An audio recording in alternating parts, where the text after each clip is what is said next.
nothing wrong with your television set. Do not attempt to adjust the picture. We are controlling transmission. If we wish to make it louder, we will bring up the volume.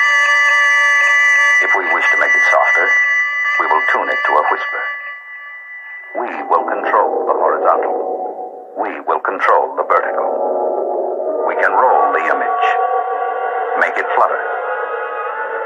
We can change the focus to a soft blur, or sharpen it to crystal clarity. For the next hour, sit quietly and we will control all that you see and hear. We repeat, there is nothing wrong with your television set. You are about to participate in a great adventure. You are about to experience the awe and mystery which reaches from the inner mind to 420.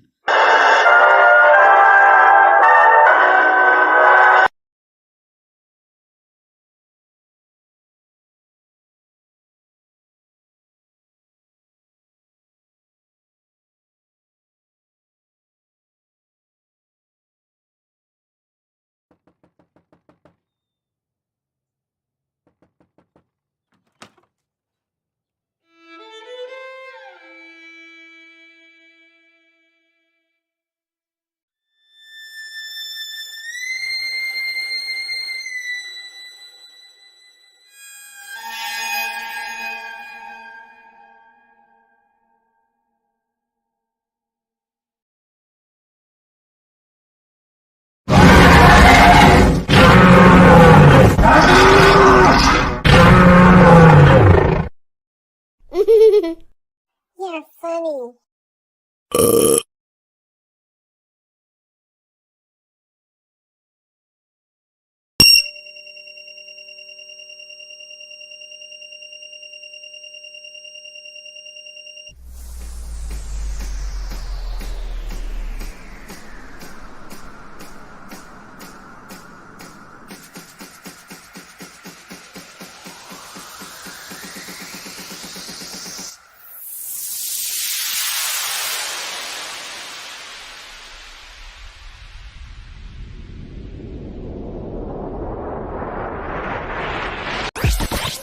The world is flat.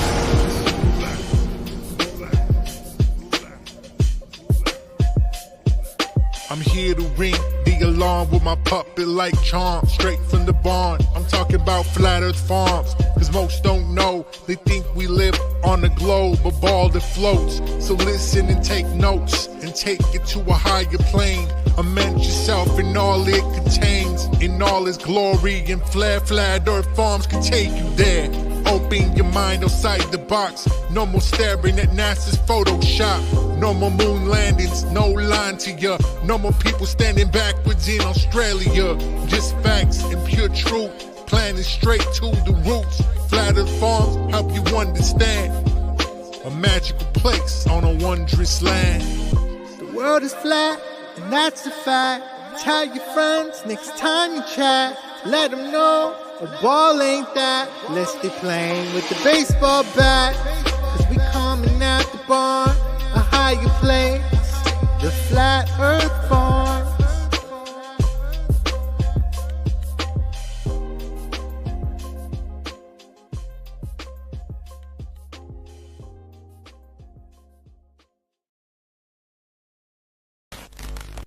We in Colorado Springs. Webby and Friends concert about to go down. I'm one of his friends, so I'm here. It's hot, it's hot. Huh. I came to pass the blunt around. I fuck around, but y'all already knew that shit. And I run the whole game untamed, bringing bags to the bank.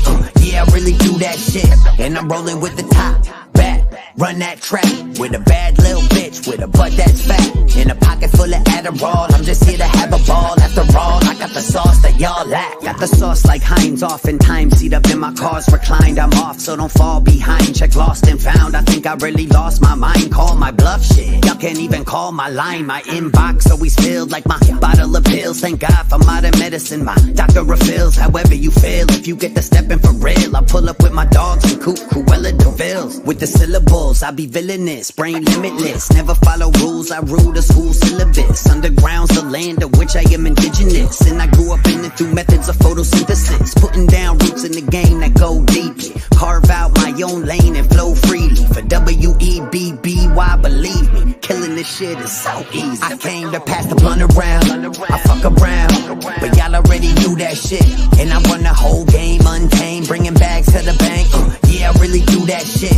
And I'm rolling with the top back, run that track with a bad little bitch with a butt that's fat, in a pocket full of Adderall. I'm just here to have a ball. After all, I got the sauce that y'all lack. I got the sauce like my jaws will drop when I spit it, written across the top like a balding spot. I'm scalding hot, jackass Johnny Knoxville, still the real deal. I karate chop you with the force in a major way. That just be my day to day. Pull up in the UFO, shoot you with the laser ray. Little bit of powder on the counter, that's a fadeaway. Cutting lines like a peaky blinder with the razor blade. Gotta make a way. I play the whole keeps, riding dirty in the range and ducking the police. Got a cold seize while I run these dope beats. Get my record spins like it got drunk and smoke weed. Yeah, they know it's Webby with the rolling paper double wide.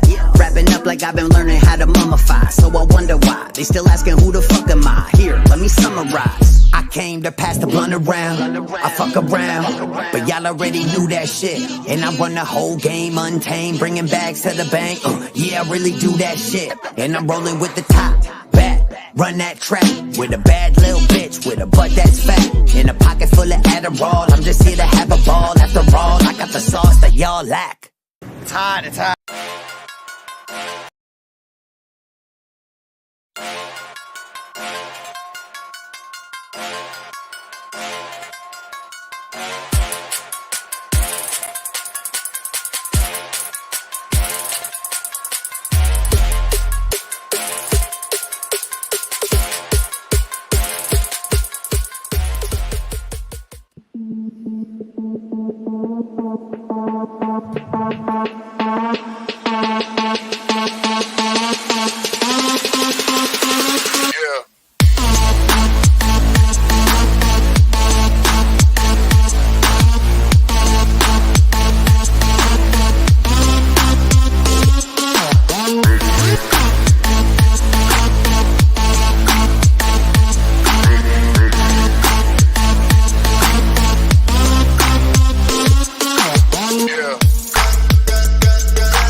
This is our 1,000 plus subscribers celebration.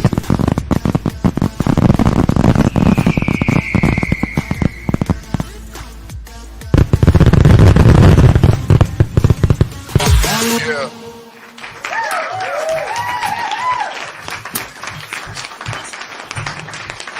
Welcome. A special edition of Mudfight Adventures.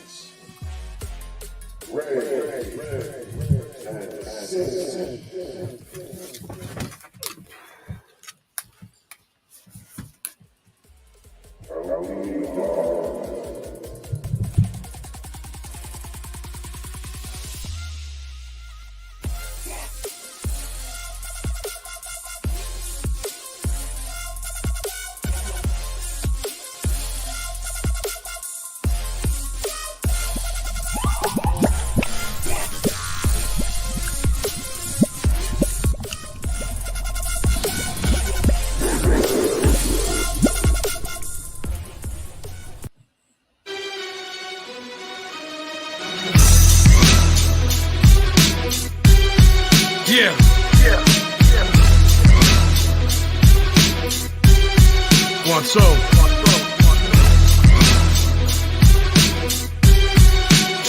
listen. Clip the clips are fully loaded, and then blood floods the lawn. It's It's no quality on the mic that I don't have. My hands punch through a rock like an Apollo jab. When I was young, I used to follow Dad and watch how he would handle more beef than a McDonald's ad. I'm from the time of Alpina glasses and Theodoras. Fuck around with me, your family gonna need a florist. It's no question who running rap, cause we the rollers. Hit your head with the thunderclap, you seeing Horus. I love my mother to death for giving birth to me. I ain't even seeing red no more, it's burgundy. All these bitches is just birds to me. And hearing of another dead cop quenches a thirst in me. Anything that is godly is the reverse of me. The home of Richard Ramirez is like a church to me. I keep a razor in my mouth, it's like a search to me. The way I cut your fucking face is like a surgery. Nothing's sacred anymore. Take your last breath. What I am, what I want, I'm only after death.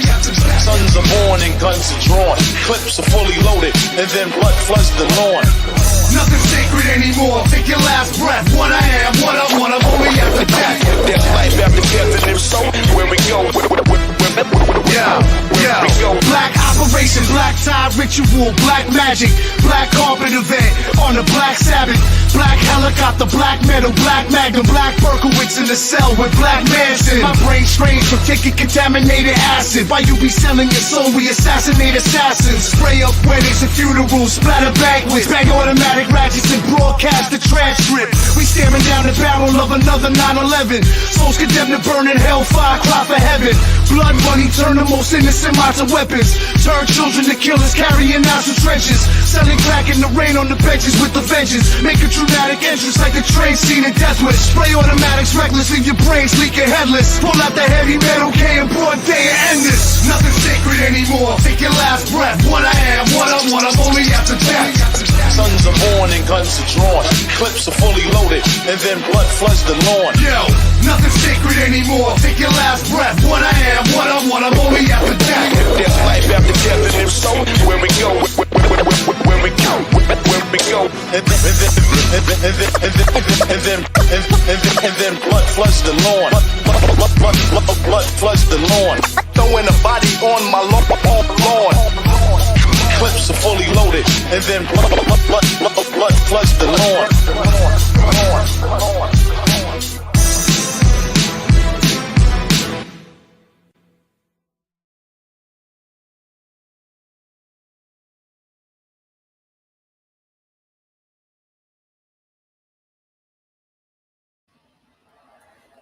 We're live. What's going on, Jenny? It says we got 2 people here. I don't believe it. I see more than 2 people in the chat right now. I know, right? It's retarded. Oh no, maybe people are bouncing around or something. I don't know. Oh, yeah. We have a good show today. Oh no. We have a good show. We have a good show today. Fuck dude, it's been fucking around lately, so you never know. You never know. They're just shadow banning us now at this point. Yeah, well they've been fucking around lately. Well, they realize that they can't stop us with all the channels we got. So let's give a shout out. Oh, by the way, you know what? Fuck it. Let's start it off right. It's time for the Wake and Bake. It's the Late Night Live Wake and Bake. Let's go. It's too soon to puke. Too soon to puke. I will get the pukes. I get the dab pukes in the morning.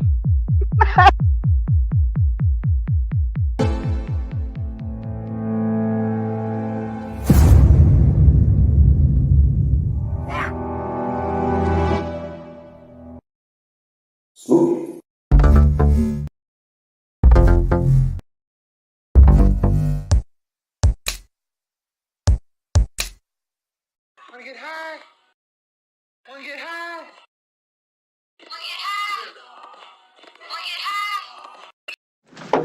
This could be it, Harry. Pass the word along. Tell the men it's time to shoot the moon. Shoot the moon! No, not out there on the microphone. On the microphone. Shoot the moon. Shoot.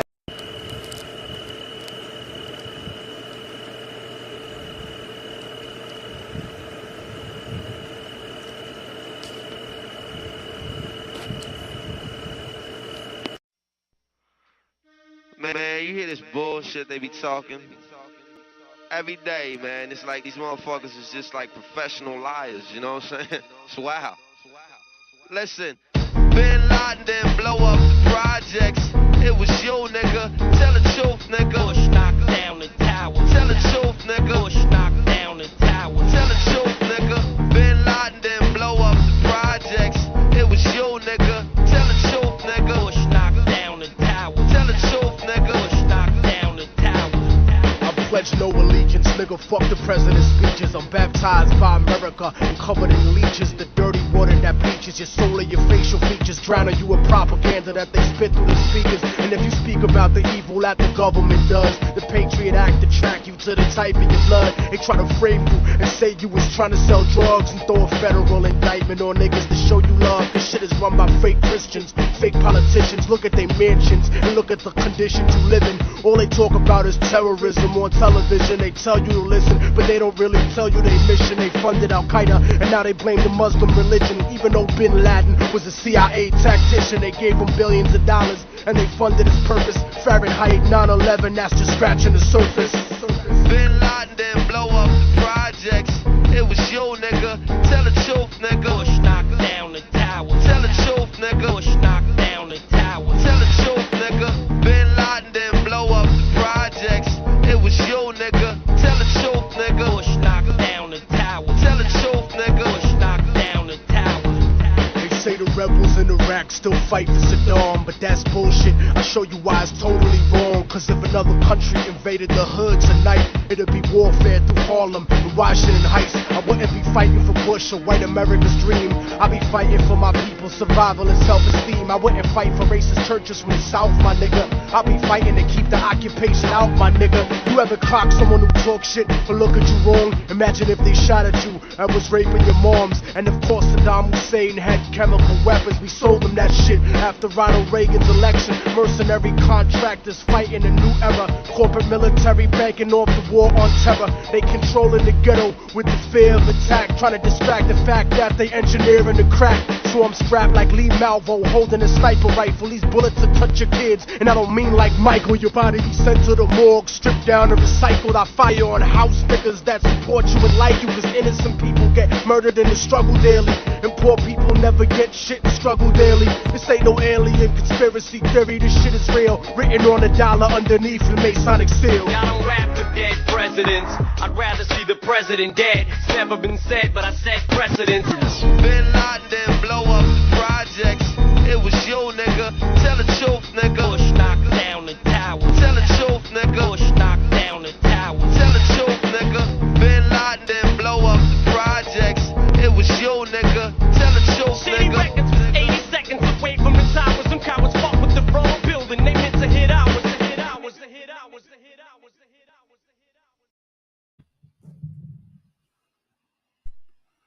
I like that one. I like it too. It's catchy. Can you see that? Can you see it? Oh, you've seen it, right?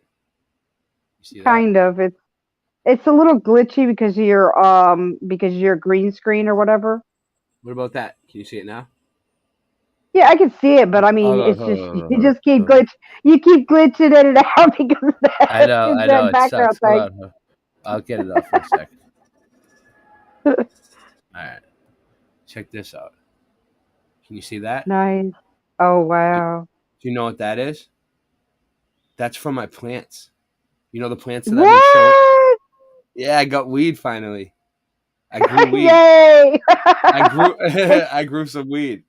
That calls for a celebration. Woo! Yeah, it's not bad, right? That's just like it's not anything special yet, but it's something better than nothing. Anyway, yeah, I grew some weed. It's legal to grow weed. I didn't do anything wrong. Nope. No. So we got Forever Love. We got Machine Head 69. We got Andrew 73. We're building up. Spread this out. No one knows we're alive right now. It's early in the morning. Wake people up. Start calling all your friends. Grand Rising. It's like 4. It says it's 4:14 right here in the Seattle side, and the West Coast side, and it's about 7:15 Seven probably we're four at. Yeah. 7:14. So just wake people up. Wake them the fuck up. Oh, Ray's on. What? Where's he been? Well, you know where I've been? Rehearsing. Okay? Rehearsing, practicing. Okay? Because I have a big gig coming up. And I can't fuck around. Right? It's no fucking around. All right? This is serious shit. All right? 6 minutes to 4:20 somewhere. 6 minutes till 4:20 again. 4:20. I have a good show for you guys today.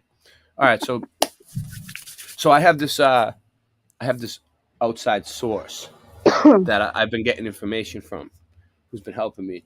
And Hey, I think we got somebody new in here. what do you mean? Who do we got? Welcome. Welcome, Nice. Polgara. Welcome, Polgara, wherever it's 9:14. But anyway, so I got this outside source that of information. So I'm starting to connect the it's already been done, but I'm gonna show you guys some pretty cool research. So the mud flood, the orphans, and the insane asylums are all connected. You'll see. I got a whole bunch of shit. These insane asylums are built and like destroyed in like 60 years. Like, and there's a lot going on with eugenics. It's a whole big thing. But I found this.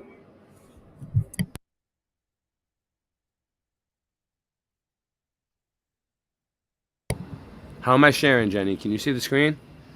Yep. Tell me if you can hear it, because I can't. I don't have nothing to go on tonight. Yep, sounds good.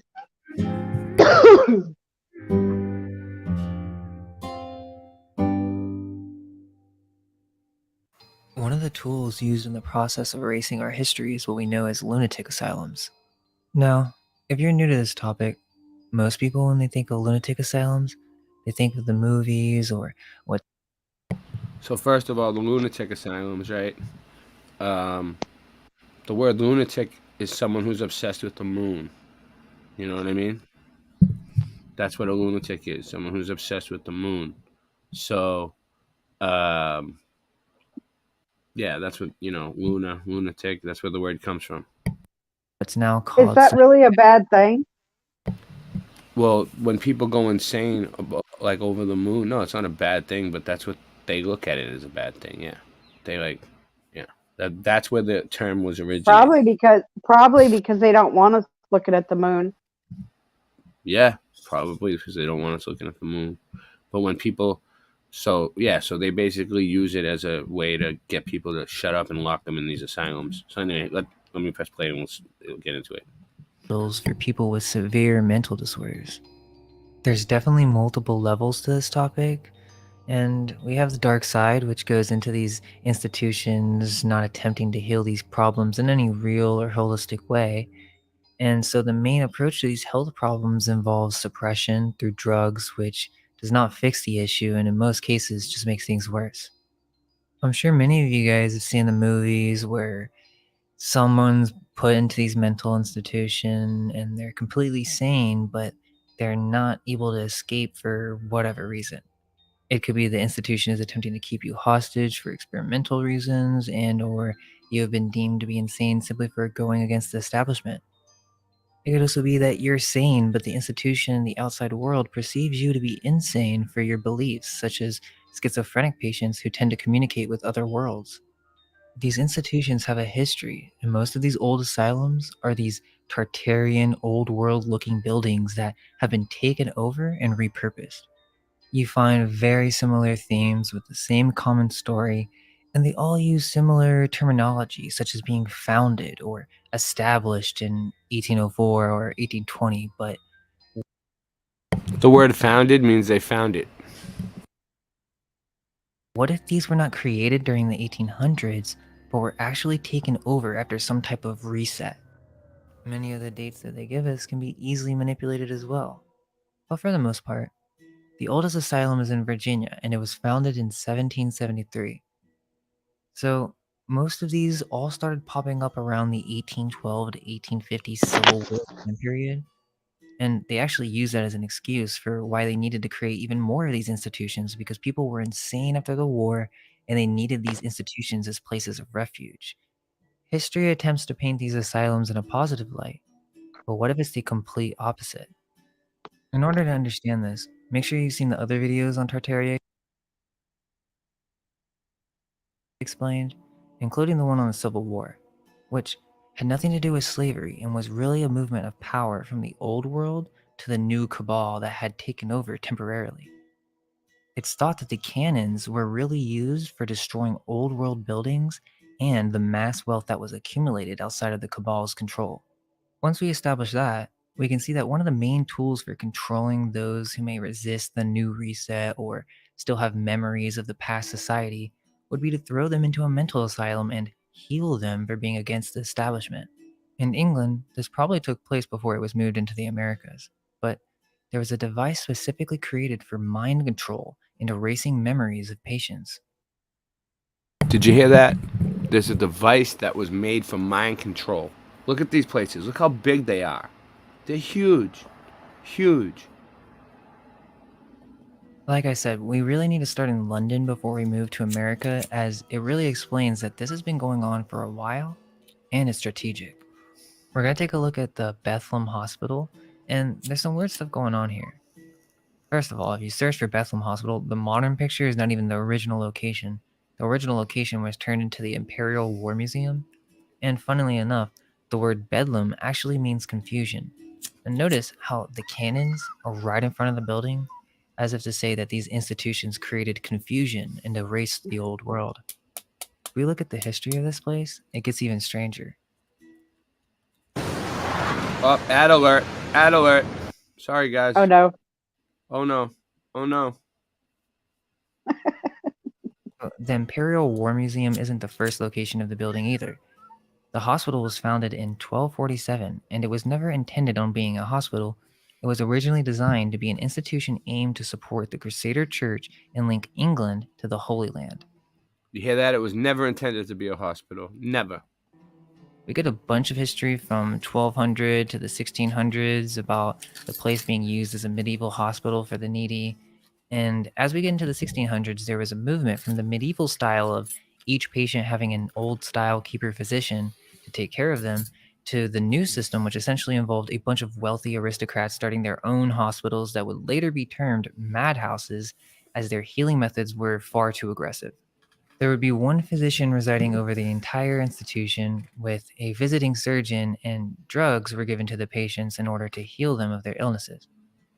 What ended up happening was a medical regime in which medical practices were being generalized across all patients. And the result was extreme violent medical practices that Look would at that. induce They had to vomiting blur and that one out. voiding of the Look. bowels by force. Bowels by We really force. only have the basic. Wait up. Did he just say they made them bowel by force? I think he did. Eliminate The bowels result by was extreme violent medical practices that would induce vomiting and voiding of the bowels by force.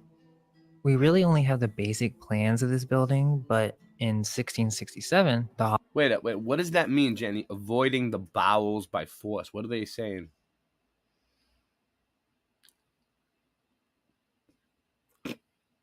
Jenny? You there? Did you glitch out? All right. hospital was. Hold on, I have to check. Oh, sorry. I was trying to unmute it. It's not working. I wasn't sure. I can't. I'm Like, blind. I can't. no, I can't okay. It see means to eliminate what. Okay, like it's forcing a person to shit. That's what it means, right? I wasn't sure. I was just Yeah. making sure. I was just double checking with you on that. Basically, probably what they were doing is Jenny. probably giving them enemas. Jenny, I just needed your opinion on that on a Saturday morning at 8 a.m. Yeah, it was an enema. Yeah, they were giving them enemas. Did they really move it, or was the structure already here? They keep moving because they're damaging these buildings beyond repair. Otherwise, it doesn't really make sense to constantly keep reconstructing buildings at this level. Moore is in a lot of old architecture and city names in England, so it is very interesting. But let's take a look at what this place looked like. I mean, this is pretty massive. They're trying to tell us that it took them only a year to make this, which, if you ask me, that's some BS. So 100 years passed by, and by the end of the 18th century, the hospital in Moore Fields was supposedly deteriorating with uneven floors, buckling walls, and a leaking roof. Yeah, so all these hospitals, right? Every single one was built and destroyed like really fast, which it does, none of it makes any sense. So remember, they didn't really build this, so they used it for 100 years, and then after 100 years, they essentially destroyed the place, and in 1791, a report was sent to the governor listing 800 pounds of damage, which would be around 1.2 million pounds today. And sure, that's a lot of money, but it would cost way more to build an entirely new building, especially the one that we see today with the Imperial War Museum. But regardless, they say it was beyond repair, and so they moved to St. George Fields. And yes, they want us to believe they did all this on horse and buggy. Yet, today, the modern hospital is so small. You would think such an institution with a long history would try to preserve it by having somewhat of a nice modern building. All right. I need a bathroom break. I'm sorry. It's early in the morning. I just had some coffee. I gotta take a leak. Yeah, I'll probably need one soon. I made my coffee too damn sweet. All right. Give me a second. I'm gonna play a song and I'll be right back.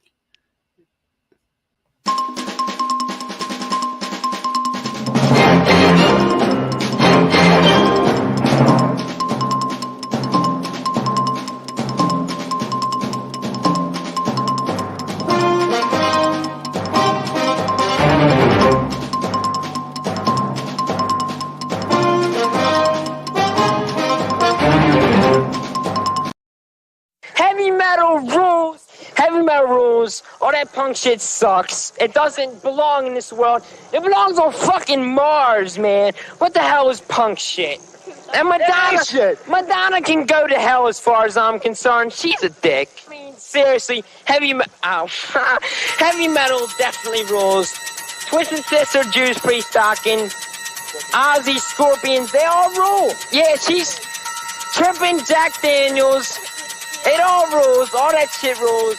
This punk shit, circle of shit, and the dicks and all, that can go to hell. I don't care. You know, I don't really give a shit about that kind of punk fuck. Yeah. Once all. Acid with Bear Stanley, I'm trying to see where the demons are. Jesus Christ heeded advice and followed the bleeding star. I told Shorty to take me where the cathedrals are. All of y'all are phony and you fruity like a freezer bar. You can't be the fucking man if you don't work for it. Never mind meeting the deacon pleading in church for it. I beat this fucking dummy with a surfboard. I wouldn't say I like to kill, it's more thirst for it. Yeah, the synagogue of Satan, they was cursed for it. Shamesh, the god of Babylon, my first door. Banished this motherfucker from earth for it. He made a mockery of God and he was cursed for it. This is how an animal's supposed to rap. Tri-star Cobra shot, he turned him like a cul-de-sac. Yeah, I made a liquid metal like the Terminator. Bodies in the back, I kill a rat like the exterminator. Say your first ball, get a sound squad ball. Spray the squad car, shoot the cop through the door.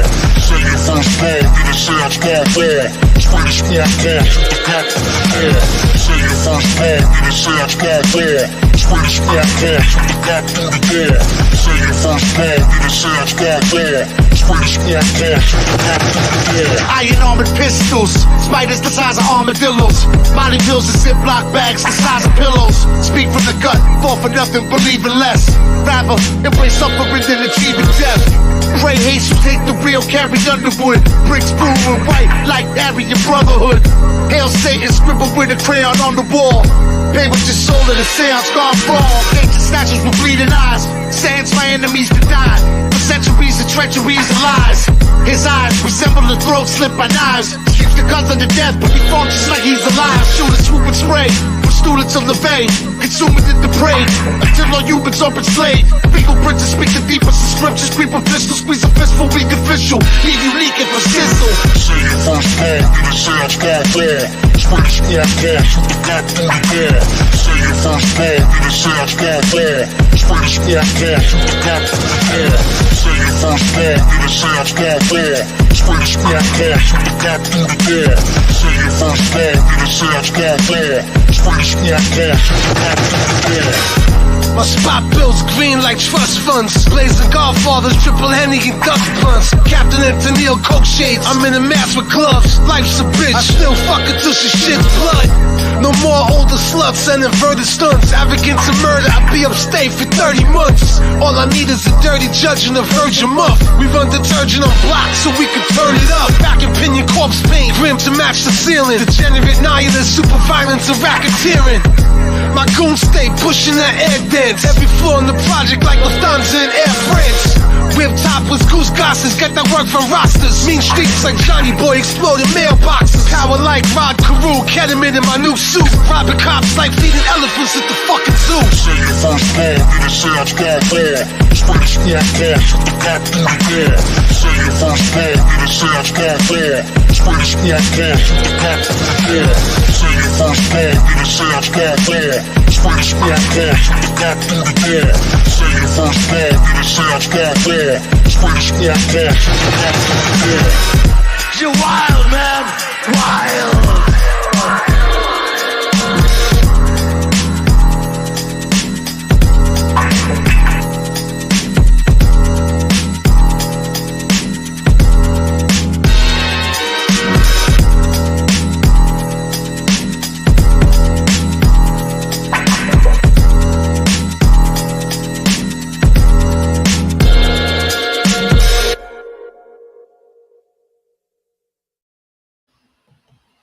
Rotman's here. Forever Love. Andrew 73. Nightbot. Oh, Nightbot's made an appearance. Yes. Okay. How are you doing? Love it. Gonna watch the replay because I passed out. Sorry about that. All right. I'm going to share screen now. Let's do this. We gotta get through this. We gotta get through this sometime today. Time is short, people. Yeah, I was just telling because he said his stream was still up. Tell me if this looks better. Hold on. This might look better. It might not. This might fuck it up. All right, let's do this. Oh, what happened? Oh no. Completely just lost the spot, dude. It's terrible. And we have the dark side, which goes into these institutions not attempting to heal these problems in any real or holistic way. And so the main approach to these health problems involves suppression through drugs, which does not fix the issue and in most cases just makes things worse. Can you hear it? Can you hear it, Jenny? Yeah, sound is good. You guys see in the movies where someone's put into these mental institution and they're completely sane, but they're not able to escape for whatever reason. It could be the institution is attempting to keep you hostage for experimental reasons, and or you have been deemed to be insane simply for going against the establishment. It could also be that you're sane, but the institution and the outside world perceives you to be insane for your beliefs, such as schizophrenic patients who tend to communicate with other worlds. These institutions have a history, and most of these old asylums are these Tartarian, old world looking buildings that have been taken over and repurposed.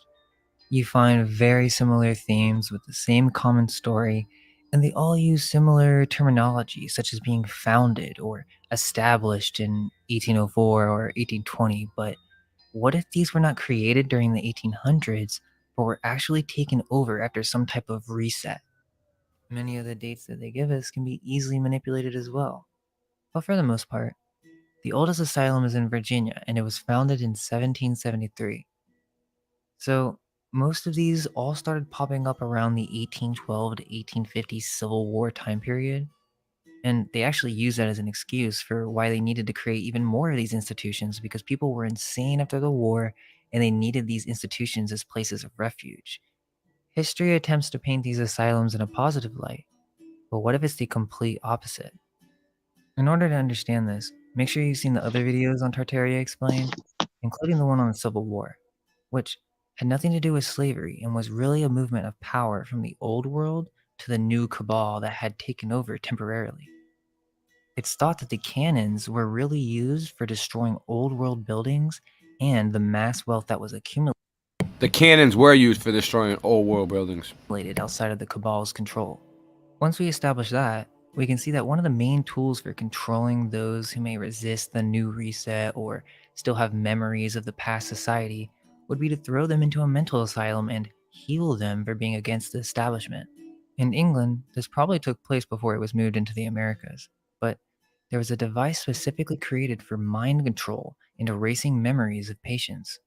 Like I said, we really need to start in London before we move to America, as it really explains that this has been going on for a while and it's strategic. We're going to take a look at the Bethlehem Hospital. It's been going on for a while and it's strategic. And there's some weird stuff going on here. First of all, if you search for Bethlehem Hospital, the modern picture is not even the original location. The original location was turned into the Imperial War Museum. And funnily enough, the word Bedlam actually means confusion. The word Bedlam means confusion. Look at the dome up there. Look at the two cannons right out in the front. See that? Look at the size of that. Look at that dome. Look at the dome. Look at the portholes. You get your mud flood windows, and then you're all set. And then you're all set. And notice how the cannon is right in front of the building, as if to say that these institutions created confusion and erased the old world. If we look at the history of this place, it gets even stranger. So, the Imperial War Museum isn't the first location of the building either. The hospital was founded in 1247, and it was never intended on being a hospital. It was originally designed to be an institution aimed to support the Crusader Church and link England to the Holy Land. We get a bunch of history from 1200 to the 1600s about the place being used as a medieval hospital for the needy. And as we get into the 1600s, there was a movement from the medieval style of each patient having an old style keeper physician to take care of them to the new system, which essentially involved a bunch of wealthy aristocrats starting their own hospitals that would later be termed madhouses, as their healing methods were far too aggressive. There would be one physician residing over the entire institution with a visiting surgeon, and drugs were given to the patients in order to heal them of their illnesses.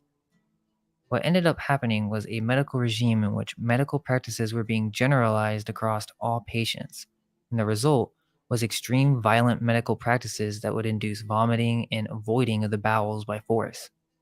We really only have the basic plans of Voiding this the building, bowels but by in force. 1667, the hospital was moved to more fields, which I find very interesting. They voided the bowels. Fucking by force. gross. They It's voided fucking the. gross. They voided the bowels by force. Like, why is it called more fields? And did they really move it, or was the structure already here? Ray, They keep moving because Yeah. they're damaging these buildings beyond I repair. just realized something. What about When he was saying that might be where the expression being full of shit came from, because people always use that as a derogatory thing. And you're full of shit, it means you're just full of nonsense, right? Well, they made people avoid the bowels by force, because they thought, like, they had this notion that if you were too full of shit, literally, then that's what made you crazy. Yeah. I don't know, but that sounds about right. Makes sense, right? Yeah. It makes sense. It's, and there's this whole thing on them using poop to make fuel and feeding us. We'll get into it later, but right now we'll do this. Otherwise, it doesn't really make sense to constantly keep reconstructing buildings at this level. More is in a lot of old architecture and city names in England, so it is very interesting. But let's take a look at what this place looked like. I mean, this is pretty massive. They're trying to tell us that it took them only a year to make this, which, if you ask me, that's some BS. So 100 years passed by, and by the end of the 18th century, the hospital in Moorfields was supposedly deteriorating with uneven floors, buckling walls, and a leaking roof. So remember, they didn't really build this, so they used it for 100 years, and then after 100 years, they essentially destroyed the place, and in 1791, a report was sent to the governor listing 800 pounds of damage, which would be around 1.2 million pounds today. And sure, that's a lot of money, but it would cost way more to build an entirely new building, especially the one that we see today with the Imperial War Museum. But regardless, They say it was beyond repair, and so they moved to St. George Fields. And yes, they want us to believe they did all this on horse and buggy. Yet, today, the modern hospital is so small.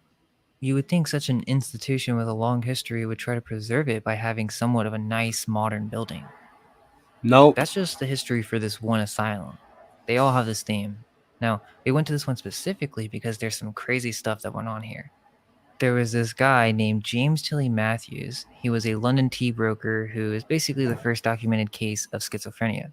Wow. In the 1790s, concerned at the likelihood of a war between Britain and France, Matthews, who traveled to France, was a part of some type of resistance or the Girondists, which were attempting to end the monarchy.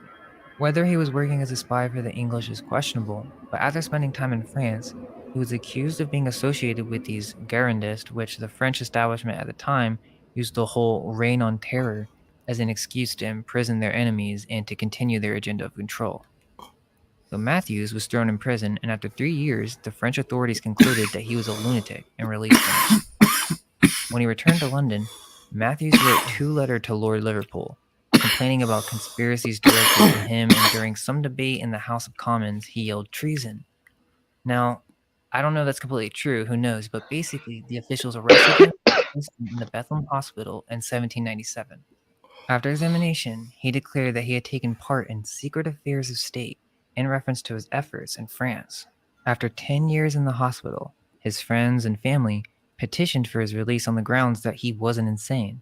His family hired their own doctors, Matthews was re-examined, and he was declared sane. Wow. This is when it gets really crazy. A year after he was released, a man named John Haslam produced the book Illustrations of Madness, in which he intended to settle the dispute over Matthews' sanity. Essentially, this book is what ends the debate on what really happened with Matthews. It shares his story and paints him as a lunatic, even though the author does attempt to stay unbiased.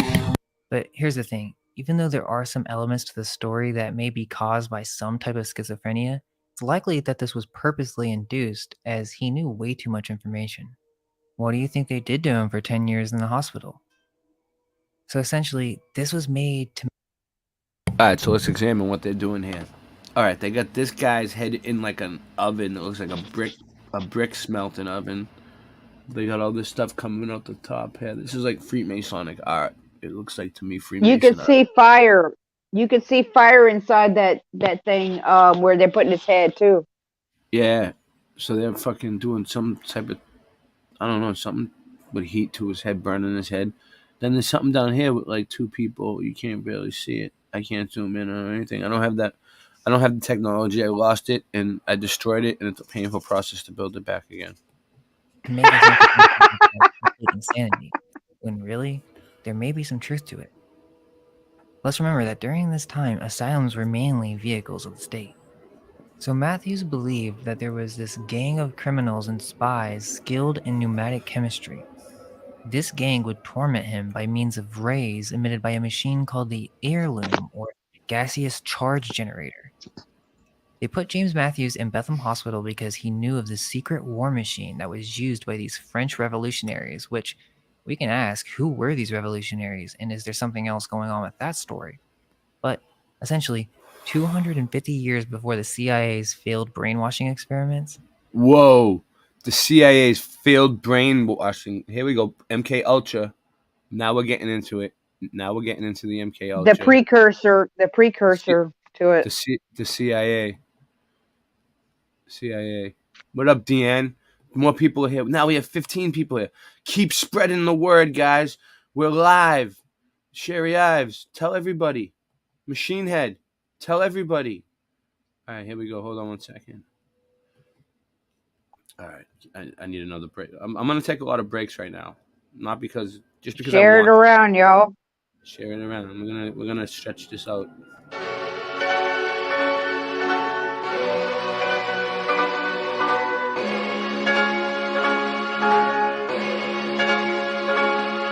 The plan might be too expensive. Over here getting new advances, while you over there doing dances. Show you how to move like a dance step. A simple nod of the head can get your man slept. Foreign whip with a foreign bit, bumping foreigner. Shooter got a bag for a body like the coroner. Told him follow my lead, I'm the forerunner. in New Orleans, but I sound like a northerner. We the truth like Sojourner. Been out the loop like 4 summers. Back in the booth doing more numbers. Taking out any oncomers. You were smart, you get a song from us, bitch.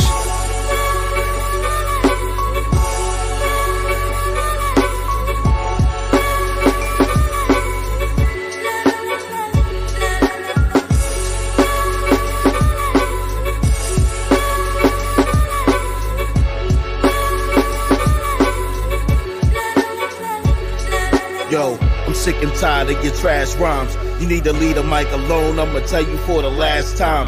Fully auto-mag, ready to discharge. Your baby mom's filling up my fridge with her WIC card. I got game and I stay with a thick broad. Money and drugs in a container at the shipyard. My style is aggressive.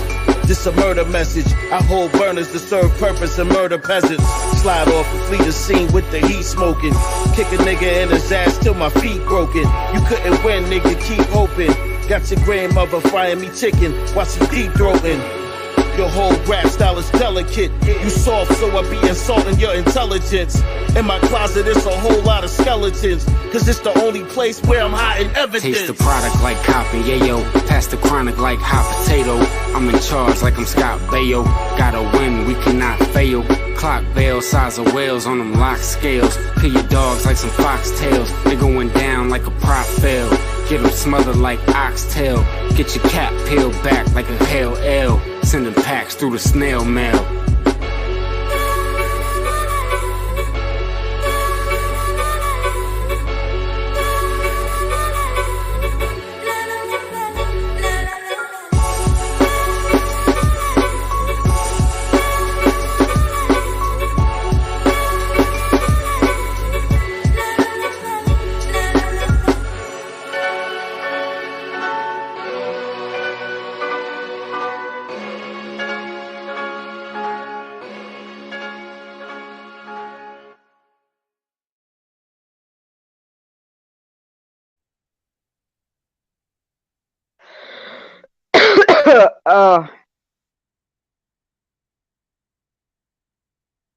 Sorry about that, guys. I'm just trying to get shit done here.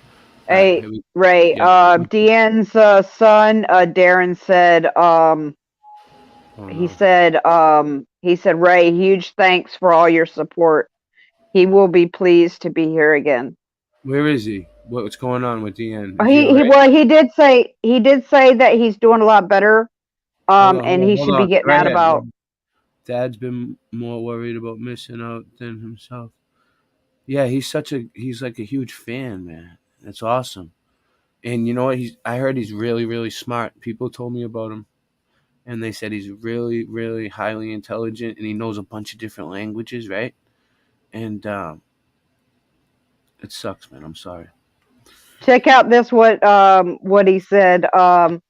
He said, yes, the nurse said, take him, please. Nothing but winding staff, jokes, aggravating everyone. Yeah. He's in there. He's triggering them. He's triggering the nurses. I know. He's back to normal. He's back to normal. Good. I hope he fights, man, and he gets back here. We need him. It sucks, but you just got to keep fighting. That's all you can do. We're all only here for a short time, which sucks. So let's get back to the CIA and the oh yeah, you want to do this? All right, let's do one more thing. But before we play the stuff about the CIA, we have a few little CIA things. We have this.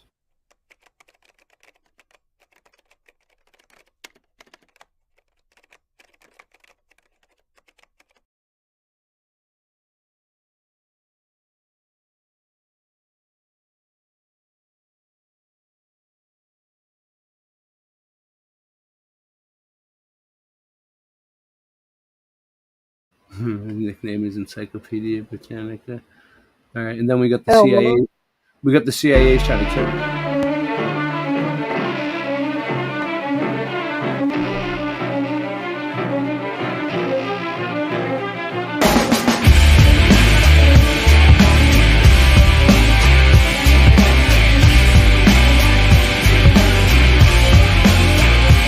This is still the real hip hop. The CIA still wanna kill me. The wanna drag me in the courtroom and find me guilty because I reign in blood. I'm the master of puppets that's pulling your strings and my brain is bugged. You chumps are ruled enough. I'll put you to death like Chuck Schuldiner. Among the living like anthrax. My thugs deliver, dog. Now who's crying? Peace sells, but who's buying? Crucified like a messiah in the fire dying. This song is K-Rock, I stay hot. Like Gene Simmons in 76 in the garden. Retarded, I'm on it. Starting to write your obituary.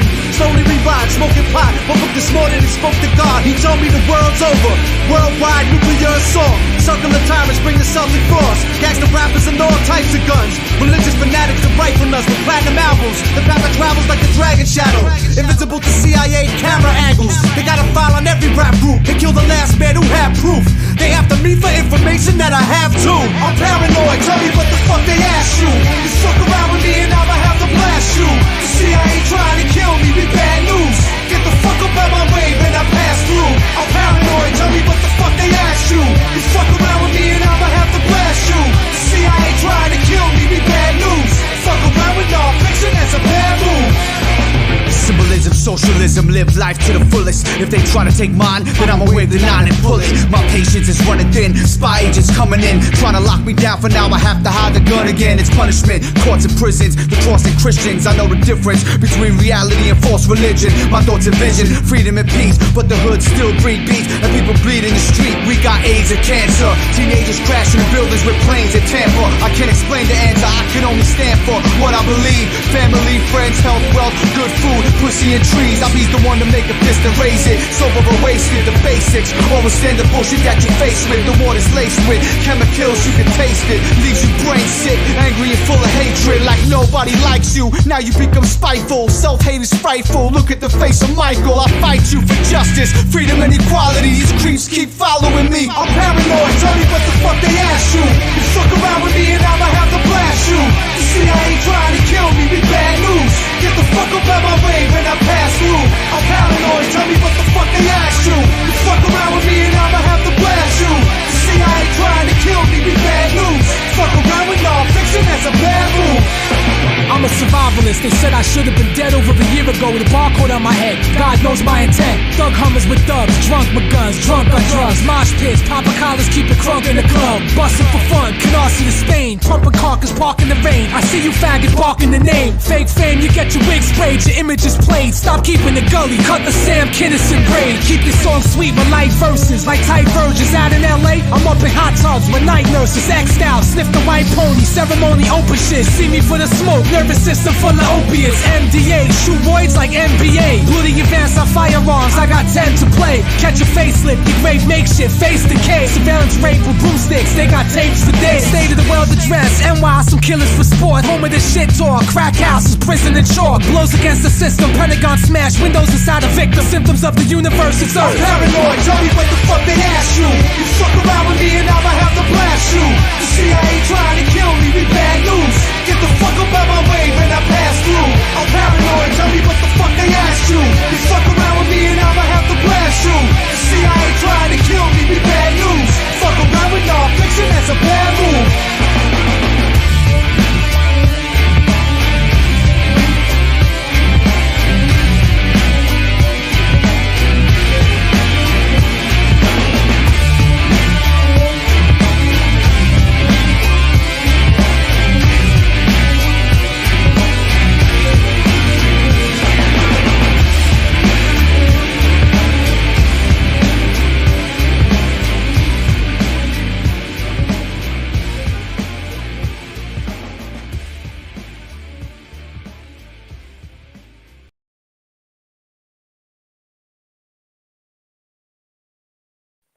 Ho, ho, ho.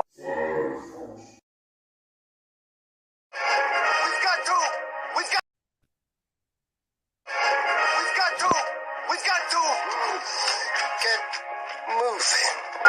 We gotta stay loose, you know? Let it cool. Let the coolness get into our vertebrae.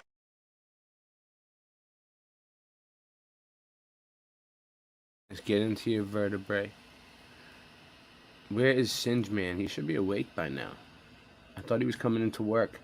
Somebody, secretaries, can you please page Singe Man? I mean, we're on his channel. The Late Night Live channel is his channel. We're on, You know, Boston Ray Mudfoot Is Adventures three is three fingers was three Kelly fingers in the chat? Is Three Fingers there? I'm looking. Holistic Yeah, Media is here. I thought I might have seen him, but How I'm you not doing, sure. Holistic? Holistic, we're gonna have some music videos for you to make soon. A lot of them. We're gonna probably need you, most likely. Oh no, Three Fingers is not here. Sherry just said he's not in here. Oh, paging Singe Man. He was supposed to. They might not have woke up yet. Yeah, well, he needs to show up for work. Yeah. It's not a job. I'm just fucking with him. He knows it's not a job. Yeah, I was gonna say I wouldn't call it work because I mean it's I work. can't. It's Saturday. It's Saturday. I can't call it work. Bill Miller's here. Hey, Bill, you want to come on? I noticed your channel is still in there, Bill. So I think if you come on, you could just add your channel and boom. We're going. Listen, Bill, I have cutting edge information here on. I have some good stuff on insane asylums. What do you know? What do you know about insane asylums, Bill? It's getting good. It's getting good. We just started. Hey, Bill. How you doing, Bill? All right, let's go back to what we were. What this is just a precursor to what I got to look at. This isn't even the tip of the iceberg yet. All right, you ready? Here's the CIA paperwork on it. Somehow, French revolutionaries in France had created a mind control machine in Death Ray. Is this another setup revolution similar to the Bolshevik Revolution that was a counter operation? James somehow found himself mixed in the middle, and only due to his family, he luckily got out and left us with the only known knowledge of these devices. Who knows, these could be even older and explain how many other cities were taken over behind the scenes. But in his very descriptive explanation of the machine, Matthews explained that these machines had been deployed all over London, secretly, in cellars. The heirloom was enormous. It stood 7 meters tall, and it was surrounded by barrels that fed noxious gases through oiled leathered pipes into the main body of the machine. The gases were derived from substances including gas from the horse's anus, seminal fluid, and putrid human breath. The heirloom used magnetically charged air particles that could be directed towards its victim in order to induce the effect of mesmerism. Of course, we don't take mesmerism seriously today in modern science.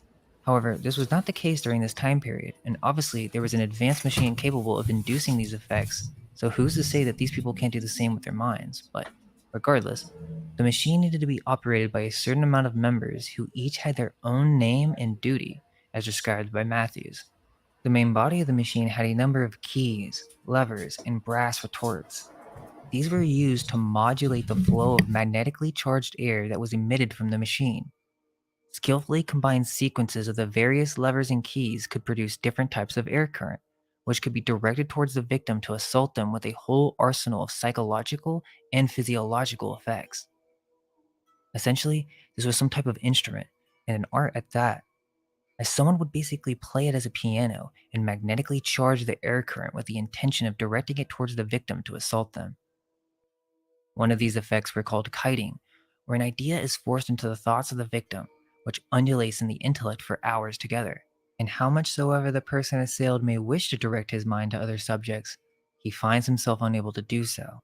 Similarly, thought-making. This gang could literally suck the thoughts out of a victim out of their head and replace it with any subject they choose. They had an effect called lobster cracking, in which the external pressure of the magnetic atmosphere surrounding the person assailed was increased so as to stagnate his circulation and produce instant death. They also interestingly talk about nutmeg, which is also known to give a psychedelic reaction to those who are allergic. They must have known that it could be used as a suggestogen. There are even depictions of the number of controls this machine had, multiple parameters for a variety of different settings. Now think about it. If this was just a delusion, then how is it possible to have such a detailed description of this device? There's a reason that this machine is not commonly known, and it's because these devices have been used on populations throughout history in order to cause amnesia, control popular narratives, and to take They've been used throughout history. Over societies. If they use this politically, who's to say they don't use this in other areas? What if this explains the Industrial Revolution and having all this cheap labor where you had these people working in bad conditions and yet they still stayed? The story is that they were poor and they had to. But what if there was some type of device in the cellars of these old mills that induced specific thoughts, like being a hard worker? Look at what they're doing. It's like an assembly line. It's like they put this piece together, they pass it to this person puts maybe. The other issue, though, too, is back in those days, if you had a job, you didn't have a right to quit. Yeah. You couldn't just quit because people, when they got hired, they were basically like slaves. Well, they were indentured in a sense. Indentured. I like that. They were contracted. They were contracted. I never heard that word. I never heard that word before. Indentured. What is that? What is it? Oh, like indentured servitude was like a form of slavery. Yeah. Like where they have a contract on you and you have to serve for a certain number of years or a certain amount of time or whatever. And you could not get out of that contract until that time was up. And if you tried to leave, then you would be arrested and charged for I guess work abandonment or whatever they called it, something like that. You were not allowed to leave your job because if you had a job, you were contracted into that job. Worker, because I got you. You have I have something going on over here. Now, there is another part of this that we'll cover briefly. I might have to move if my kids wake up because it's daytime and I'm doing this like on the sly. I might have to like move rooms. If I have to do that, I'll have to. It's going to be a big project, but I'll just take a big break and play a bunch of songs and come back. Basically, when you look up influencing machine, what you have is all these educated mainstream scholars concluding that the heirloom and other mind control devices are just visions of schizophrenics. But not just that, but there's even something more profound to get from all this, that the influencing machine is some deep subconscious archetypal trope. Now, I'm not saying that this can't happen to someone with schizophrenia, but I am very suspicious of this public opinion and that these are all simply hallucinations of madmen. First off, isn't it convenient that the first schizophrenia patient ever just so happens to have the most detailed engravings of this machine, and no one at this time had been discussing any technologies like this in public literature, so there was no way he just imagined this out of nowhere. They literally built a working replica of the machine. It wasn't just a delusion. This was influenced by some type of event, and this wasn't just with James Matthews. There have been several counts of artists depicting these types of devices, but they're just labeled as insane. Or they just try to decode this as some deep Jungian philosophical symbolism when, really, there may be multiple things going on. Spiritual forces that influence these peoples, and or physical devices that actually do exist and influence the thoughts of their victims. There are actually quite a few depictions of these, and of course, it's not to say that every one of these is real, but this idea of a mind control device is obviously prevalent in our psyches, and sure, you can take the psychiatrist approach and just say it's an aspect of our deep subconscious or whatever, and I'm sure that does play a part, but it's not the meat of the subject. All the scholarly work on the subject tends to take this viewpoint. However, as many of you are thinking, these types of devices have existed for who knows how long, but they're not just fantasy, and they've been around far longer than just the heirloom. You would most likely think there would be an attempt to develop a mesmerism device and or mind control device in the 18th century because hypnotism was believed to exist. That being the case, you would think that powerful people would look into creating a mind control device with the advancement of technology and electricity during the 18th century. Even in ancient societies, psychedelics and suggestogens have been used as means of controlling one's mind. What resulted in the 18th century was a fairly simple machine to construct that was advanced to operate and would go to work behind the scenes, influencing public suggestion and controlling the minds of anyone who'd resist the establishment. This device would also allow for creating amnesia in a new population.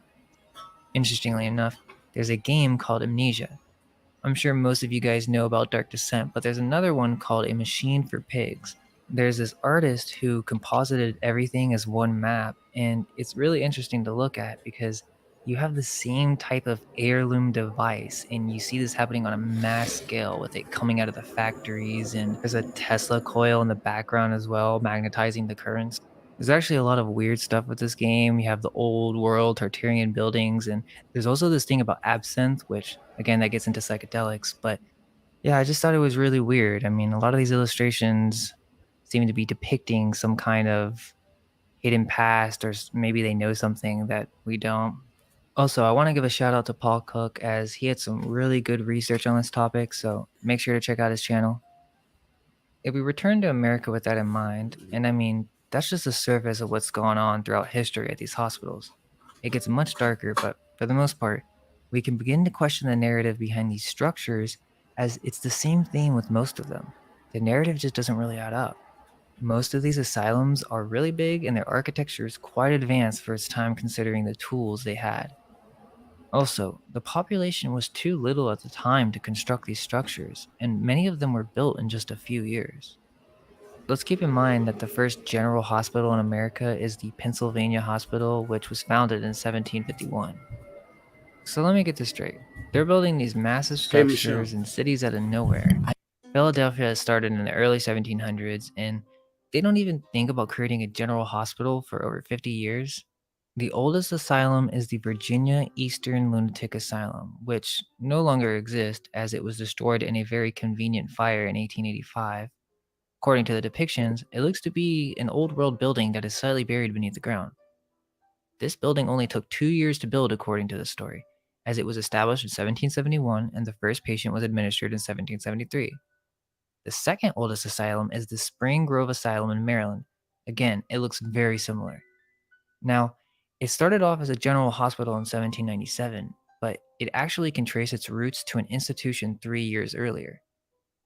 Basically, it was a men's club headed by a sea captain named Jeremiah Yellett, established what they called a retreat for the ailing mariners of Baltimore.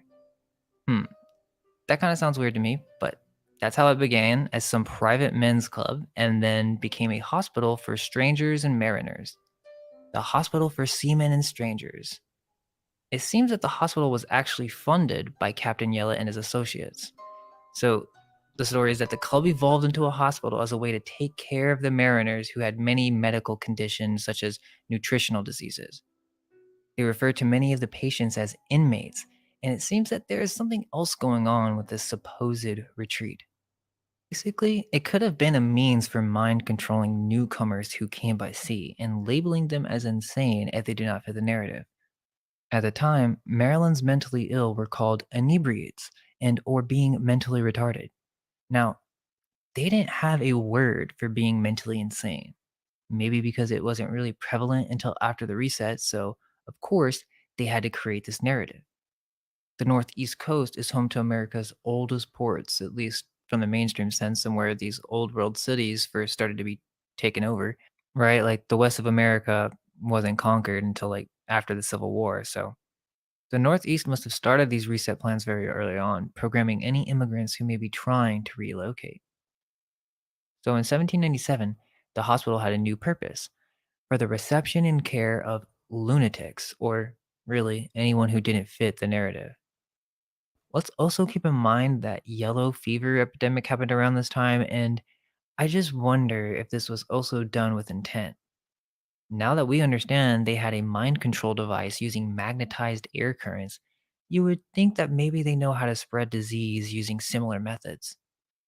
Of course, the excuse is mosquitoes were breeding in the wetlands, and because of warmer climate, this led to a number of these outbreaks.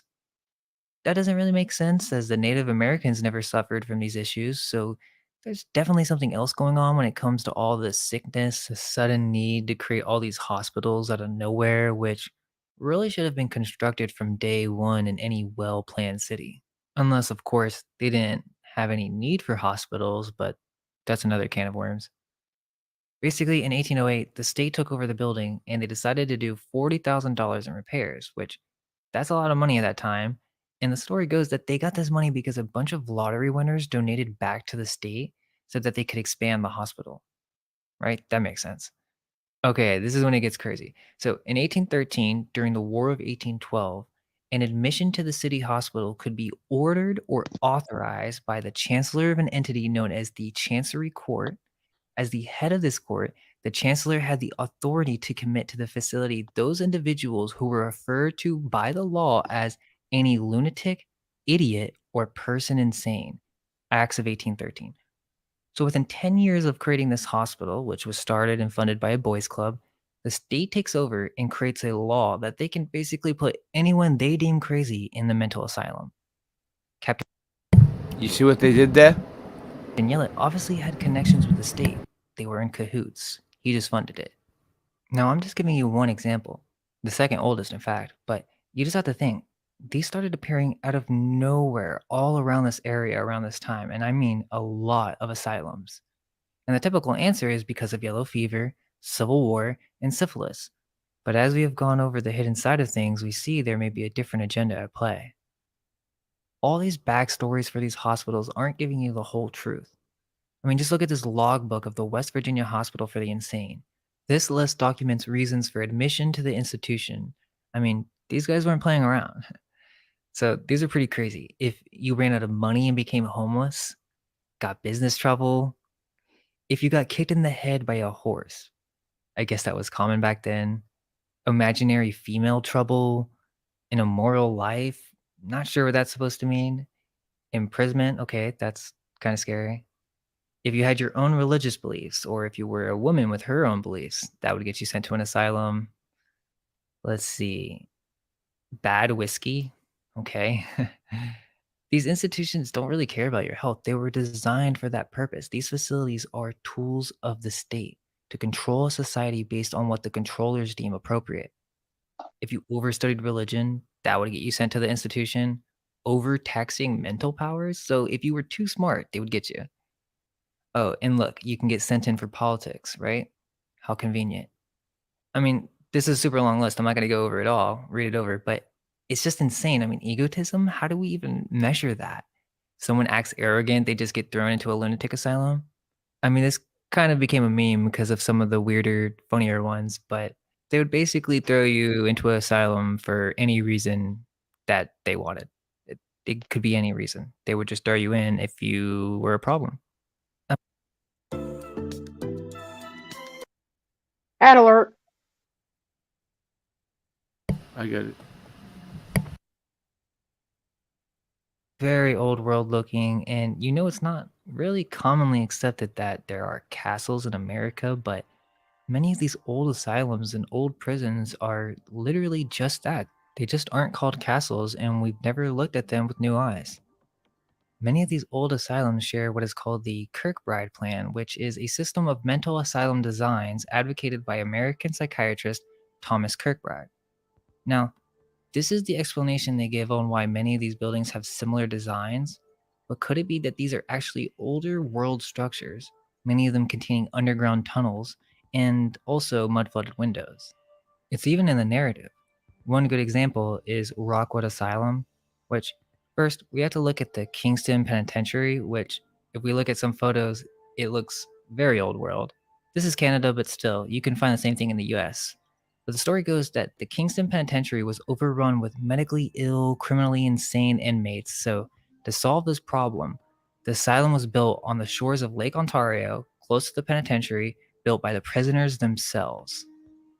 That doesn't make any sense to me, but we're supposed to believe that somehow they made these insane inmates build an asylum for themselves where, by the way, in the Rockwood Asylum, they would literally make people wear uniforms with the label lunatic. And it was also a common practice to drill directly into the skull. So, I mean, yeah, I'm sure they were so excited to build this asylum. Who would have guessed that the mentally insane have the skill to actually build architecture like this? I highly recommend checking out There's No Place Like Home. She has a great video on this subject, so shout out to her. But she goes over this as well, and we see the same thing with the Toronto Insane Asylum. That basically, during this whole 1800s period, the state took it onto themselves to take care for whoever they deemed to be critically insane. As I just showed you with the list, you can imagine how this could go really wrong. The Toronto building has the same dome structure with the stairs that lead up to the entrance, mud-flooded windows, and looks like a typical Tartarian building. Another good example is Traverse City State Hospital, which is extremely Victorian looking. It also has a pretty scary feel to it. But they want us to believe that this was built in 1880 in Traverse City, Michigan, when the population at that time was less than 2,000. Why would they need a hospital that big? Because these buildings were used as a means for the state to control the population, and they used old world buildings to create these institutions, as they didn't have the budget or tools to create such detailed structures. I didn't know about this one until recently, but the oldest hospital still in operation in California is the Napa State Hospital in California. Founded in 1872, it has very strange vibes, and the entire thing is ginormous. It was originally self sufficient with its own dairy and poultry ranches, vegetable gardens, orchards, and other farming operations. It basically was its own city, and this is in North California. Also, many of these facilities have very high security. Anyone and everyone who enters goes through multiple doors, metal detectors, and locked gates. Weird thing is that it doesn't really look anything like it did in the past today. It's still out there in the valley and separated into different units, so I guess they are still using parts of the building, but it looks vastly different than it used to. In mind the San Francisco World Fairs and all of these buildings that they destroyed that had the same exact architecture, and they didn't really have a reason for destroying it. It's also suspicious how they even built it in the first place. Another one is the Greystone Park Psychiatric Hospital, or what was originally called the State Asylum for the Insane at Morristown. This basically is an entire city. It was the largest continuous foundation in the United States from the time it was built until it was surpassed by the Pentagon, and it's around 700,000 square feet.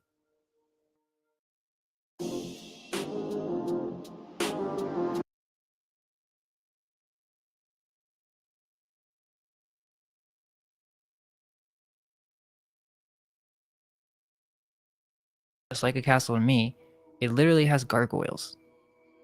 But again, we don't normally think of castles in America, but it's just because we have been given buildings with made up histories, and our eyes have become accustomed to just seeing the structures as government buildings or prisons and even colleges. They all have the same story of being built randomly in the early 1800s. I mean, why would you want to make a jail look so fancy? Is this really the most efficient way to build such a structure with the tools and resources available at the time? I mean, we won't even build something like this today. The Kentucky State Penitentiary in Eddyville, Kentucky is nicknamed the Castle on the Cumberland. And another reason that these buildings are castles is that most likely they have been altered and their tops destroyed, so we aren't even seeing the entire building. If we saw it in its entirety, we would see clearly that it was not designed to be a prison. Also, the population of Eddyville, Kentucky in 1880 was less than 500 people, so that doesn't make any sense whatsoever to build such a massive prison. I mean, just imagine if this had steeples on it. This is very out of place for its location and time period. The Anamosa State Penitentiary is also a very unique Victorian architecture in Iowa. If we look at the population at the time, it was less than 3,000 in 1900, so again, doesn't really add up. The Tennessee State Prison is really insane. It actually reminds me a lot of the Biltmore, which this probably connects more so with many of the old world mansions, but we actually have a little surprise coming out soon. It's going to be big, but back to what I was saying, the Tennessee State Prison was founded in 1832, but as in all these stories, for some reason, they always decide to move the building to a new location. It was either burned down or beyond repair, and or It had they to come up go. with some It new had to go. plans for some gothic architecture. It supposedly finishes construction in 1898, but it just seems like these were redesignated structures. Had It's to too go. out of place and seems kind of pointless to spend so much money on these buildings to only last less than 100 years. There are many more of these prisons, but I also think colleges play the same part. I mean, think about what we're talking about. It's all state programming. The asylums, prisons, they were considered to be the same thing before psychiatric hospitals came in, and the schools took a similar approach with compulsory learning and the whole initiative to create a society of workers, not thinkers. So these old world buildings were turned into college institutions as well. He's doing the thinker pose, fist William to and chin. Mary, Columbia University, Yale University, Hold on. Princeton. Did you guys see that? That was an official Mandela flood. You seen the thinker pose? Did you see it? Jenny, did you catch that? Did you see him doing the thinker pose? Right there. You're muted. You're muted. You're muted. Did you see him? Sorry, I forgot. No, I missed that. I blinked. Well, that was an official. That was an official Mandela flood.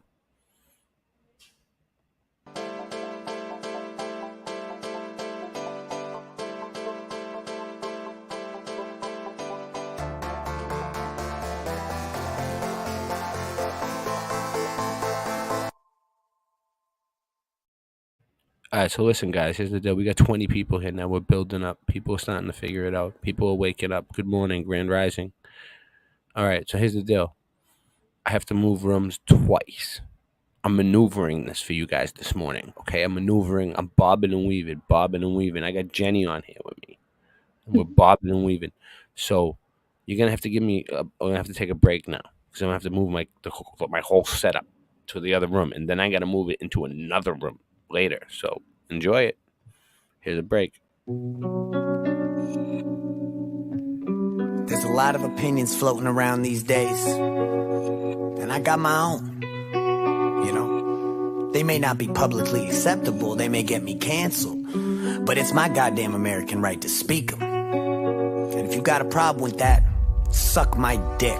In a world made for the weak, the meek, the beta males and the sheep, too soft for debate. If they don't agree, then they just block and try to censor whatever you speak. Only like minds on the timeline that they see. They anti this and anti that. So close-minded, really, they just anti-facts. And you can show them the proof, but if it doesn't all align with their views that they've been programmed with from the news, then they don't want to hear it, or even fucking be near it. See, the truth is too much for their spirit, that's why they fear it. They try to tell me no, but fuck it, I'ma say it anyway. I've been waiting for the government to kill me any day. What the fuck, I'm not important enough? Must I talk about the vax, how they poisoning us? Or the Vatican and all the little boys that they touch? I'm not scared, shit, it's not like I'm avoiding this stuff. Yeah, the First Amendment still lives on through me and certain other motherfuckers who ain't on TV. We the last dinosaurs alive in AD. When we're gone, then you'll really know that freedom ain't free. But if everybody got to showing some balls, these agendas they've been pushing will be slow to a crawl. But y'all so fucking soft, obeying and going along, sitting there triggered over a song. I know the type, got a Black Lives Matter sign on the front porch, never had a black person in the house. Yeah, it's time to call them out. Virtue signal motherfuckers ain't about shit, they just running at the mouth with these pre-programmed points of view and these ludicrous facts. Asian hate, stop acting like you knew about that. If you need a safe space, there's some room in the back with fresh vaginal wipes you can use while I rap. Pussy, yeah, it helps them all sleep at night, knowing they signed a petition for equal rights for transgenders, talking like it's their fight, when in reality they never met one in their life. They don't donate or actually do nothing about it, they just sit there sipping Mountain Dew on their couches while they clapping for each other and circle jerking themselves, applaud the loss of freedom and cancel those who rebel. And I'm the bad guy cause I'm white and not gay, which means that I'm a bigot and discredits what I say. But I'd rather have some toxic masculinity than have an inner bitch in me, bitch, so suck a dick of 3. See, the algorithm's keeping you lost, and now you're caught in an echo chamber of your own thoughts. Let me talk while I can and speak to all my supporters before there's lawyers, threats, and gag orders. Cause nowadays that's the American way, with this false administration that has led us astray. They want the country to heal, but they don't spell with an A. What they mean is to obey and do whatever they say, but we tired of that. So when I'm here to rap, I got a duty to the people to bring light to the facts. Never see a day I'm taking it back. If I gave a shit, then I'd use a mask for wiping my ass. And when it comes to the shop, I don't care if you got it, why you care if I didn't? I'm not understanding the logic. Shit, it's such a hot topic, you can get them in malls. I just got my 8th booster, fucking round of applause. People scared to say it, so they just say nothing instead. So let me make myself clear so they don't twist what I said. Hell yeah, I'll get the shot with a gun to my head after they pull the trigger and they vaccinate me dead. Raw thoughts. And I ain't no Democrat, I ain't no fucking Republican either. These motherfucking raw thoughts. I'm a free-thinking citizen of the United States of America, god damn it. Raw thoughts. And I've been seeing where this world's going, where this country's going, it makes me sick. These motherfucking raw thoughts. Fuck the New World Order. Take that vaccine and shove it up your ass. Raw thoughts. Oh, y'all thought I was done? Hell no. This is Raw Thoughts. You know how we do. Line these motherfuckers up. It's time to get to work. Where should I start? Joe Biden, I guess. Old Yeller. Shit, I'm honestly surprised he hasn't died on us yet. You ain't our president, dog. Shit, you don't have to pretend. Come on, Joe. We all know that you ain't actually win. Yeah, them puppet strings holding you up. Weekend at Bernie's. Dementia really slowing you up. Should we be worried? You're tripping upstairs, then you're sniffing on hair. Someone go and get this geriatric man a wheelchair. And then you got his son making lots of loot from the Ukraine and blew it on prostitutes. So I snort a line of crack rock off the protective case up on Hunter Biden's laptop. So I'm typing in caps lock like, hi Fauci, I seen that mail leak, dog. Better get a better antivirus called a Geek Squad. The king of backtracks. Last time I seen that many wrong numbers was me when I failed math class. And Jen Psaki, I'm getting sick of that lying twat fire crotch. Always trying to tell me they'll require shots. But if it's shots that they want, I'll let them have it. If they knocking on my door checking my vaccine status. Andrew Cuomo, grabbing asses like the old days. Still had time to kill more old people than old age. We all hate you, judge and defame you. I speak for all Italians, we don't claim you. Injected Rachel Maddow with a fatal strain of mad cow. Walked her up a massive flight of steps and kicked her back down. Seeing news come out, make me wanna smack the dick right out of Anderson Cooper's mouth. So ask your senator, pass me the AstraZeneca vax. Your relative's dad, go and jab your stepmother rapid. Testing your ass when you have a temperature shit. We gone nuts, don't vax the messenger. Like Kamala Harris in Guantanamo Barrack. She's incarcerated so many people, I think it merits leaving her there to rot. She deserving of it either way. Just be sure you don't forget to go and throw the key away. Now you can call me insane, but Ted Cruz is actually growing on me. Wait, let me explain. Shot-wise, he's been freedom of choice, while also fighting for the First Amendment, which I need for my voice to get out. So no matter how bad that I wanna hate, I give credit where it's due. I know it's a hot take, but before I'm off the subject, wait, you still ugly. Shit, Arya Stark won't even wear your face. I'll impregnate Melinda Gates. She said my dick was great. I said shut up bitch, get back in the kitchen, fill my dinner plate. Then I liquidated Bill's estate, blew their house up with them in them, let them incinerate. Gathered up their ashes and slipped them into some vaxes. The FDA approved it and shipped it off to the masses. Had some side effects, but they ain't worried about that shit. Long as I ain't tell no one and pay my taxes. Get your vaccine, shoot up like 15. And don't forget to go collect your free Krispy Kreme. Go and get tested for fun to get a swab high. Cause there's nothing quite like huffing ethanol oxide. And Zuckerberg will try to censor my words. Jack Dorsey shadow banning, this revenge of the nerds. New rules trying to regulate life as it was. More mandates than gay night at the club. So I'm sorry that I had to come and stop the show before we all need a motherfucking shot to go anywhere. So someone had to come and rock the boat and say shit that even Tom McDonald won't. And I'm just one guy with the balls to say what I see, even if I sound off a ways. All I know is that we're way too lost to save. At this point, I could write a raw thoughts a day. Shit, but these are my opinions, and I'm allowed to speak them. You wanna get the shot? Do you? It's called freedom. You don't, then you don't. Stop forcing vaccinating, cause to me, that's like pushing pork belly on a vegan. I mean it. Disagree with my views, that's all fine. I respect you for yours, respect me for mine. We don't gotta draw a line in the sand or nothing. Just respect a motherfucker that'll stand for something. So keep watching the news and keep trusting the numbers. I'll keep digging for truth and tell them what I discover as they cancel motherfuckers just for raising their hand. I'll pull my megaphone out and get to taking a stand. Raw thoughts.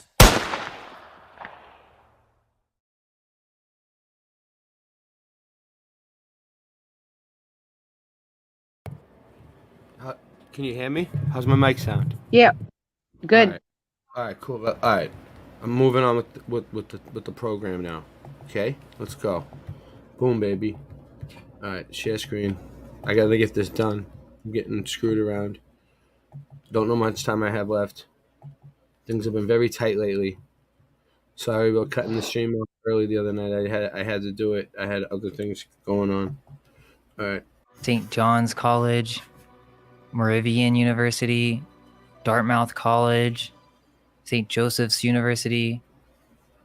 These buildings and castles have been right in front of our eyes this entire time.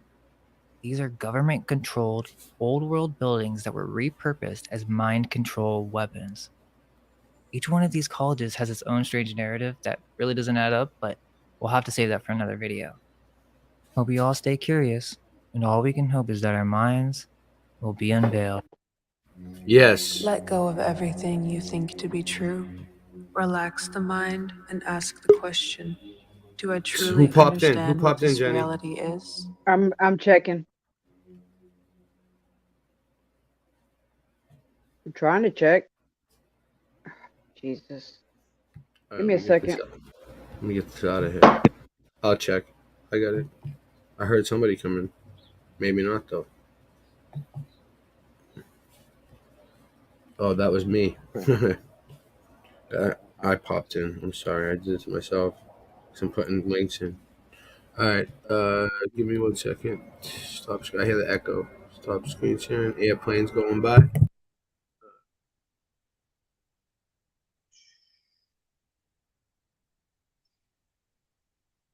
What's the matter? You bums forgot how to kill people? Doesn't your work mean anything to you anymore?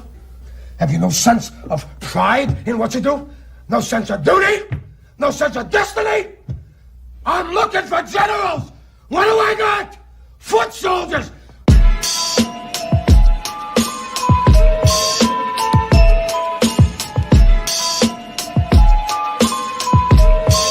Yeah. Yo, Bear, what up? Salute. Ferrigno, salute. Alright, look. Yeah. See, he ducking, I ain't even have to show him the 3. When them shots fly, he ain't even know it was me. How you got chains, stupid, you supposed to be free. I laugh at you assholes like it's cold in the D. It's a million Philly killers, most notably me. Put your mob against the wall like a poster of P. What you think inside this big black holster on me? It's the crucifix that dangled from the rosary bead. Ain't nobody fucking with me, everybody know the time. Motherfuckers didn't get the picture like a photobomb. The driveway full of Aston Martins like a Motorcon. Aim the yapper, let these bitches fly till he emulsify. This the church of Satan, it's the final invitation. Everybody dying, this is final destination. Me and you could go to war, that's the price a soldier pay. The knife word cut the clavicle and touch the shoulder blade. Blood everywhere, smelling like copper pennies. Get shot in the head, salute you with a shot of Henny. Creep up on you silently with the 4 nickels shining so vibrantly. Blood everywhere, smelling like copper pennies. Get shot in the head, salute you with a shot of Henny. Creep up on you silently with the 4 nickels shining so vibrantly. Killers with Phil down in you eyes. I kill the mob of you guys. Fuck the fries, just kebab you with knives. Everybody got mafia ties. White castles, it's a bar, Mr. Appetizer, shotties and knives. Gucci gooses on display, shooters on the way, Brussels on the bay, the Farrah pizza buffet, in exclusive day. Banana hands like Tony Robbins. Spumoni Gardens, the Coney got that homie, we keep the chromie poppin'. Rockin' the 14th century death mask. Gazelle goggles and Fendi headbands. I talk that Brooklyn shop you up talk. Shoot on like you used to fuck off. Y'all never had enough sauce for blood sport. Nor to stomach the floors with the drugs bought. Quarter 100 the floor, stuck a drug lord. Swimming pool shaped like a dollar sign. And choppers that make a day rape out of Columbine. Raiders of the laws, cocaine, Satan mass. Papers of the frauds, coalesce with the ancient math.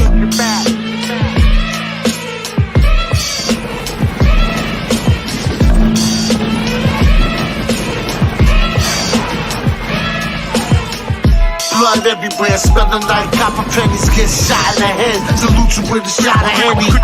Creep up on you silently with the 4 nickels shining so vibrantly. Blood everywhere, smelling like copper pennies. Get shot in the head, salute you with a shot of Henny. Creep up on you silently with the 4 nickels shining so vibrantly.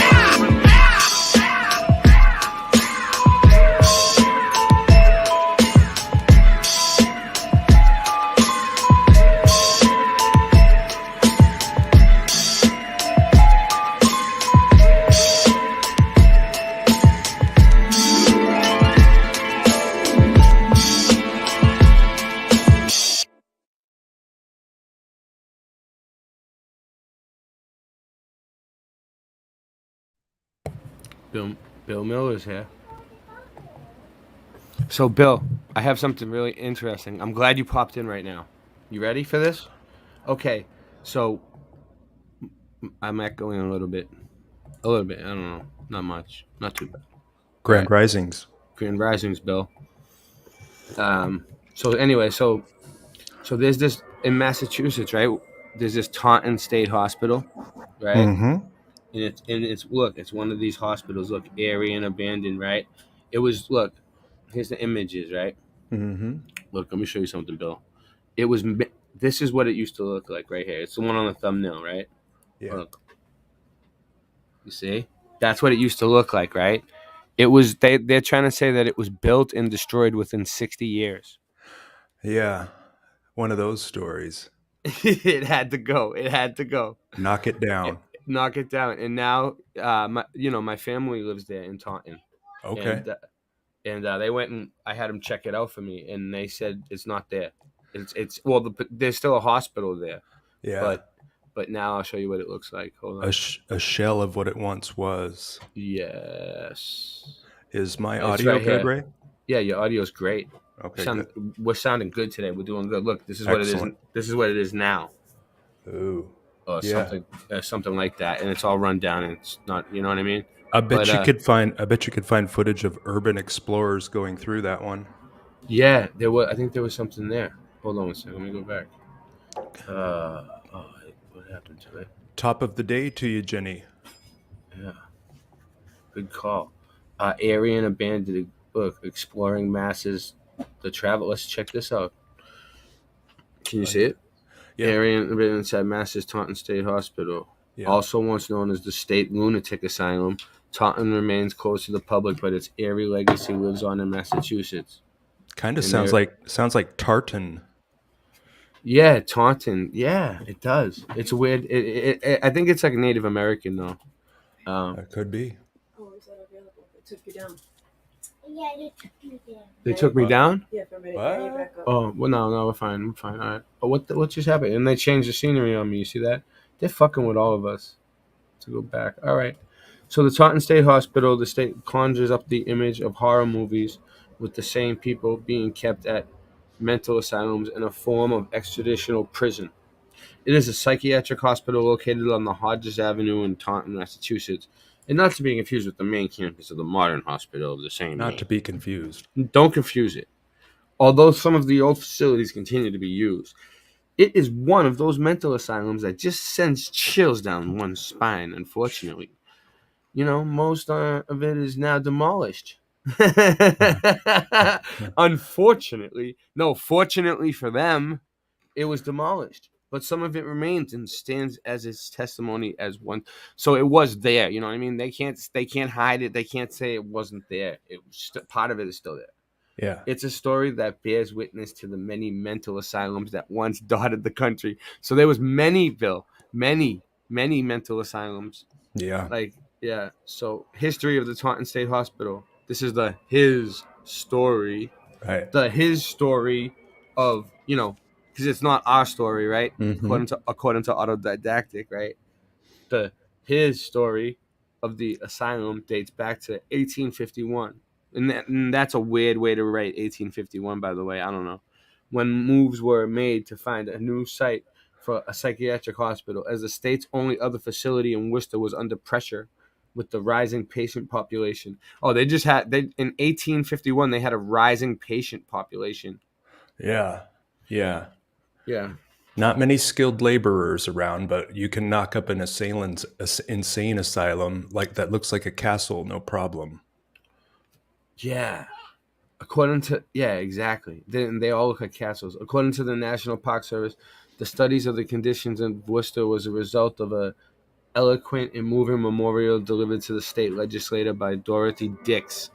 D-I-X. What kind of a name is that? Dorothea Dix. in 1843, the NPS notes. So, and that's just, the NPS noting it. It's not really, the NPS, what's that, like a press? National Press Service? So it's the news said that, you know what I mean? And they're just cementing it into the history. National Park Service. Oh, well, same I was almost onto something. That Yeah. memorial documented the admissible conditions that most localities provided for their citizens with disabilities. The Taunton State Hospital was first established in 1854. It was established in 1854. So that doesn't tell us shit. And it was when the building was actually built. It was known as the State Lunatic Hospital at Taunton. It was originally built in a rare and rather unique neoclassical style designed by architects Boyden and Ball. And it was one of the more beautiful works of the hospital art in the country. Kirkbridge buildings, Bill. What do you know about Kirkbridge buildings? Kirkbridge buildings. That's a new one. What is Well, this is Kirkbridge what we're building? looking into tonight. Look, in 1851, the Massachusetts legislature appointed a commission to find a site for a second state asylum. This was necessary to alleviate the pressure of a rising patient population at Worcester. The city of Taunton was chosen, and the state lunatic hospital at Taunton, and it was originally known, began housing patients in 1854. Although not as large or as architecturally ornate as its siblings in Worcester and Danvers. So there's another one in Danvers State Hospital, the Taunton State Hospital, and Kirkbridge. Just get them all over the place. Danvers is right next. All these places are close to each other.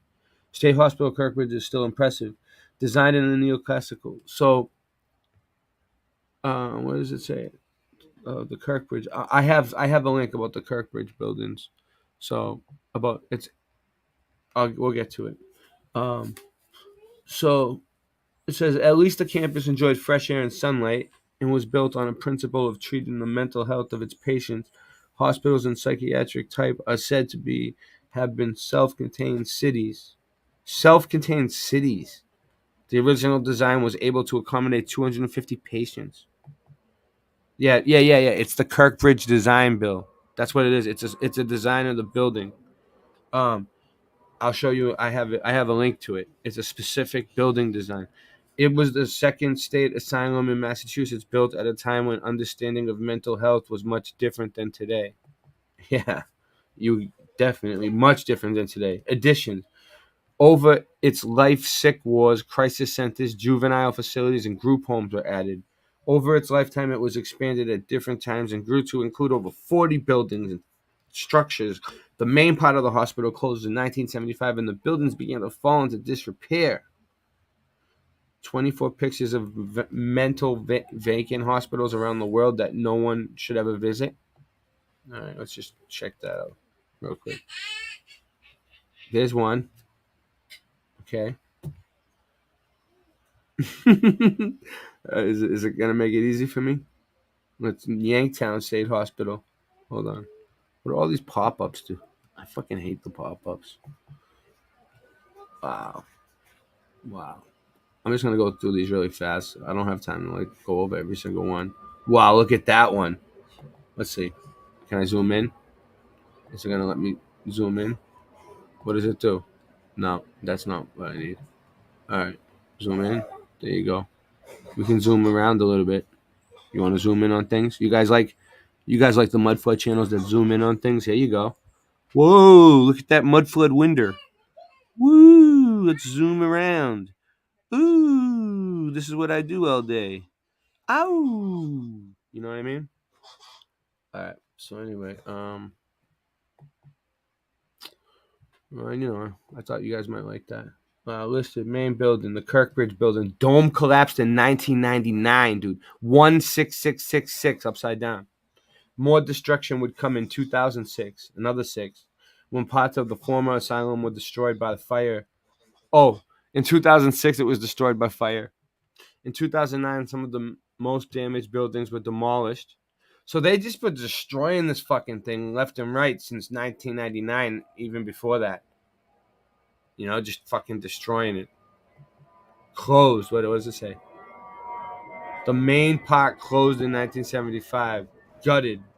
So look, these are all different ones. They're all Kirkbridge buildings. Look, and they've all been destroyed, like every single one, taken down.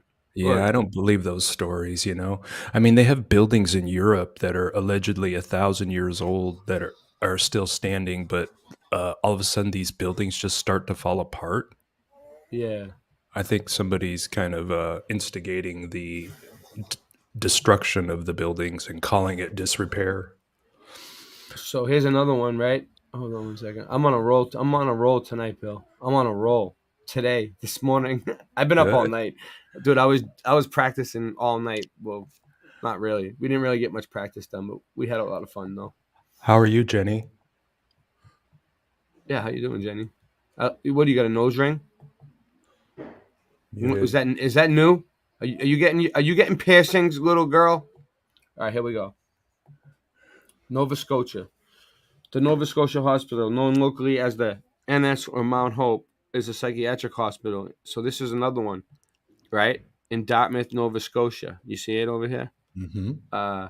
Operated by the Nova Scotia Health Authority. It was province's largest, oldest mental facility, co-founded by Dorothy Dix. Again, Dorothy. Whoa. Was an American advocate on behalf of the indigent mentally ill who, through vigorous and sustained program of lobbying state legislators in the United States Congress, created the first generation of American mental asylums during the Civil War. So this lady created all of them, dude, during the Civil War. And that's when they took these people in, right? And they were like basically like making things up to try to lock people up in these things, Bill, like after the war, like, oh, you have this, you have that. They made all you know what I mean? And that's what it was. And they were just trying to fill these places up. It opened, and they said they were all like self-sustaining cities. You know what I mean? It opened in 1856 as the Mount Hope Asylum for the Insane, and today it is fully accredited. I met, what was really going down in this place. That's what I'm trying to get at. I'm trying to find something. I've got a couple ideas. Yeah, what do you think? Well, I mean, earlier in the show, you showed them doing the mind control with the energy waves, underneath the building. Oh, so you've been paying attention to the show? Sure. Nice. Well, I mean, so let's say they were able to, essentially brainwash a bunch of people, but maybe it was an experimental type of technology, and maybe it only worked on some of the population, and then it really messed up the rest of the population. Oh, like you messed with their minds. Like, so now you've got cities full of people that you've experimented on, and now you've messed up their brain waves. How's that? And now you got to do something about it. Yeah. Where are you going to put all these people that you experimented on? I know. In these giant places like this, look how big this fucking place is. Look, so the Kirkbride plan, right? Remember I brought it up? Mm-hmm. Yeah. All right. Was a system of mental asylums. The lunatic asylum was an early precursor of the modern psychiatric hospital. Look at it. It looks crazy in there. You see what? Yeah. All right. Design advocated by American psychiatrist Thomas Story Kirkbride. Yeah. Thomas Story Kirkbride was a physician, hospital superintendent he was an alien. He was a reptilian. The Institute of Pennsylvania Hospital and primary founder of the Association of Medical Superintendents of American Institutions for the Insane. All right, so in the mid-19th century, the asylum built the Kirkbridge design, often referred to as Kirkbridge buildings or simply Kirkbridges. Kirkbridges, Bill. We got a new word. Kirkbridges. Yeah. This design right here, 1848 lithograph of a Kirkbridge. This is the design, right? Were constructed during the mid to late 19th century in the United States. The structural features of the hospitals. A hospital is a healthcare institution providing a patient treatment. Yeah, we know what a hospital is. As designed by Kirkbride, were contingent on his theories regarding the healing of the mentally ill, in which environment and exposure to natural light and air circulation were crucial. The hospitals built according to the Kirkbride plan would adopt various architectural styles, but had in common the bat wing style floor plan. You ever heard of the bat wing style? Are they making shit up now or what? Well, I think they would add on, like you would build the main part of it, and then as more resources come in, you would build another wing. Oh, so yeah, you see. Yeah, look at the design right here on the screen. Like you can see, it looks like a bat. It's like the wings of a bat with one thing in the middle. All right, so you could continue adding on. All right, bat wing. Then they're using the bat wing style floor plan, housing numerous wings that sprawl outward from the center. The first hospital designed under the Kirkbride plan was the Trenton State Hospital in Trenton, New Jersey, constructed in 1848. Throughout the remainder of the 19th century, numerous psychiatric hospitals were designed under the Kirkbride plan across the United States. By the 20th century, popularity of the design had waned, largely due to the economic pressures of maintaining the immense facilities, as well as now they're giving me a notification that they interrupted my stream. Fuck you, YouTube. Suck it. I'm so sick of them. I'll just open 3 more channels. I don't. It seems to be. No. No. You know from before. Yeah. It took it Oh, off yeah, for yeah, like yeah. 1 second. Yeah. At the beginning. Yeah, whatever. It's all right. And we're on 3 channels anyway, so they probably didn't get it off every channel. Maybe they did. So this is just like a flip. The Kirkbride plan. Basis of this guy. Basis of philosophy. Look, the establishment of the state mental hospitals. The U.S. Partly Dorothy Dix, New Jersey legislature, 1844. New Jersey is a state, Mid-Atlantic. Yeah, everyone knows what that is. Thomas Story Kirkbride, that's him right there. Philadelphia, Pennsylvania, which has a lot of anti-tech all over the place. Environmental determinism is the study of how the physical environment predisposes societies and states towards particular development trajectories. Moral treatment. Moral treatment was an approach to mental disorder based in humane physiosocial care or moral discipline that emerged from the 18th century. And then it became formed in the 19th century. So, all right, so design and architectural features. The Kirkbride plan asylums tended to be large, imposing institutional buildings, with the defining feature being their narrow step linear building footprint featuring staggered wings extended outward from the center, resembling the wingspan of a bat, like Batman. The standard number of the wings of the Kirkbride plan hospital was 8, with an accommodation of 250 patients. The Kirkbride's philosophy behind the staggered wings was to allow the individual corridors open. So, the most excitable, most dangerous, volatile patients. So, the wings from the center complex of the building were reserved for the most excitable or most physically dangerous of volatile patients. Patient rooms. So, if people try to fight them, they put you on the outside. Patient rooms were suggested to be spacious with ceilings at least 12 feet high, but only large enough to room a single person. Richardson Romanesque. Look at this. Richardsonian Romanesque is a style of Romanesque revival architecture named after the American architects Henry Hobson Richardson. The revival style incorporates 11th and 12th century Southern French, Spanish, Italian Romanesque. That's what that is. So, what's this? A child, obscenity, a physician, and a chief swinging in the lawn. Or here's another one: Oregon State Hospital. Look, they all look the same. All the state hospitals look the same. So, look, this is the salaries. So, if you were a physician in chief, you'd make between 1,015 and 2,500. Assistant physicians are making 300 to 500. Board. Stewards are making $500. Supervisors are making $175 and $250. The engineers are making $240. The carpenters are making $240. The teachers are getting $175 to $200. The carriage drivers are getting $168. The farmers and gardeners are $144, $200. The attendants, everybody's getting paid. Everybody's getting paid. They're all splitting paper. All right. So anyway, Kirkbride plan hospitals were constructed throughout the United States. Look how many there were, dude, all over the fucking place. Approximately 33. Oh my God, there was 33 of them, Bill. Uh-oh. You see that? Yeah. 33 of these. 33 of them. Why do you think they built 33 exactly? You think it was just a coincidence?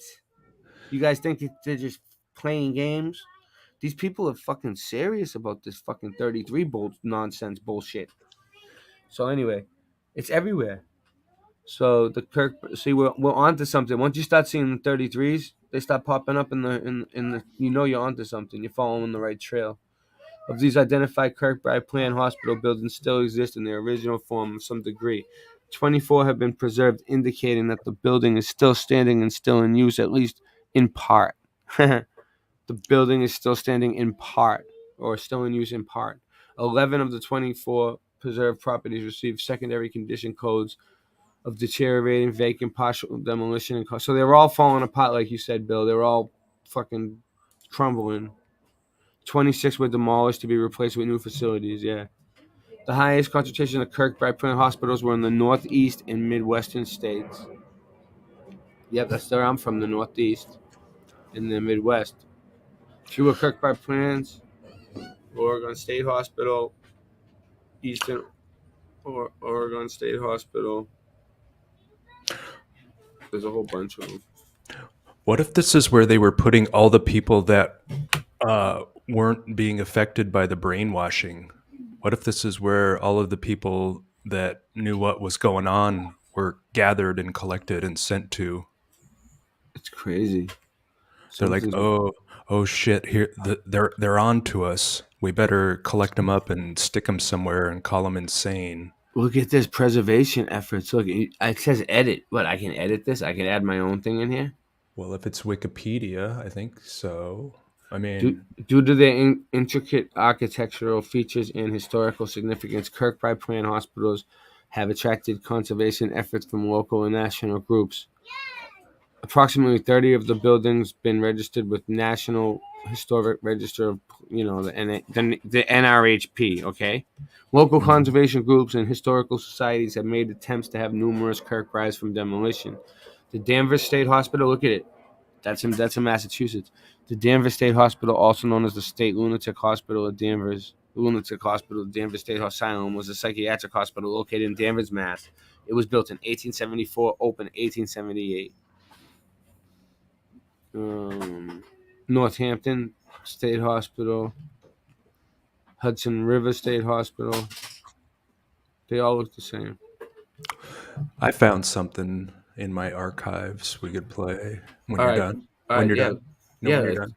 I think it's done. I don't think there's really much more on this page. I have more stuff after. Let's do it. What do you got? It might be. I don't know if I have controls because I just came in through the regular link.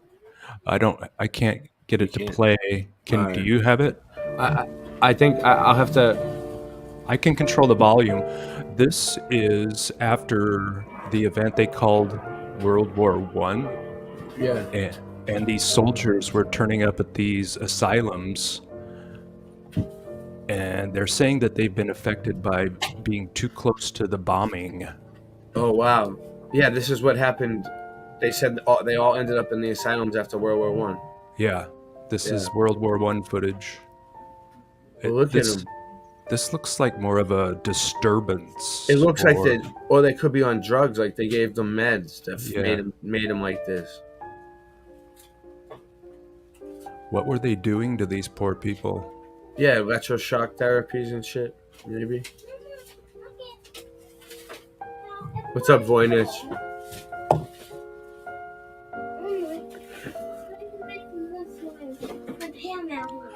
So they're saying this is because the bombs were so loud that these guys went crazy.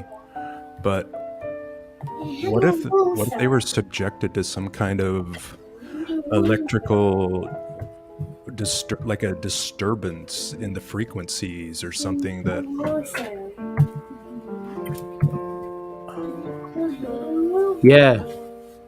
that's what I think. They were electroshocked and given LSD and all kinds of he looks like he's all fucked up.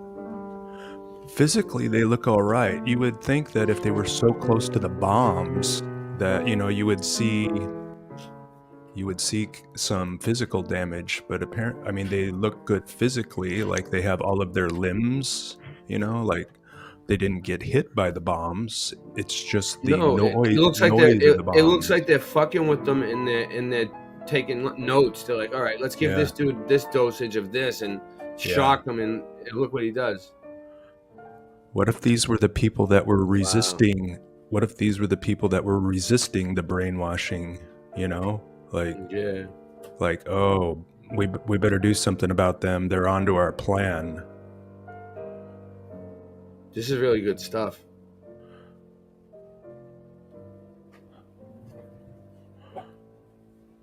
So yeah, this kind of treatment is awful. Need to find out who's doing this to people and why, and stop it. Yeah. How you doing, Voynich? Good morning. I'm doing awesome. Yeah, we're looking at insane asylums and how. Yeah, dude, it's hard to watch. like you guys are pondering they did something to these people, you know. Yeah. Yeah. It's like when they inject like stupid stuff into you, of course you're gonna act stupid. You know? Yeah, something, and that's what all these asylums were like founded for, to control this huge population of mini cities of All the people, 250 people. I think that all the people that call themselves doctors or therapists or even some nurses, you know, very cruel people, very cruel. Yeah. But you know, an actual nurse, an actual doctor cares for people very That's much. true. You know. Yeah. Yeah. So and there's also things in between them, people and characters in between. But yeah, you know, we are being sold this image of doctors and nurses that really care, and they are there. I mean, I know they are there. That's, you know, but there's some very weird and wicked people in that, right? In that branch of That- profession. Thank you, Bill. That was really cool, man. You have anything I need else to like ask that? a question. This is important. Yeah. Were Go y'all ahead. able to hear me at all? You're yelling right now. I can tell you that much. You're really coming in Oh, loud. well, okay, listen. Did But not. were you able to hear me no, before? I couldn't hear. I didn't hear. No, we didn't hear. No. You before. No. Okay, I think my mic went out on my my earphones or Yeah, earbuds. That happens to me too. So Because fuck, I was trying to say something for the longest and nobody could hear me. really, that sucks. What were you What- trying to say? What were you trying to say? Do you remember? About No, she forgot. you know, I don't even remember. I don't even remember because I got freaking pissed off about the mic. All right. Alright. It'll be Well, all right. Try to just keep it away from you. You know, we're gonna get you a new mic, Jenny, somehow. If I get another one, I'll mail you this one. We need these fucking you need earbuds. Jenny you doesn't need a new mic. need a. Jenny's mic is working so good. You know, Jenny's Well, then mic. what does she need to do, Voynich? She needs to. It is now because I unplugged my earbuds. No, she needs to tone down her voice. Turn down the voice, Jenny. A little bit. If Just a little Jenny bit. if Jenny tones down her voice, I mean, her mic is like the best mic of everyone. All right, I Yeah. don't know how she does It was, but Well, I had to unplug it because it stopped working. Just you're getting try better. Try to whisper. Just try to whisper. You're getting better at solving things, Jenny. I've Yeah, noticed yeah. that you are. You are getting you better are at, you know. you are getting better. This stuff is really tricky. I'm just trying to help you, Jenny, so that when you do your Yeah, I streams, did. like, I'm saying I wasted I like want you to 15 or 14 listen. fucking When dollars you start, on them earbuds. when you Let's start see doing what your on. live streams on your own, Jenny, I want you to be fucking super good. So anyway, Eldridge Boyden was a prominent 19th century American architect from Worcester, Massachusetts, who designed numerous civil and public buildings throughout New England and other parts of the United States. Perhaps his best known works are the Taunton State Hospital and Mechanics Hall in Worcester. So this is the guy. This is him. This is the man. Boyden was born in Somerset, Vermont on July 4th, 1810, to a Revolutionary War veteran. The family moved to Orange, Massachusetts. Orange is 33, by the way, where young Dude, a Revolutionary War veteran. How does that work? Yeah. Yeah. I mean, that's like isn't that like a, how do you say, impossible word? Is that like contradictory in Yeah. news? That's not possible. You cannot be revolutionary and be a war veteran. That Oh, I shit see. don't add up. That's like he was a terrorist that worked for the army, so he was a good guy. Or the other way around. He was like a revolutionary war veteran. No, that shit doesn't add up. Look at these places. Look at the Taunton one on the left, and then this Worcester one on the. So no, it's a bullshit story. It's a dude, bullshit that story. terminology, that term, a Revolutionary War veteran. Okay, a veteran is what? Is an approved. It says it right here. Look, Vaughn. It's an approved traumatized person that's been in an approved killing, you know. And then there's revolutionaries, And Yeah. these are people that stand out for the truth, and that Right. even want to kill people. So and they even want to kill the people that are ruling them, because that's why they call revolutionary, because they're rebels, right? So you cannot be a revolutionary and a war veteran together. So therefore, Right. the whole The whole story thing. sucks. Okay. Yeah. Yeah, the whole story I'm is a done piece of ranting now. shit. I'm done Yeah. ranting now. Yeah. Yeah, That's yeah. good. Voynich is on our side now. So, so I yeah, mean, but yeah. So the when was I not? When was I not? When was I not on your side? I mean, no, I'm saying on the mud. You're looking into the mud flood research. no. You're starting. You're No, I'm starting. You're talking about the starting. words. I'm talking about the words being used here. Right. Well, that's what we're trying to say. Like it's all lies. Everything. It's Yeah. all. Yeah. So the National Society of the Sons of the American Revolution is an American congressional chartered organization founded. They found it in 1889 in An approved rebel. So he's an approved rebel. Oh, yeah, that shit makes sense. And look at the sense. look at the symbology. So, and there's another one of the places where I don't know why I went there. All right, so then Maybe he was even appointed. Maybe he was appointed as a rebel, and then he did his job right, and then he was an approved rebel. Wow, that's a dream job. on the look. That's just like John Fitzgerald Kennedy, isn't it? Like he was approved. He was appointed, and then he was selected and elected by the people, and then he was approved. Yeah, and now he can die, and now we have a story. Yep. Yeah. Yeah, and that's what it says right here. Look, the Kirkbride Thomas story. As you see, look, we have a story. Psychiatric hospitals. Yes. I remembered what I was going to say. I was reminded. What I was trying to say actually. Those guys that were shaking and shit. Like I was trying to say that they looked like they had some kind of neurological damage, because if they were too close to bombs going off, it could have caused neurological damage. There's a whole book here. Yeah. Good point, Jenny. Yeah. Yeah, I can see it. That's what it looked like. It looked neurological. Yeah. This is a whole book. I don't know if I want to read it all, but there's a whole book on this shit. On the construction, organization, and general arrangements of hospitals for the insane. It's crazy. There was a precedent for it too, because people who had seizures were considered insane. Like, and I know this because my late husband, his grandmother was institutionalized off and on because she had epilepsy. Yeah, they got to call them something, you know. Yeah, that's what I was thinking. Like maybe before, people weren't calling other people crazy or sick. They just felt compelled to help them. Yeah. How about that? Like, I mean, that's what I find very plausible. That they introduced the word crazy and sick, like something you should not be in the neighborhood of, when before that, it was just people, and we would just get by, and we would just help people that were sick for a moment, for a week, but not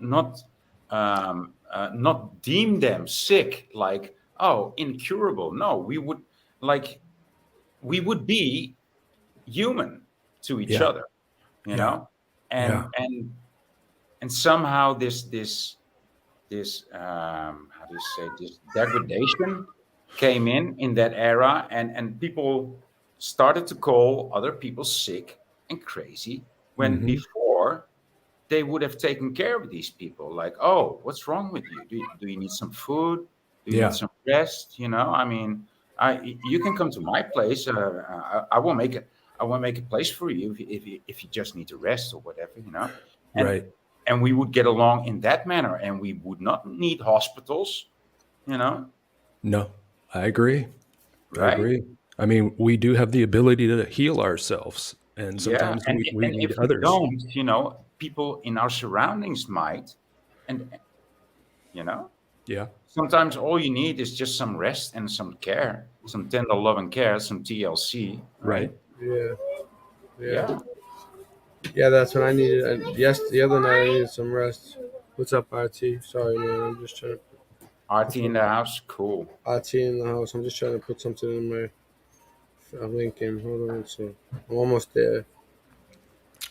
Yeah. All right, Bill. Go for it.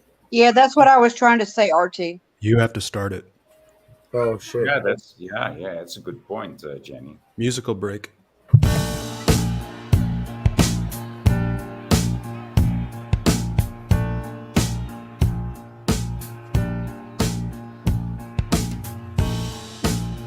Oh, I know this one.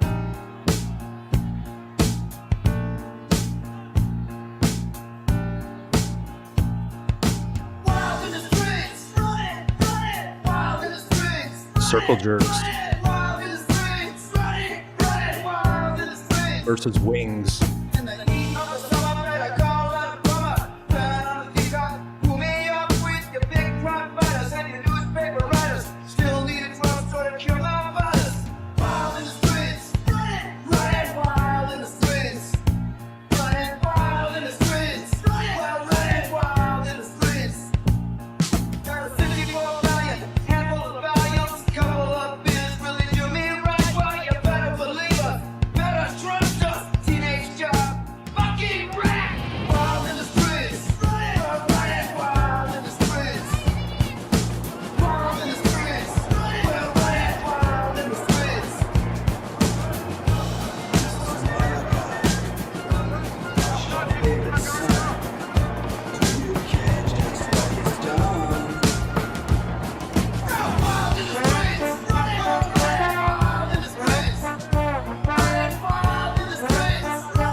Yeah.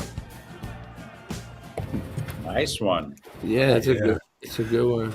That was the Circle Jerks, right. hardcore band out of Los Angeles, I believe, versus Wings mashup. Nice, dude. Yeah. I like- never heard of both of them, so to me, it's yeah. just one song. Yeah, yeah. I like the mashups. So I check like this one out. Can you guys see it? Cook. Can you hear it? Yep. Can you hear it? Paul Cook. I don't hear the audio yet. No No? audio, no RT either. No audio? No audio and no RT either. What's RT no- needs to try again. Turn up. Is the volume up on it? No, it's not that. It must be Oh. this. I must have to redo it.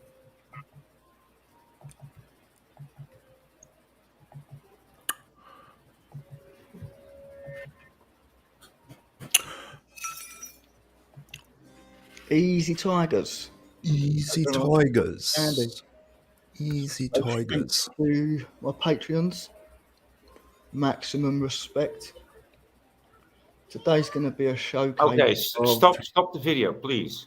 radio technology that Hold we on. haven't heard of, or I haven't heard. Yes. So what's this thing about patrons and Patreons? People call it. I mean, is this? It's not an English and American thing. Some people call it patron, and some people call it Patreon. Yeah. I mean, and it's pretty distinct by now. It's not a mistake. Some people just call it patron, and some people just call it Yeah. Patreon. Yeah, And I've people- seen it spelled both ways too, Voynich.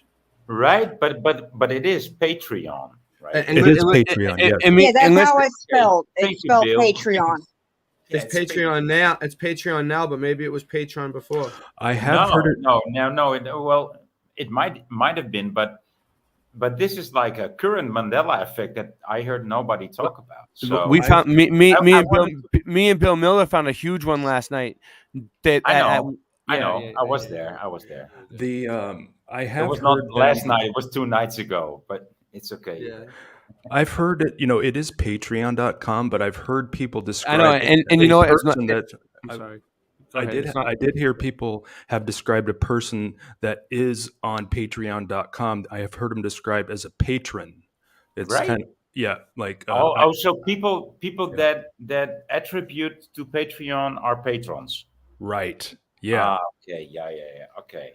But Yeah, I that don't know. makes I mean, sense. I do know what you're. I do. There is some It confusion kind of there. sounds like Voltron. I don't know what that shit is. I mean, what's that? It sounds like RT says Patreon sounds is like the company, but the person is a patron.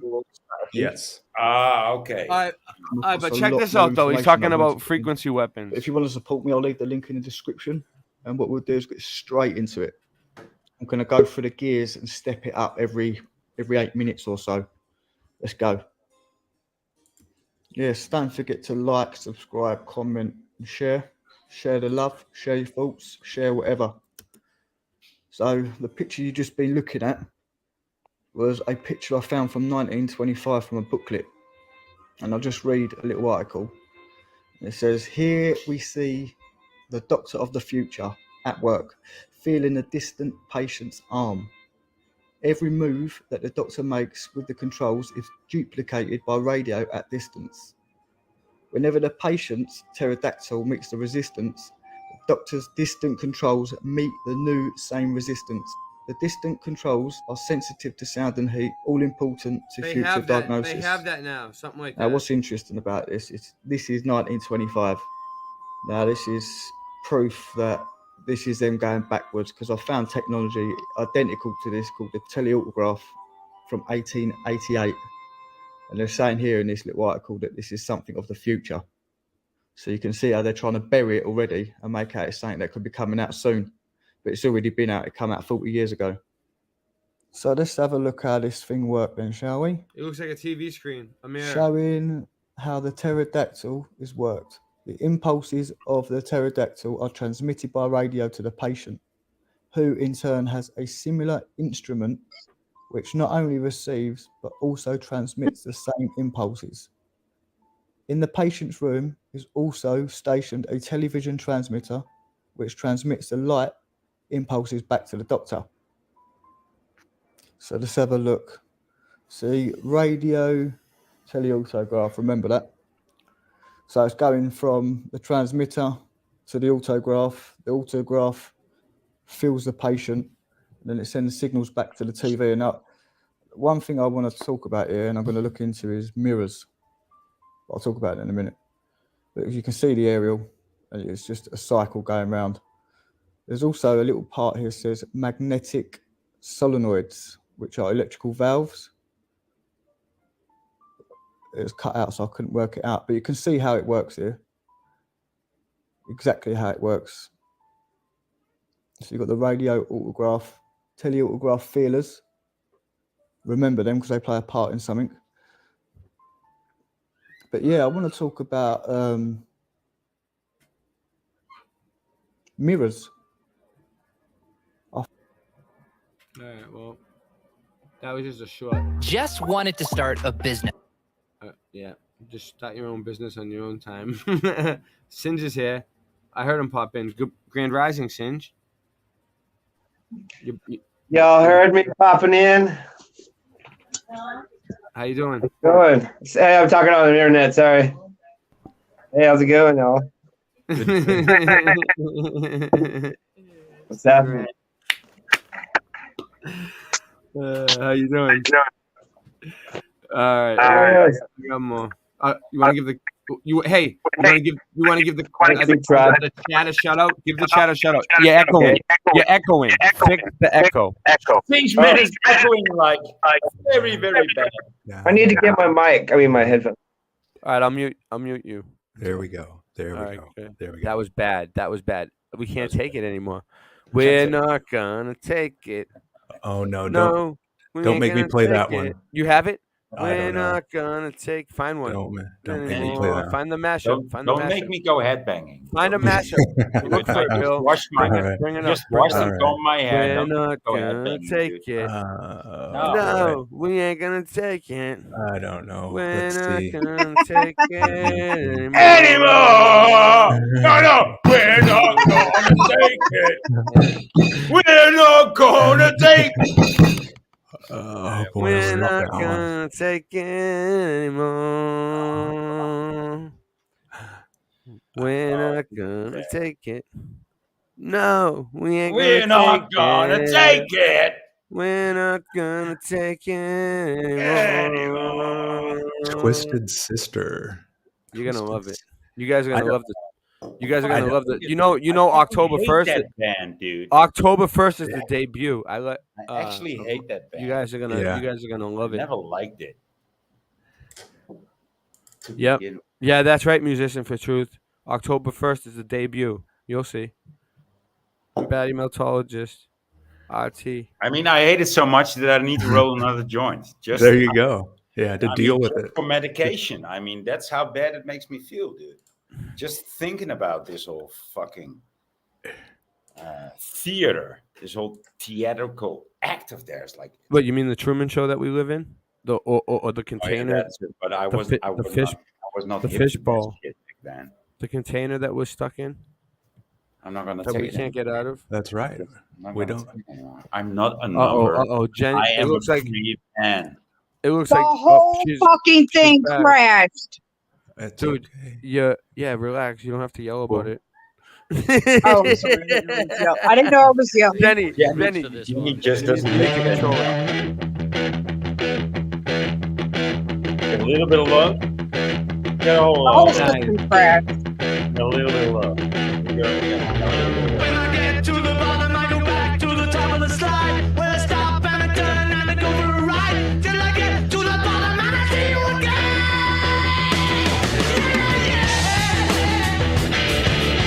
Pretty bad mashup.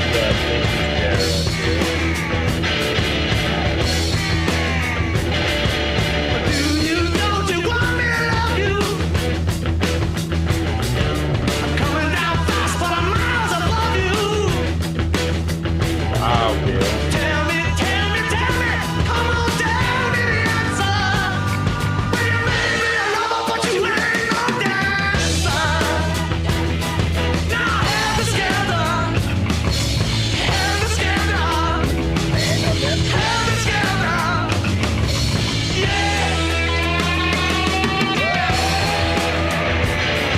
Dude, this, I mean, to combine these songs, yeah, when you think about it, would be so obvious, but nobody ever did it. I know. And now you did it? This isn't mine. This one isn't mine. Dude. Oh, this one isn't yours. No. I just have a collection of them. Yeah. Sounds like one. I hope to. I hope to. Yeah, you do it just as well as this. If you would have never told me that this wasn't yours, I would. I know. I don't want to take credit for other artists, but I'm really influenced by other artists that are doing I can this. hear that. I mean, yeah. Well, it bled through pretty well. I hope to get to this level one day. Yeah, I think you are at this level. I think it was one of yours. Thank you. There's still some progress to go on the audio portion of it, mixed in the tracks. I've gotten pretty good at the video portion of it, but the audio. No, but the thing you got to put into very well is like the beat and the rhythm. I mean, you seem to be able to combine things that are like not very likely to combine, but you seem to know to combine them in a so well. I mean, yeah, very original. lately I've just been developing my eye and my ear to finding and seeing the things that I like, you know, and this was one of them. You know, as soon as I saw this one, I was like, yes, this is going into my collection, and I'm going to learn from this one and have it be influential in my short films and my mashups. So I'm getting a pretty good collection of these. So that's why I never heard of this one. I never saw this one. And I'm not so much into either of the bands. Yeah. So that's why I thought this was an original of yours. I wish. These are buried deep in the archives. I mean, sometimes it takes me I can see that. hours and hours to unwrap the layers to get down to these. But once I get into that zone, I'm just collecting mashup after mashup.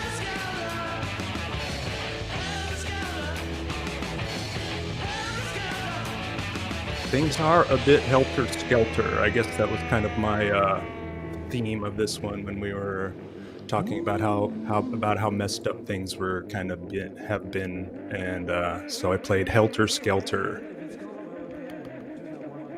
So what does the term actually mean? Like a little bit crazy, I think. Things have gone a little bit. Let's look it up exactly. I never looked it up. That's why I thought you might know. Things have gone helter-skelter. It has to do with the Charles Manson murder. Charlie Manson. Yes. Yeah. Oh, really? That's the origin of it? Yeah. I don't know, but that's what I think of when I hear it. I don't think so, because I saw that expression was used in the book 1984, which that book was written way before Manson. Let me see. Let me type 1984. Jenny's making a lot of sense today, right? Wow. Yeah, she's doing good today. Critical thought. Very high-ranking people in this group run in and scare people for being silent about their UFO encounters. Okay, everybody walks through Jeffrey Epstein was CIA, yeah, they killed Bob Marley. They killed Freddie Hampton, Amar Arbery. Styrofoam head inside closed casket, gold coins, where's highs were left behind for the boatmaster. Nobody saw his tuxedo, a picture next to his coffin like a young tuxedo. Like a sheep, we compensate with expensive tastes. Celebrates at the end of days with extended blades. Hit with street sweepers, die swept away. Flying metal blades, definitely settled things. They hit Louis Duzio, they don't give a shit who he know. Bang, ran up in his crib and let the Uzi go. You under my culture with yours, bing bang, ring your doorbell, shoot you through the door. Royalty and respect, loyalty and death. We took an oath amongst men till our dying breath. Make it twerk 16 bars, hot chorus. Run in your crib and pop smoke, clockwork orange. You know them haters though, pull out, make them Dracos blow. Make the place where your face was into a gaping whoa. When the lights go dim, fire start to flicker. Last bullet in my gun, last shot of liquor. Last bullet in my gun, last shot of liquor. Last bullet in my gun, last shot of liquor. When the lights go dim, fire start to flicker. Last bullet in my gun, last shot of liquor. Last bullet in my gun, last shot of liquor.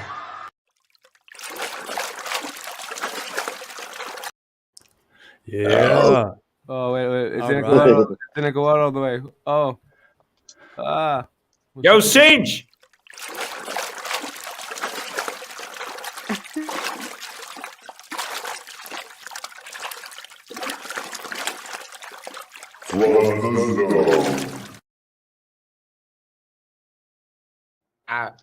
Flood the fucking zone, dude.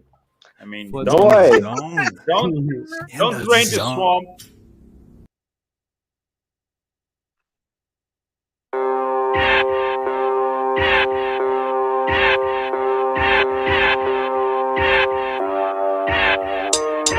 Come on.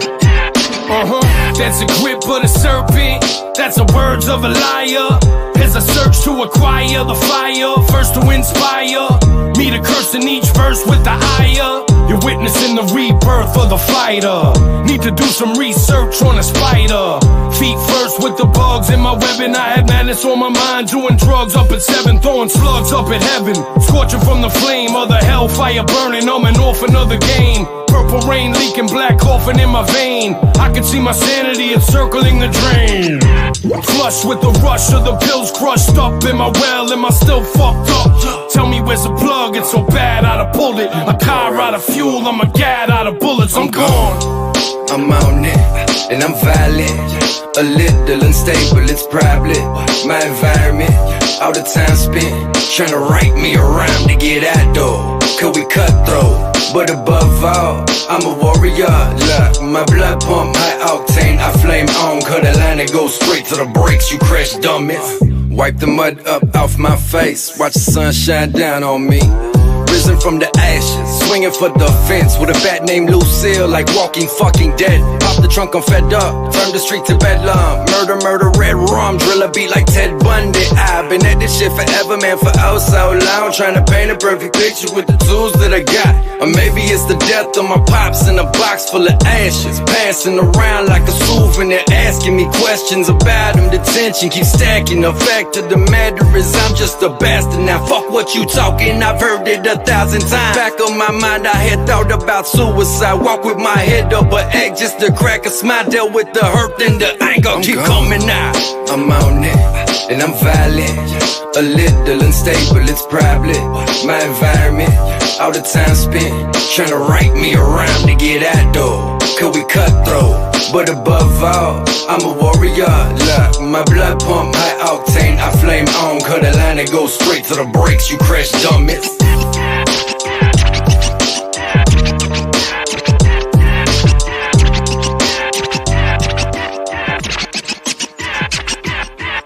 The Fraternal Order of Police president tells me this crop of LSD is a major threat to police officers. Sometime in the future. The Fraternal Order of Police president tells me this crop of LSD is a major threat to police officers as well as the rest of us. He says it turns normal people into monsters that possess this superhuman strength and no ability to feel pain.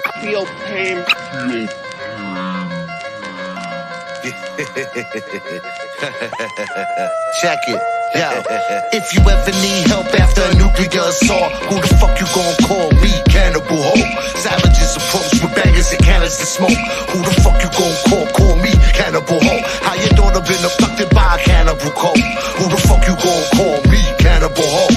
Gamma radiated Cannibal Hope, genius and dope. Who the fuck you gon' call? Call me, Cannibal Hope.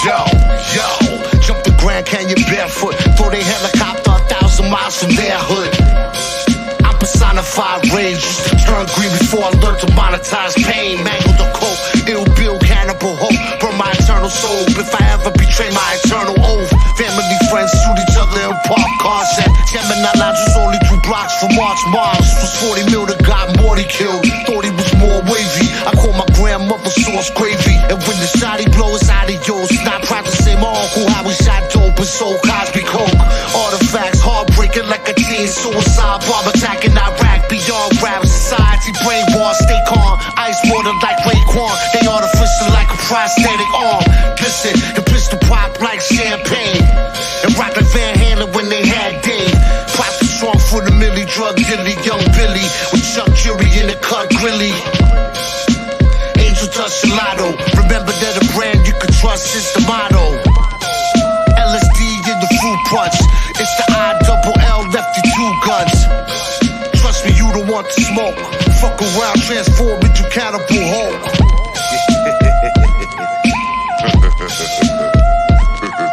If you ever need help after a nuclear assault, who the fuck you gon' call? Me, Cannibal Hope.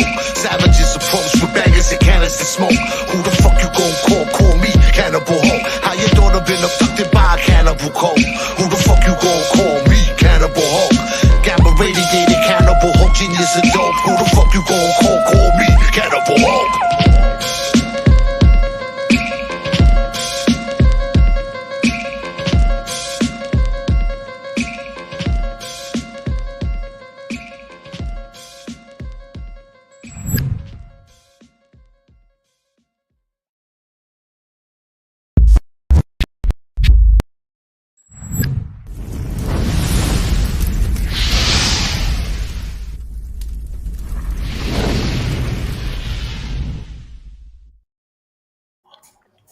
All right, so I got a few more things to share. Nice. All right, history of Nice. history of psychiatric hospitals. The history of psychiatric hospitals was once tied. I'm echoing. I don't know. I gotta Somebody's. say something about that. I used to be crazy, No. but I'm much better now. That's good. What happened? Sorry, I didn't want to interrupt, Ray. No, go ahead. No, I'm stunned. I'm listening. All right, so That was it. That was the joke. all right. 18th century public and private hospitals recognized that one important mission would be the care and treatment of those with severe symptoms of mental illness, like mostly physically sick men and women. Is this any good? Their community showed significant tolerance for what they saw as strange thoughts and behaviors. But such individuals seemed too violent or disruptive to remain at home or in their communities. Both public almshouses and private hospitals set aside separate wards for the mentally ill. Private hospitals, in fact, depended on the money paid by wealthier families to care for their mentally ill husbands, wives, and sons, and daughters to support their main charitable mission of caring for the physically sick poor. But the opening decades of the 19th century brought the United States new European ideas about the care and treatment of the mentally ill. These ideas, soon to be called moral treatment, promised a cure for mental illnesses to those who sought treatment in a very new kind of institution, an asylum. The moral treatment of the insane was built on the assumption that those suffering from mental illness could find their way to recovery and an eventual cure if treated kindly in ways that appealed to parts of their minds that remain rational. It repudiated the use of harsh restraints and long periods of isolation that had been used to manage the most destructive behaviors of mentally ill individuals, dependents, and specifically constructed hospitals. Tried to have the most prestigious hospitals tried to implement some parts of moral treatment on the wards. 1814 was the first institution specifically implement. So this is like the whole history on the fucking place. Look, here's a picture. Nice. Look, let's see if there's any more pictures. Oh, look, here's some pictures. Have you looked at the closed down one? I think it's Yeah, off New York. They're all Island or closed. something. They're all. We were looking at them all. They're all closed down. You have a link to it, Singe? No, it's a pretty obvious one. It's New York. Or I'll Get find this it. one. They're all just standing around like in white coats. All right. Well, that's the whole history of it. And then I got look at this: Tartaria, mud flood, lunatic asylums, orphan trains, incubator babies, and the Great Reset. Forbidden knowledge of the Americas past you were not supposed to know about. The conspiracy zone. The conspiracy zone. Yeah. I don't like the name. Our website is free. All right, fuck them. Let's see what this is. Anything good? Genesis 6:5 states, "The Lord saw how great the wickedness of the human race had become on the earth, and that every inclination of the thoughts of the human heart was only evil all the time. For this reason, God destroyed every living being on the entire planet except for Noah and his family, which was 8 people. Why? Not just because people were wicked and evil. There was something much more sinister going on here. You can find the reasons for the reset in the Genesis 6 as well as the book of Enoch from the Living Bible 6:1-2. Now a population explosion took place upon the earth. It was at this time that beings from the spirit world looked upon the beautiful earth women and took any they desired to be their wives. Then God said, "My spirit must not forever be disgraced in man. Wholly evil as he is, I will give him 120 years to mend his ways."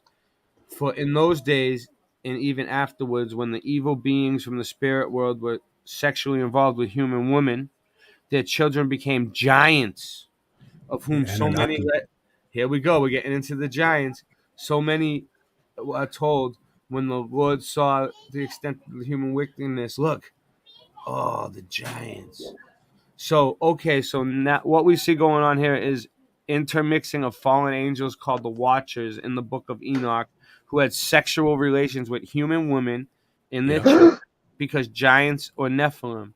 That's why the Mhm. entire world was destroyed, because this human angelic intermixing had created the genetic catastrophe on the entire plane, and God pulled the plug on it. This is significant because the Nephilim taught men. At the time, knowledge was far beyond chat, which any human could obtain by themselves. Because of this Mhm. knowledge, there were structures built that confound scientists to this very day, such as the Great Pyramids of Egypt, and didn't stop there. This is great. There are fantastic buildings all over the world, and the Nephilim left behind from the pre-flood world. Now that leads us to the second great reset, the Tower of Babel. So that all right. So that was the first reset when they flooded because of the. Oh, I get it now. Look, so they're saying the first reset is when Noah flooded. Noah's flood. The first that we know of. Then the second reset is the Tower of Babel when it melted down and everything melted. So maybe there was a flood first, and then everything melted. What do you think, Bill? I think multiple resets is on the table for discussion.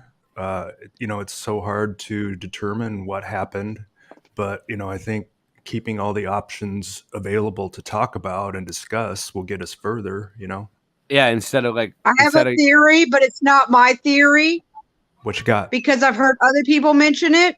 Is that there was at least one, maybe two other resets before the flood, because there was there's like a gap between Genesis 1:1 and Genesis 1:2. All right. I see. Well, let me read this. The second right. great reset was in Genesis 11 in the Tower of Babel. No, this was no ordinary tower. It was super sophisticated and without a doubt was built with an occult knowledge that the builders used that was left over from the Nephilim. At this time, the Nephilim had been destroyed by somehow. Some of that ancient knowledge came down through Noah's family, or they had figured out that the art of the occult, where they received the supernatural knowledge in that manner. The tower itself was no doubt built with this supernatural knowledge. As a matter of fact, the tower may have actually been tall enough to get to where we know now as the timberline, where there is a huge temperature change. It may also have been tall enough to where the oxygen level significantly dropped. Who knows what they could have accomplished if God himself hadn't stopped the tower's construction. So why build the tower? The reason? Mankind was still so deprived at this time that they wanted to build a tower to where God sits and make war against him. They really thought they could win a war with the Almighty if they built a tower and reached to heaven. 11. Now the whole world had one language and a common speech. 2. As people moved eastward, they found a plain in Shinar and settled there. A plain in Shinar and settled there. They said Shinar. Well, yeah, it says Shinar. Shinar. Shinar. Shinar. They said to each other, "Come, let's make bricks and bake them thoroughly." They used brick instead of stone and tar for mortar.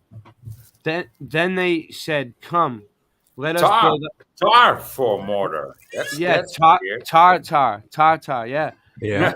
Let's build ourselves. To use tar for mortar. That's weird. That's a weird solution. And dude. they use brick instead of stone. What? With a tower that reaches to the heavens, so that we may make a name for ourselves. Otherwise, we will be scattered over the face of the whole earth, which is the face of the earth. Which, all right, clocks have a face, watches have a face, but balls don't have a face. All right, but my balls have a face, though. I mean, yeah. They do. But the Lord came down to see the city and the tower the people were building. The Lord said, "If, as one people speaking the same language, they have begun to do this, then nothing they plan to do will be impossible for them. Come, let us go down and confuse their language, so they will not understand each other." Yeah. I know that one. Well, I'm reading scripture. So the Lord Yeah, I scattered know, them I from know. there over all the earth, and they stopped building the city. That is why it was called Babel, because there the Lord confused the language of the whole world, from where the Lord scattered them over the face of the whole earth. So from there, God himself confused at the language to force the people of the earth in those days to stop building the tower and disperse across the face of the earth and to form nations. Now we could go much, much further into the great flood from the days of Noah, as well as the Tower of Babel, but that information is readily available for your research as we want to get to the third reset. The third reset, the mud flood, somewhere between 1800 and 1910. There may have been several resets of civilizations between the Tower of Babel and the mud flood, but the mud flood is the last and most recent reset and will explain much of what you see in the nations of the world today. Was America Phoenician Empire for hundreds of years? Much of the Dark Ages. Phoenicians wrote this. Yeah, they built everything. Much of the Dark Ages has been shrouded in mystery. We know very little about this time period of the world's history, and much of what do we know has been fabricated and the flat out covered up. But we do know is there was a cataclysmic event worldwide that left much of the structures across the world buried in sediment and mud. There was an advanced civilization in America and across the world in the 1600s, 1700s, 1800s, in many cases much earlier. By advanced, we mean in many ways more advanced than we are today. That's right. Forget about the lie you have been told all your life, and that the American Indian occupied North and South America and lived in teepees. That is a big lie. Well, there were those types of people, tribes here, they would have been considered in the same way we today consider the homeless who live in tents. You could go into any large metropolitan city today and find people living in tents, but that in no way represents what is happening in that entire city. Below is the contrast to what had been early America. Yeah, so yeah, I get what they're saying. Yeah, you might. Yeah, I get what they're saying too, dude. Yeah. yeah. That's our future. It's our future. Yeah, it's our ancient. It's our ancient future. It's our ancient future. Yeah. Boy. I mean, look at the world's fairs. Look how beautiful this shit was. You know. But only for 3 months. Yeah. Right.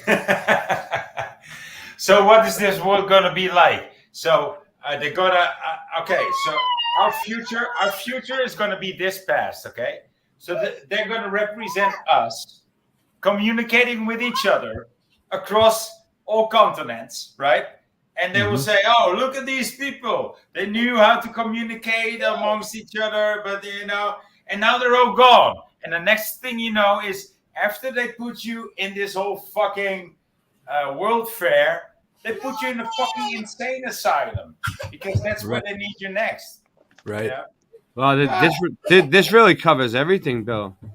Yeah. I put a link in the chat. I don't know if you showed that place. It really has a Tartaria look to the building. Is it about? Does it have to do with the asylums or anything? Or what is the it? Hudson River State. Yeah. All right, let me get it. Look at this mud flood reset Tartaria. All right. Bricktarian. That's a great website. All right, let me see. Bricktarian. I got so many links up. All right, so we'll get rid of that one. This message is approved by Brick Trend.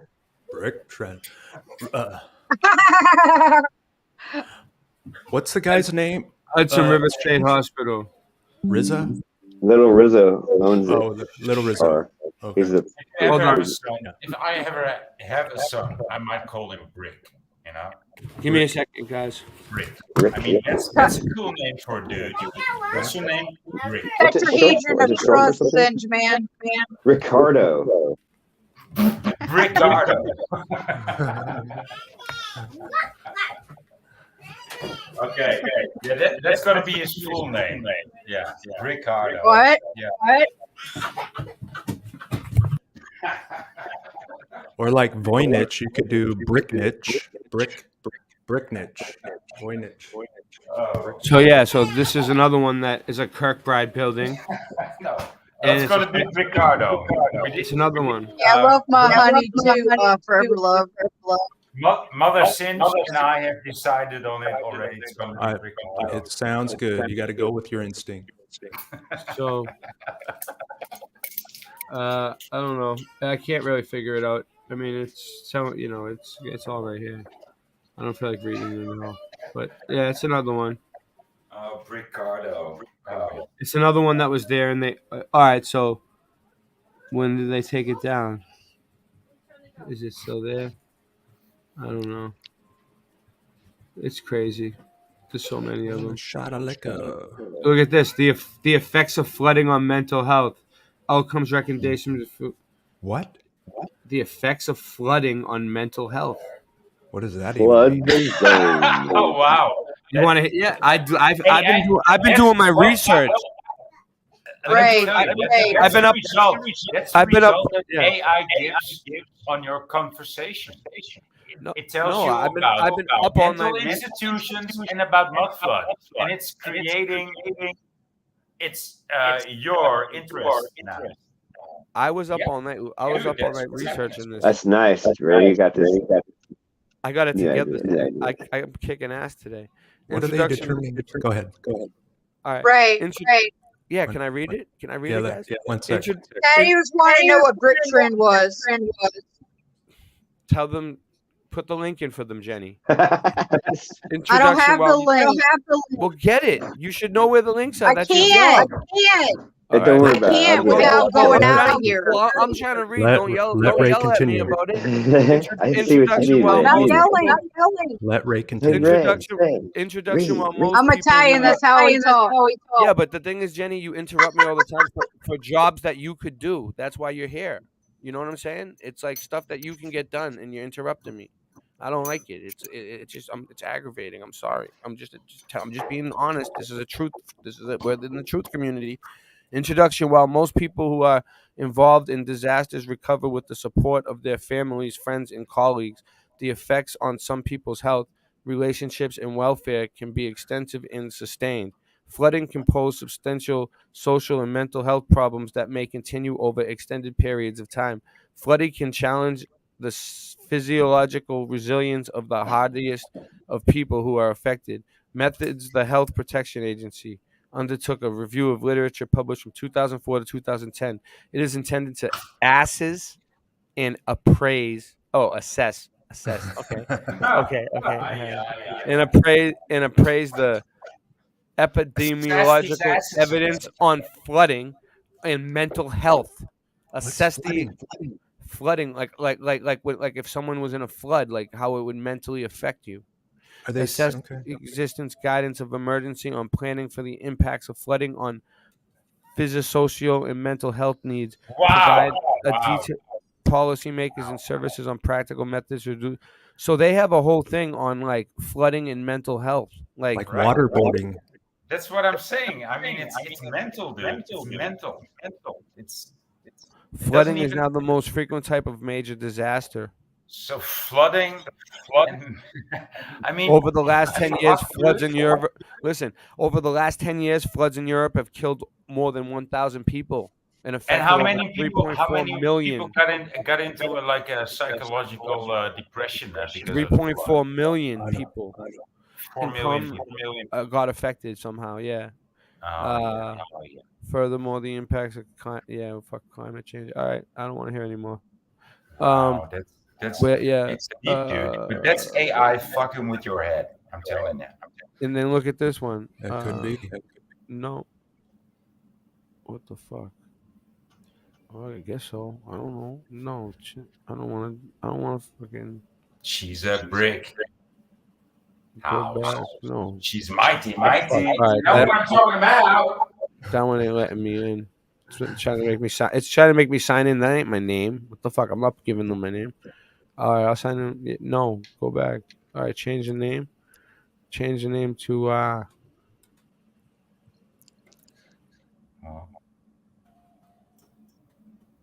Come up with something witty. yeah, Justin Timberlake. Oh, I can't use it. Fuck you then. Fuck them. All right, mania, dementia in the 1870s, admission to the Cornwall Asylum. What's that, Jared? You see this? 50 years in the 1870s, they were Victorian Asylum. Asylum populations rose greatly in the 19th century. Increase whether this is mainly due to an increase of psychotic illness or to a decrease in tolerance of the mentally ill in the community is unclear. Many patients were admitted under the Poor Law and Lunacy Acts. They had something called the Lunacy Act. After amending acts of 1853, the parish medical officer was required to visit all paupers in his areas. Methods. The Lunacy Act, here we go. The Lunacy Act of 1845 stated that all asylums must keep an admission book, a contemporary record of each admission with basic demographic data and details of diagnosis, cause of disorder, the age of the first attack. It also contained records of the date of discharge or death, or whether the patient had recovered or not. From the admission book dated 1870 1875, the only surviving one for Bodmin, we obtained demographic data and information on the illnesses and outcomes. Results. All but a few patients were labeled as having mania, dementia, and melancholia diagnosis, such as moral insanity. Popular in other parts of the country were not used in provincial Cornwall. The following case of records. So, like, oh, look at this. Admitted 20th April, age 33. It's interesting how they connect being crazy to the moon. Like Luna Yeah. is Yeah. the moon. Luna is Spanish for the moon. Like it's lunatic is you're being connected with the moon, but you're being called crazy. That's an interesting connection there. Yeah. This is crazy. So the terms that they're using. Look, by the 1870s, large lunatic asylums such as St. Lawrence's were well established. From our examination of the admission register, we could not discern exactly what differentiated from the principal diagnosis, mania, dementia. So they can't even tell the difference. In 1849, Ray was probably right in stating, yeah, I was right in 1849. Of course you were. No Back one then- could be. I mean, imagine you were Yeah. so right back then. Imagine how right you are Hey, back now. Boyne, this I is know, even proving. I know. This is even proving your point even more about the AI. Ray was probably right in stating no one can be sure, but you see, it says Ray right there. I'm not making this up. Ray 3, Ray to the third power. Need we say more? Was probably right in stating no one can be sure by the monomania, melancholia, moral insanity, and many other terms. He understands precisely what his neighbor does. By the 1870s, mania and melancholia had changed from being general terms defining overactivity and underactivity to mood-related diagnosis, clearly akin to today's mania and depression. So it's the same shit. That it's all the same thing, and they're just labeling a different shit. No matter what it is, they just give you a label. However, the fact that 71% of patients admitted to an asylum in Buckinghamshire were diagnosed with mania compared to 28% in the use of the term dementia is more confusing. By the 18th century, dementia described a state of acquired intellectual deficit at any age in any cause. So a young adult with a serious head injuries, for instance, might have been labeled as having dementia. So if you had like a traumatic brain injury, dementia. The label was also applied to severe psychotic illnesses, which were thought of a dementing process, hence Kreplin's dementia. And they would just stick you in these fucking places, schizophrenia in these communities with 200 people. They just locked in an institutionalized, you know. A very poor outcome in those resident for over a year has been reported. The error from, I don't know, man. It's just sad stuff. All right, well, I think that's all I got for now. Hold on, let me come back. I heard someone pop in and pop out. I'll check it. Singe. Check the pops. All right. Sorry, I'm trying to log in on my own account, but oh well, we'll just deal with this. It's all right. I'm gonna end the stream soon anyway. Oh. Oh, that's sad. Hey, I'll have Ray. to figure out a way to Actually, yeah. What do you guys want to do? You guys don't want to end the stream? I was going to say I'd have to figure out a way to get Void to start up. All right. No. I'll keep going. just give me a second to make myself a coffee. Who is this person? I just wanted to say one. I just wanted to say something real quick. What you got, Jenny? I know what the word melancholia means. What is it? Yeah, melancholy? It's another word for depression or sadness. No, it's not. No, it's not. That's not what melancholy means. No. No, melancholia. It's thinking Or melancholy. No, it's not another word. I thought it was I thought it was sadness. No, it's feeling feeling a bit sad, not really sad, but slightly sad because of the things that have passed. It's related to a feeling known as the blues. Indifferent? It's different. Yeah, It's that's indifferent, maybe. All right. No, yeah, that's no, what I meant. no, Okay. not indifferent at all. No. I've seen depictions where the person has melancholy and they're just kind of sitting there with their hand on their face. Yeah, And it's close to reminiscing. Yeah, and okay. It's feeling a bit bad about the past. You know, mostly bad, but also a bit good and a bit romantic. I see. That's what melancholy means to me, at least, and Okay. in my culture. All right, are you guys ready for a break? Depression. Are you ready for a break? Sure.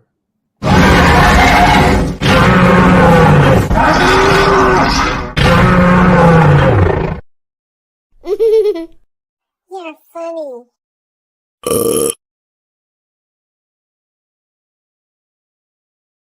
That's brutal.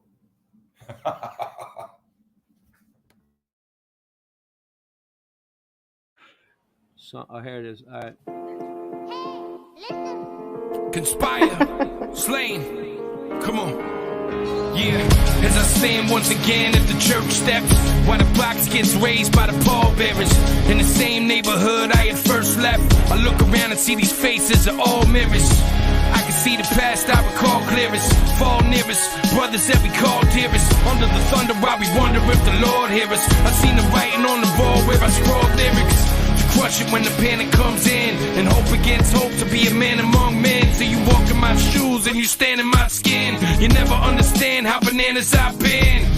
It's life in the streets, how do we run through it? I guess we either rise above it or succumb to it. I seen the hell and the heaven of it all. The good die young, buried with the legends of the fall. I watch the giants fall. I see you stumble over lies that you told. I watch the giants fall. In the past you flew and now you're flying low. What's it took me 20 years, now a sober guy. Bad guys back, now a good guy. Cobra Kai, vocalize, there is no more lies. I am transparent, gaining knowledge, what's the point if you can't share it? Evolve, I don't want problems, I want them resolved. Walk straight, head on a swivel, watch out for evil. Hey, I am small, but twice you have seen this giant fall. Major ego, little knucklehead with iron balls. Stay away from drama now, like how the hell am I involved? Unless you want some positive energy, please don't try and call. Used to think I'm king of the jungle, the little lion roar. Now half my friends are gone, are on the other side of iron doors. Ruined idol from too entitled to suicidal. Excited cause I'm happy now, so everything I do is vital. Appreciate the blessings, keep my head down and keep grinding. Come out the darkness, if you want the light, you will find it. I watch the giants fall. I see you stumble over lies that you told. I watch the giants fall. In the past you flew and now you're flying low. Watch the giants fall. I see you stumble over lies that you told.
Is that a mashup, Bill?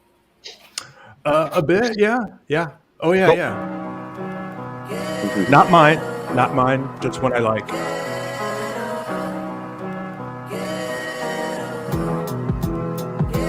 Hey, Michelle.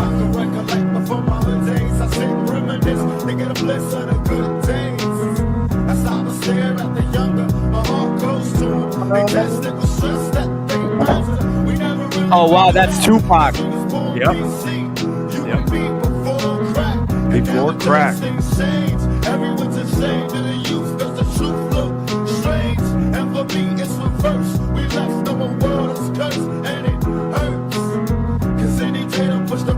I know what the shoes over the power lines mean.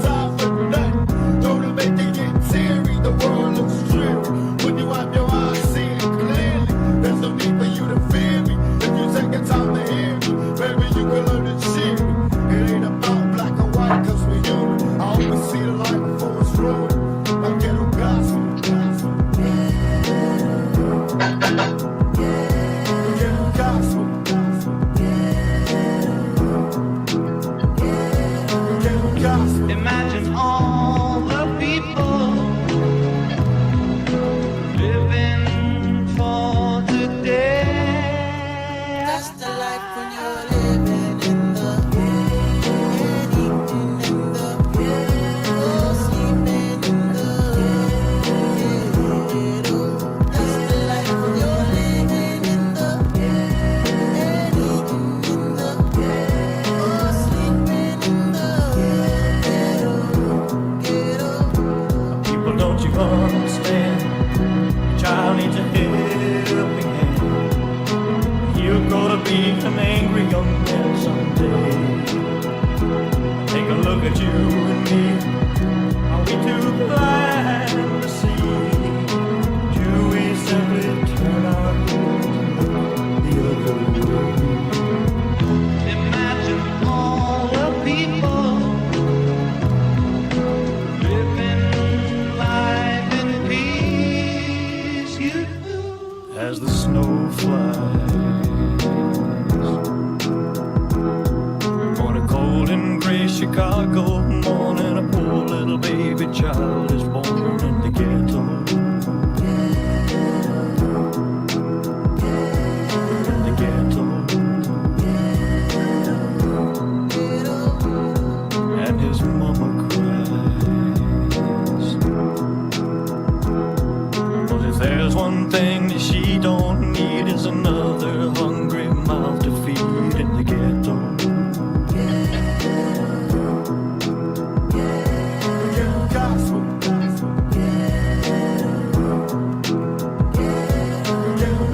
Imagine all the people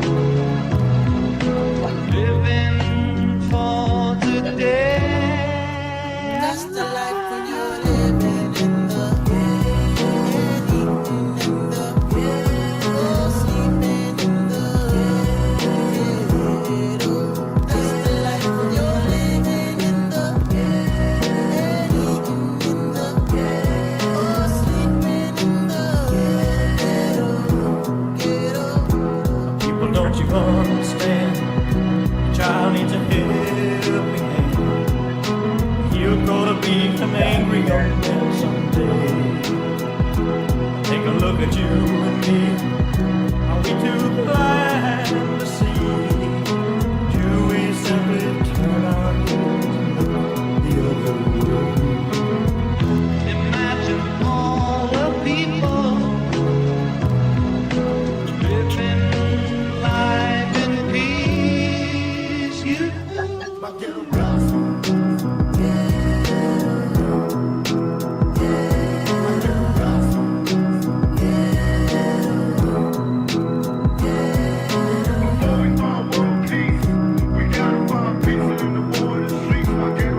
and a hungry little boy with a runny nose plays in the street as a cold wind blows in the ghetto. In the ghetto.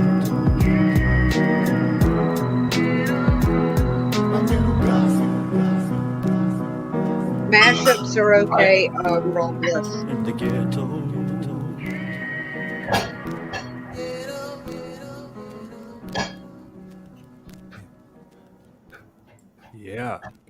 So hold on. I want to play one thing real quick. There you go.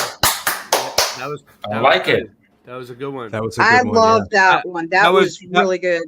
That was actually Voynich on the vocals. He did the Tupac part and he right. did the John Lennon voice. That's right. That was him.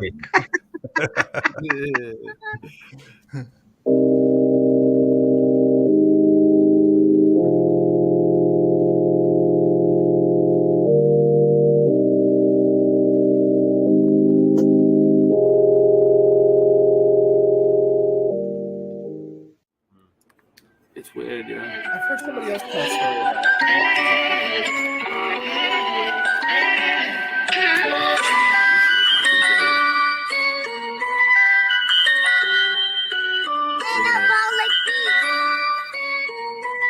I got the chorus down. It's the Mandela effect. We're shifting again. It's the Mandela effect. Everything's different again. You know? So, yeah, ready? I started looking at the Mandela effect. It blew my mind. The shit wasn't correct. Trying to figure out just how it connects and what the fuck I was gonna do next. It's the Mandela effect. We're shifting again. The Monopoly man. Monocle is missing again. I think they even got to the Michelin man. In the Statue of Liberty, it keeps switching the hand.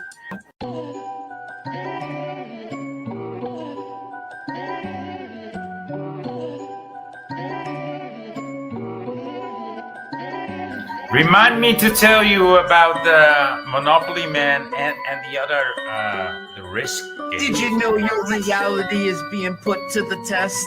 The Panama Canal no longer runs east to west. Things you are sure happened never did in this reality. The crunchy cereal with the captain now has the apostrophe. I started noticing changes in like 2014. It was JFK, the sixth seater that seemed so obscene. Many people will try and call me a loon, but hold up, wait, they even changed the spelling of Looney Tunes. I used to eat a Chick-fil-A every day before they added the K. So what's causing this? Many want to know. Well, I don't think it's CERN, it's just a magic show. Satanists doing rituals while scamming mad dough. Sounds familiar, like liars that always show us the globe. NASA, NIST, CERN, and more. We really need to show these corrupt agencies the door. I don't think this phenomenon is caused by man. I think it's a great awakening. It may be God trying to contact us the best way he can. For me, Flat Earth, Mandela, and our dreams are all connected. Look at the pull some people in that I can intersect with. The bridge. Yeah, alright, cool. So I didn't screw you over. Alright, cool. Alright, here we go. Can you guys hear that? Can you guys hear that? Yeah, we got you. Yeah. Alright.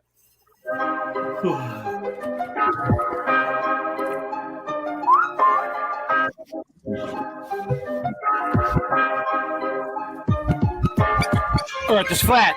What you gonna do about it? The earth is flat. Now what you gonna do about it? The earth is flat. Now what you gonna do about it? The earth is flat. Now tell me what you think you're gonna do about it. I did so many things about it already. Tell me what you think you're gonna do about it. Tell me what you think you're gonna do about it. Tell me what you think you're gonna avoid about What it. you gonna do about it? I thought you knew about it. Would you rather do without it? We're the center. The sun and moon moves around it like a clock.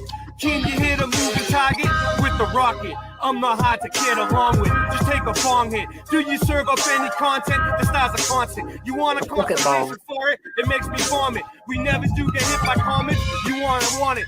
Leave another useless comment in the morning. The earth is flat. Tell me what you gonna do about it. What you gonna do about it? We know it's flat. And there is a bunch of us. Them globies munching on a bunch of snuffleupagus. You think it's cute? Then why not cuddle up with us? We know it's flat. Why you making such a fuss? My supper was the fucking best. That's just because the earth is flat. It hit me like an uppercut to the nuts.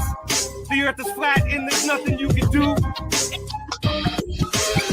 The earth is flat, and there's nothing you can do. With a Russian with the crew, don't forget to brush after your food. They got asteroids, asteroids, and asteroids too. The earth is flat, and there's nothing you can do. The earth is flat. What you gonna do about it? The earth is flat. There's nothing you can do about it. The earth is flat. There's nothing you can do about it. The earth is flat. It's fucking flat. The earth is fucking flat. The earth is fucking The flat. only way you can go about it is round about it. But beyond that, it's fucking flat. The earth is fucking flat. How did the voice Very good, line very up? good, bravo. You know about Did that. it line up with the beat? There's no way around it. Then I got this. I got Late Night Live. And I get I don't know that. why. It's weird, yeah. No, it's weird.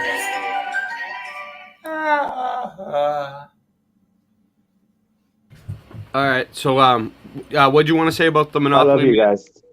I love you too, Singe Man. So, what are you saying, Voynich, You about guys the are so Monopoly? awesome, dude. Yeah. What's going on with Okay, the Monopoly? yeah, The about risk, the Monopoly guy. in the, ri- in the risk in the risk game. I'm more interested in the risk game. The Monopoly guy's old news to me, but let's go. What is it? So the Monopoly guy, the Dutch version, the version that I know of the Monopoly game, doesn't even have a Monopoly man in it. It's just houses and money. But That's it's always been like that. Yeah. But you remember? That's what I remember. And okay, but I'm gonna tell you, I'm afraid to look up residue. that's a weird thing that's in.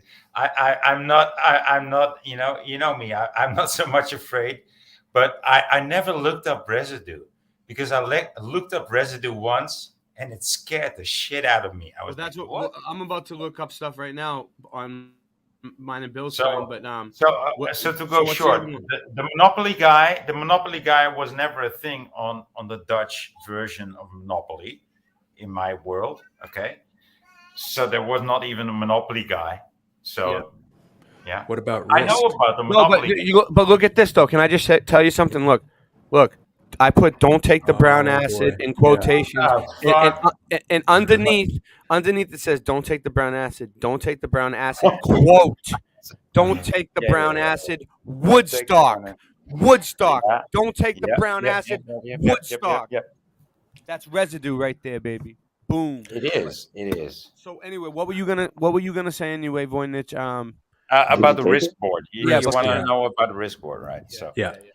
and the risk board also has like excellent residue on South America, being like South America instead of Southeast America. Right.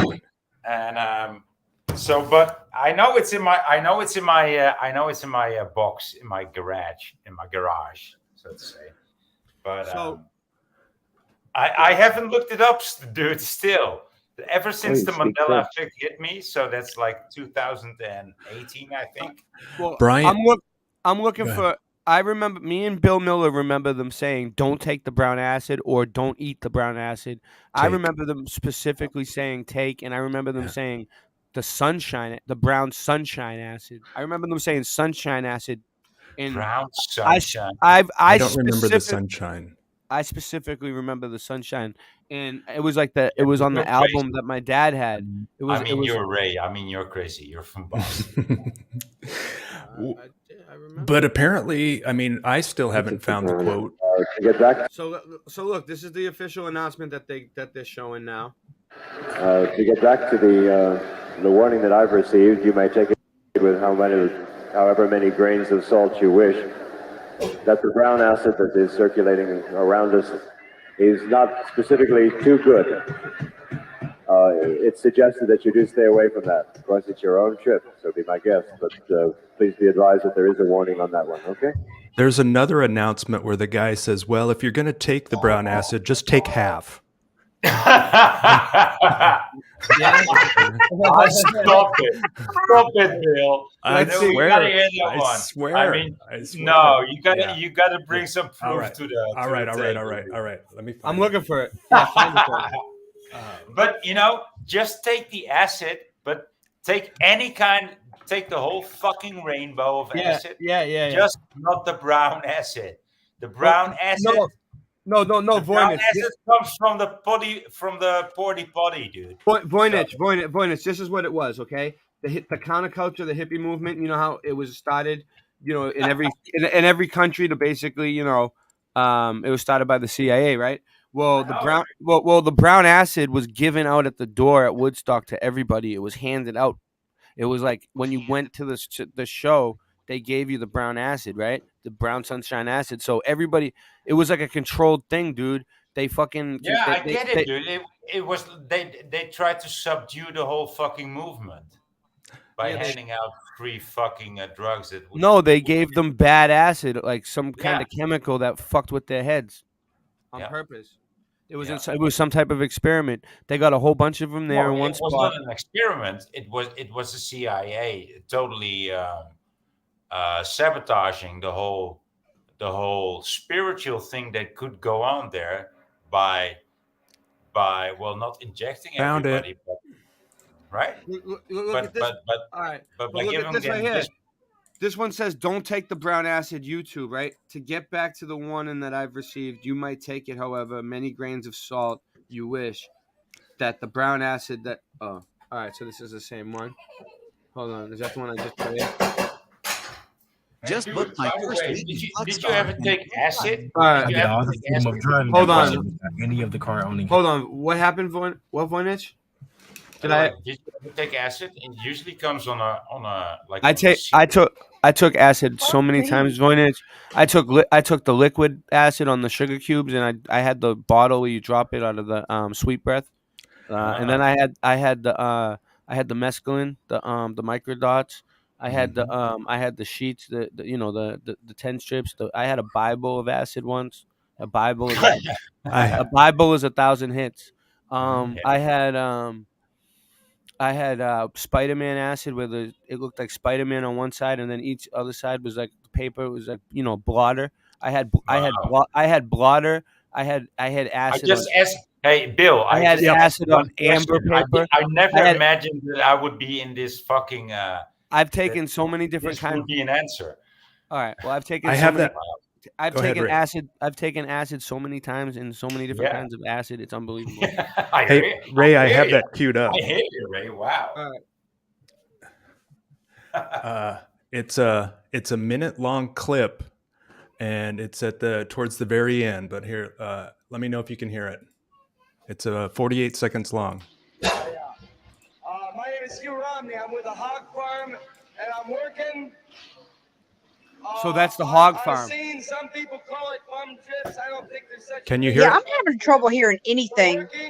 I can hear it. It's fine. I hear it fine. No, it's just because somebody tried to call me and it fucked up my sound. Hold on a second, Jenny, please. I can't read. Now, people have been saying that some of the acid is poison. It's not poison. It's just bad acid. It's manufactured poorly. So anybody that thinks they've taken some poison, forget it. This is more like the one I remember. Hang on, he's getting ready to say it. Here it is, right here. All right, go ahead. And if you feel like experimenting, only take half a tab, okay? So they're encouraging it still. Microdose. Only take half a tab. Only take half a tab. Okay. We're now in the second phase of some. But Bill, did he say he didn't say don't take the brown acid? No, that was a different announcement. He's talking about it's not poison. Imagine, he just says take imagine half. yourself being this good Christian being inside. Yeah. What the fuck are they talking about? Brown acid? Like brown? It was just acid that was on brown paper. This Christian gal, and this Christian couple, and people in the middle. Like, what are they talking? They don't even know that they're talking about LSD. Do they use it for cleaning? Brown acid? Like, of course, I They didn't take clean any and brown sinks acid. with it. It sounds disgusting. Like, what the fuck are you talking about? We're just here for Jimi Hendrix and all these other people and the monkeys. What would you think it would be? A cleaning? The Grateful Dead were there, but I heard they had a horrible performance. Yeah. Hendrix closed out the whole thing. With the national anthem. Yeah, he had an hour-long set. People had already started clearing out. Legendary set. Legendary. Yeah, yeah. Speaking of that, Want to just beat this thing in the head any Hey, just bring up anything you can find, Bill, about Hey, the brown chat. about the brown acid. Ask it any kind of question you can. I'm trying to find it too.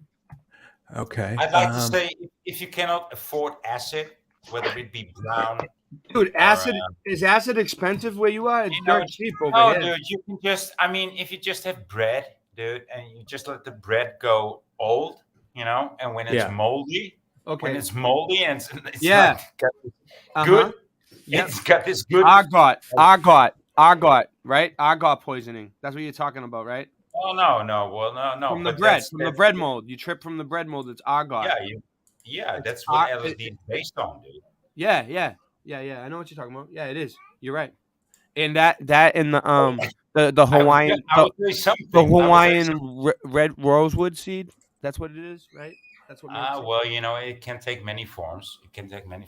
But once upon a time, I was just making myself this grilled cheese sandwich, and I was just eating it away, and it tasted nice and good. And but I was making it in the dark, eating it in the dark. Look at, I found some residue though. And I made my third grilled cheese sandwich, and I looked at the bread that I used, and I was like, dude, it was all moldy. And I was thinking, oh, that's why I have this weird thing that's in my eye. It's not in my eye. It was in my vision. It was like this snake. Yeah. It was this like undeniable hallucination of a snake in my eye, in my vision. Right? Holy shit. And when I looked at the bread that I was eating for the last half hour, I was like, so now I know what this snake in my eye is. Yeah. So, dude, that's some weird stuff, dude. But if you just let your bread mold, hey, will you mail me? Will you mail me some of that, Voynich? No, dude, you just let your own bread mold. Just Boston. Who just popped in here? Someone just popped in. Who was it? Just let your bread go manky. Who sees it? Who popped in?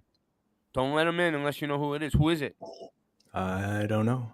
Does anyone see it? Jenny? It is. I think it's who.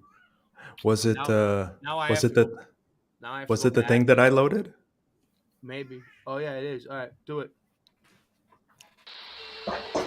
This is not mine. It's Steve Miller versus Jimi Hendrix.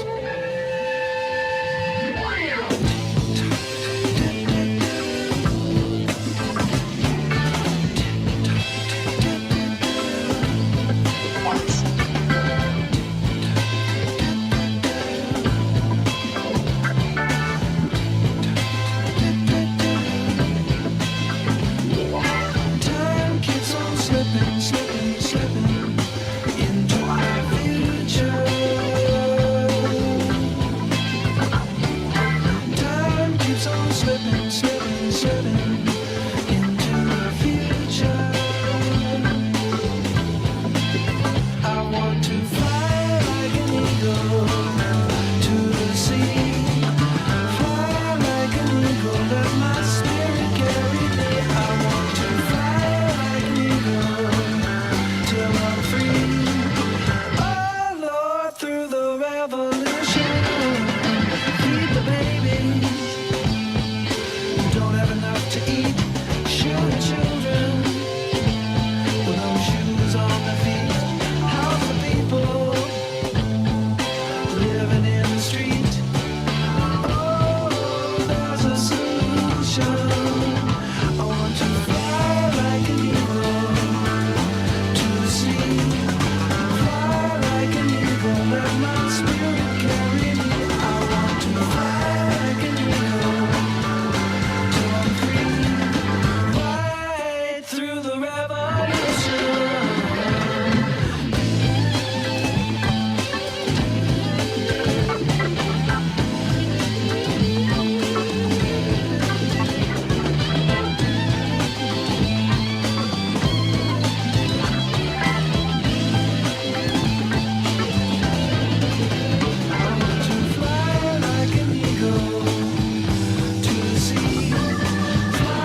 Yeah, stop the fucking future, dude. I mean, time keeps on slipping into the future. Stop this future. Stop this whole future thing. I don't like this whole future thing. I mean, time keeps on slipping into the future. I mean, something's got to be wrong with this whole future. Tick tock, tick tock. So Exactly. What about the future is now?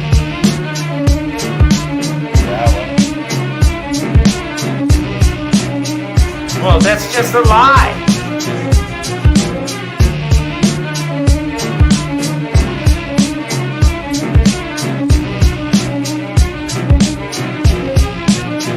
Non-fiction be the real hip-hop. We make you wanna kill cops. Cats hate me, cause they know my finger, they girl squat. They feel helpless, real jealous. We killed Elvis. I shot Reagan with the help of the Secret Service. Super double H, shoot your mother with my brother's favorite. 12 gauge waving, aiming at your brain. Strange universe, too famous. Leaving the murder scene blameless. Drug entertainment. Thugs at the blazing laser gun, saying what I wrote. They feel what I feel, they see the same picture. We make the biscuit through the talking and became richer. Nobody gets a record deal, you gotta take that shit. Treat the record label like a slut, then rape that bitch. I keep it simple for these stupid cats, claiming you knew the facts, but in reality, you were trapped. Jesus Christ was a gangster rapper. They killed him, then he came back and made a platinum album. The path like travels like the dragon shadow, invisible to CIA camera angles. They got a file on every rap group. They killed the last man who had proof. They after me for information that I have too. I'm paranoid, tell me what the fuck they asked you. You fuck around with me and I'ma have to blast you. The CIA trying to kill me, be bad news. Get the fuck up out my way when I pass through. I'm paranoid, tell me what the fuck they asked you. You fuck around with me and I'ma have to blast you. The CIA trying to kill me, be bad news. Fuck around with non-fiction, that's a bad move. Symbolism, socialism, live life, lead, learn. Struggle, war, home, drug fiends, the White House burn. Sex, pain, fear, freedom, love. Young guns be shooting. Genocide, revolution, lost souls prostituting. Military confrontation, safe sex and masturbation. Peace to all the homeless people living in the train station. Project Wars, build a 1 verse 4. Lock the door, burn the disc, now everybody hit the motherfucking floor. They bustin', I'm a glutton for the shit. I'm number 6 on their list, next to kissing all these kids. Cause I run with Asians, Latinos and black fists. 5% is Caucasians, thugs who live communists. They broke in my house, planted bugs and my lamps on my couch. They after me, what? Let me find out. I'm not having it. My rap attracted service like a magnet. The vast get nothing like private parties with no laminates. If I'ma die busting and struggling. I'm hustling for the people, fuck them devils and corruptions. Nothing for nothing. Ain't it something how they do? They ID me due to my tattoo. I'm paranoid, tell me what the fuck they asked you. You fuck around with me and I'ma have to blast you. The CIA trying to kill me, be bad news. Get the fuck up out my way when I pass through. I'm paranoid, tell me what the fuck they asked you. You fuck around with me and I'ma have to blast you. The CIA trying to kill me, be bad news. Fuck around with non-fiction, that's a bad move. Projects for straight jackets, electroshock states. I rock a fallout, traded for royalty rates. Get your drink on, we build the bomb, spit in your face. Smart to change cars, I cruise the block, I do it for chase. Nice spike works, a fancy knife work. Hit the Christ, non-fiction, striking prison night shirts. I pay dues, nothing to lose. Steady busting off weapons and tools. When I come home, I'll be smelling shit and furniture's moved. Eat the slug, takes the weight off, I live this for real. I do this for the dead, rest in peace, I'm holding you near. Making up time, 12 years, we on tour, we blow you back off. Poor cat to jack your car seats and take his scalp off. Soldiers of memories, inherited from way back. Cyanide and bullets, so I should follow my stats. It's too futuristic, thugs to robots, experiments. 4-point restraints in my hypercube on medicines.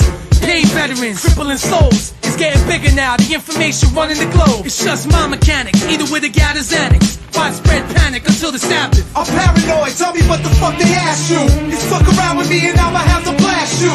The CIA trying to kill me, be bad news. Get the fuck up out my way when I pass through. I'm paranoid, tell me what the fuck they asked you. You fuck around with me and I'ma have to blast you. The CIA trying to kill me, be bad news. Fuck around with no start fixing, that's a bad move.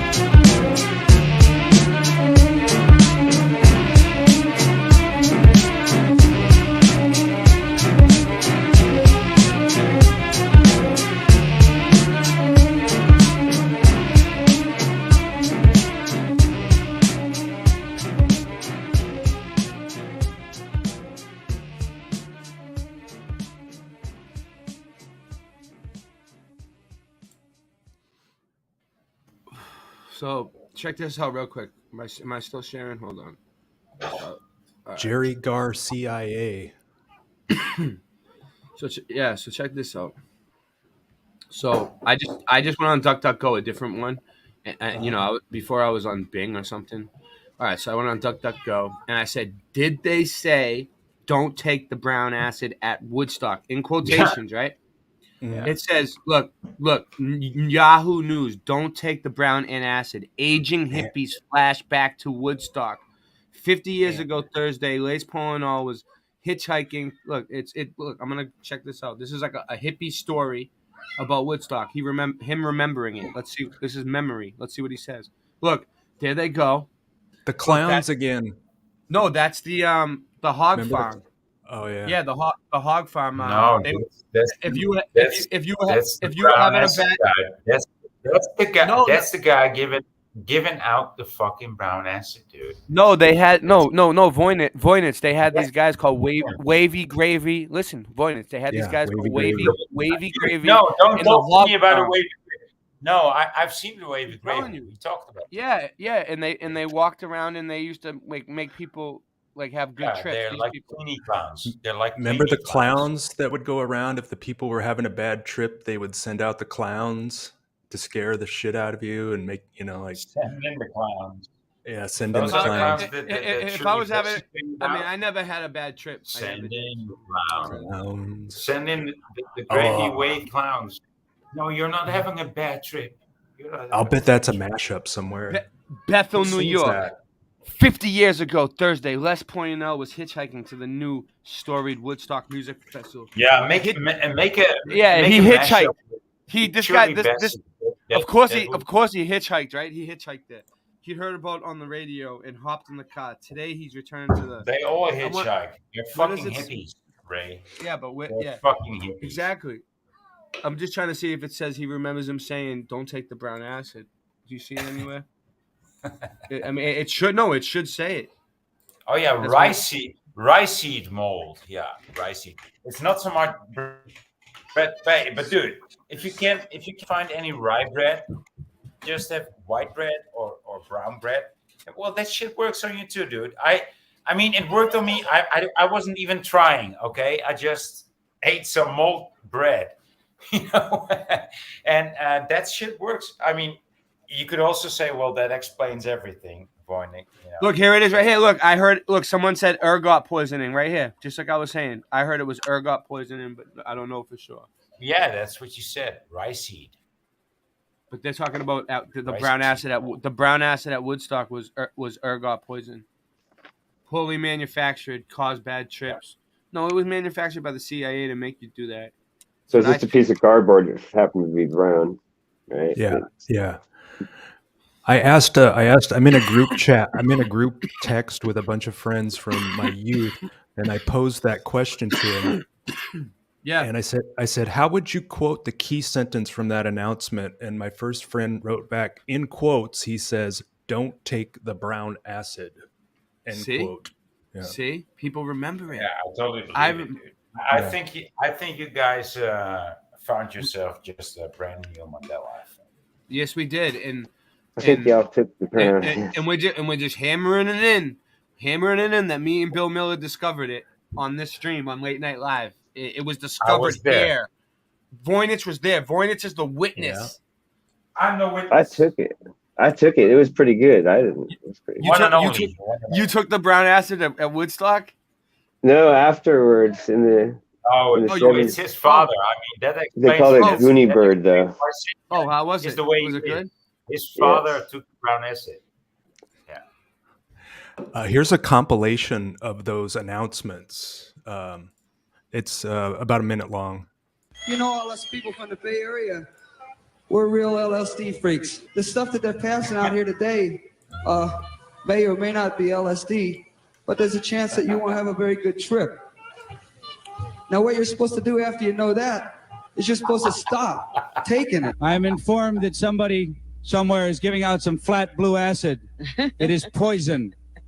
It's deadly serious, man. Be cool. Those of you who have partaken of the green acid, if you would, as soon as convenient, please go to the hospital tent. There is someone giving out some flat blue acid. It is poison. There are 15 people who are very ill from it. To get back to the warning that I've received, you may take it with however many grains of salt you wish, that the brown acid that is circulating around us is not specifically too good. It's suggested that you do stay away from that. Of course, it's your own trip, so be my guest, but please be advised that there is a warning on that one, okay? That's it. All right. Okay, I hear you. I hear you. Yeah, I hear you. Do you want to hear one of my trip stories? Please be advised that there is a warning on that. Okay. When I was just, it was just somewhere in Amsterdam, some club. Okay, things go wild. Okay, so you take drugs. I'm not like a big taker, but I could go wild, but I was used to like really, really good stuff, The stuff I usually get from others was not so good or whatever. I used to get good stuff. I used to get good stuff too, Voynich. Right? Yeah. So we're spoiled like that. Okay. Right. And so I took one of these pills together with this girl in some I don't know, some disco. What form was it? What do you mean pills? What do you mean pills? Pills? You got acid in pill form? You never know. You never know what you're gonna get, right? You can swallow. No, I know, but I'm saying you got. Dude, I never did that kind of thing. I was just with her, and she said, "Well, I've just this pill here. Shall we both swallow half?" And was it a dude? And after that, the whole conversation ended pretty soon. All right. What did it look like? Doesn't matter. No, shut the fuck up, dude. And the whole evening ended, and then I was in the train back home, together with my friend, and the thing was, like, I was tripping on this pill, and it was probably LSD. But it was nothing too weird or anything. But it was probably LSD in a high dose, and I was like, dude, everybody is talking German. Everybody that I hear talking is talking German. Is there? I know, and I was talking to my friend Gijs. His name is Gijs. I said, I know they're not all talking German. It could be some, but it even sounds to me like you're talking German. I know you're not talking German to me, but everybody was talking German. So there was like a very weird glitch for me, right, on LSD. But then, like 5 years later, I heard somebody talking about a trip on LSD, and everybody was talking German. And I was like, yeah, I've been there. So yeah. One time, Voynich, one time I took mescaline, and it made everybody look like they were wearing these glasses, like on their face, like everybody in the room sitting, not just me. Like they were like, "Are you wearing glasses?" And I'd be like, "Are you?" Like sometimes it would look like they were wearing like these weird sunglasses. Other times it looked like they were wearing eyeglasses. Like it would look like all different glasses, like on their face. I swear to God, like, and we were like all bugging out. Like they were wearing glasses. And then listen to this. And then listen to this. I went out to meet my boy for some weed. I needed some weed, and I went up to and a car pulled up to me, and it was him. But I went up to the window. And he looked like an old man. He had his dog with him, and it looked like a completely different dog, right? And I was like, whoa. And I backed up for a minute, and then he changed, and he morphed into the other dude, and the dog morphed into his dog, and I was like, oh, it's you. It was so fucking weird, dude. Tell the time about you. You passed out for 45 minutes, and your buddies were like, "Dude, what happened?" Yeah, that was mushrooms. I blinked. Yeah. I thought I had just blinked.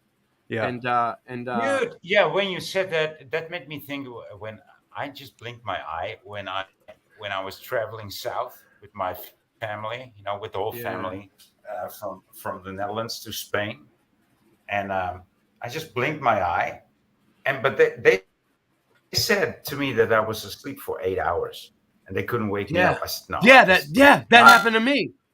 That happened to me. I was like an hour but and a half. I actually just blinked my eye, but apparently I've been out. Yeah. So I know what you're talking about, dude. That happened. That happened to me. Yeah, it was like an hour and a half, they said. I was like, are you serious? I just blinked. They're like, no, you didn't. You were out. We were trying to wake you up. We were scared. I'm like, we were about to call an ambulance. I was like, you serious? Fucking maybe it was a near-death experience, dude. I don't know what it was, but another time I took. No. Listen, you know how sometimes Voynich, you know how sometimes there's a lot of strychnine in LSD?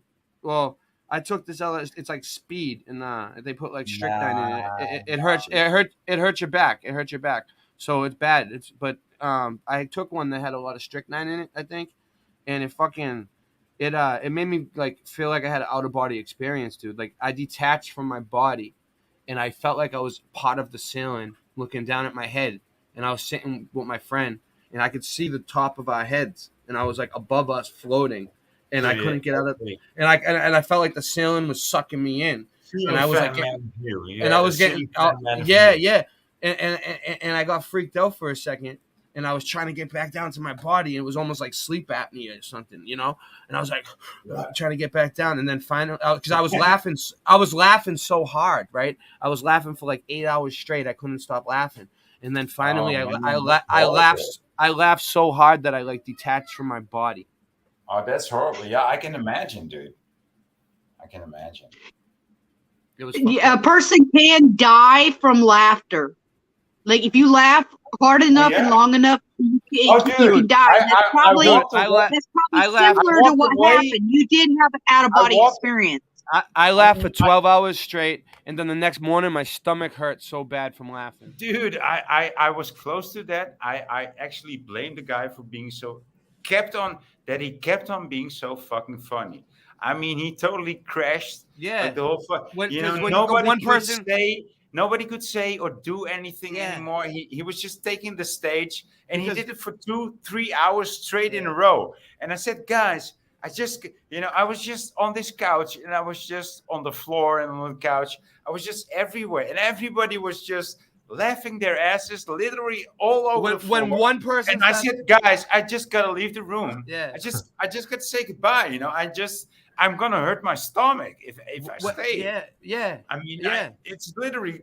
Yeah, but it's like when one person starts laughing, it sets everybody else off, and then the next person, and then the next person, and then everyone starts laughing for no reason, and then the next thing you know, it stops for a second, and then one person will start giggling again, and then everybody fucking starts laughing. Oh man, that's so bad. It's crazy. I love it. But I love it. It's great. It's fun. It's fun. Yeah. I met my it's a good time. My nephew today. I met my nephew today, and I mean, his hobby is fun too. I said, hey, his name is Job. I said, hey, Jobby, what's your hobby? And he looked at me like, I said, laughing. So, and he looked at me, and he's such a fucking comedian. Even when he was 3 years old, 4 years old, and now he's getting older, and he's getting so funny, dude. Yeah. I know a kid that's really funny too. He could be a comedian. He could do a lot with his life, but he decided to just throw it all away. Well, I don't care what he does with it, but he's fucking funny, and he loves to laugh, and have a good time. Is he a comedian? Who, my friend? He's just. Your son, the guy you know. Go ahead. He's just good at making people laugh. Yeah, that's good. Yeah, that's the difference between that. Yeah. Do you think he could be on stage, or like, do you think he's that kind of funny, or is he headed in that direction? I think he could do that. Yeah, I think he would enjoy that too. I think he would enjoy that too very much. But he very much just likes having a good time, And he's like very witty, at such a young age to be so controversial, being funny, just being controversial. That's very. Yeah.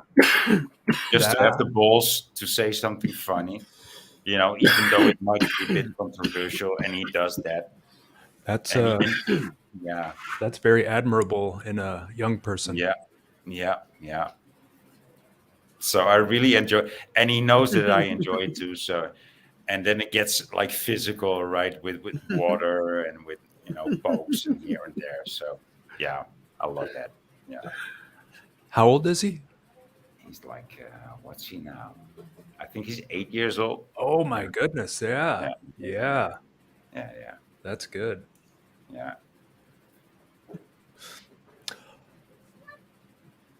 What do we got going? I don't know. What do we got going? Don't know. Don't take the brown acid. I never did, dude. Yeah. All right. Well, I'm just imagining all those people looking around, like, so they've handed it all out of the door. Everybody's kind of gotten their seat, and they're all sitting there, and then they've taken it, and the guy comes out, and these announcements, and just kind of people looking around at each other, going, "Oh fuck, what are we in for?" What? How many did you take? I only took one. Well, I took two. Oh fuck! Was it brown? Yeah. What? I Yeah. mean, what? It's You just don't take, but you don't take brown acid. You take paper. You take I think acid usually consumed on paper. So Yeah, I think the way they would describe it, like when my friends would come back from the Grateful Dead shows with the acid, you would call the acid by whatever color paper it was on or what design it was the on. print of the paper. Yeah. Print that was on the paper. Yeah. Like they got into little like icons or little emblems, like you could get it. That would be later on, but before later that, on. they would have just big pictures, Mhm. and you would just have a part of the picture. Right. For a while, they were just doing it on sugar cubes. Like you would just get the dropper and do a little drop onto the sugar cube, and then that's how you would consume it, Yeah. Very crafty. What time is it there, boy? Six in the evening? Always 6 hours, dude. Always 6 hours. Yeah. Okay. I'm going to say 5, coming up on 5 p.m. Yeah. All right. Cool. What do you got, Ray? Share with us. What's so funny? Hey, when you're laughing, it's contagious. All right. I'll share with you. All right. This is inside shit. So last night Christian was here, and like we had, we were jamming, and we had all kinds of equipment all over the fucking place. Like we set up all the, we have a fucking recording studio set up, So like.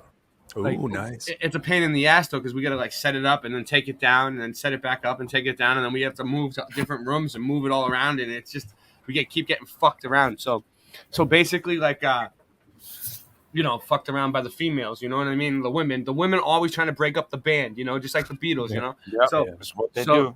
So basically we're getting ready to go for October 1st, and we're gonna have a big show, and at Faye's house. There's going to be a Flat Earth meetup at Faye and Joe's house October 1st. Nice. And we're going to debut. That's what we're going to have a big debut. And we've been practicing asses off and writing music and doing all kinds of shit. But basically, the TV remote, right? We were using it last night. We were, like I remember we were using it, and then we packed up all this shit, and now like I couldn't find it. Michelle couldn't find it. Like how like you can't find the TV remote. It's like it sucks. Sure. I've been like running the stream blind all night, so I just texted Christian like, do you happen to have the remote like mixed in with the, because it looks like all equipment, Yeah. But, Does he? I don't know. And I just said, hey, can you pass me the remote? He's gone. Like, hey, can you find the remote? I need to change the channel. I don't know what to do. It'll show up. It'll show up. You know what I mean? Somewhere. It's got to be somewhere. I probably left it in the bathroom or something stupid. It's probably in the freezer. Freezer? I was going to say freezer. Microwave. Hey, check the freezer or like the microwave. The fridge. Check the fridge. I have to push buttons on the side of my TV. because Mike, when I got the TV, it did not have a remote with it, even though it's one of those flat screens. Voynich, I harvested some pot. Look, let me show you. Nice. Yeah. All right. Let me shut off my background. How come already? I mean, no. Yeah. Well, no. It's because you know how like sometimes like some of the branches get low and they get bud rot if you.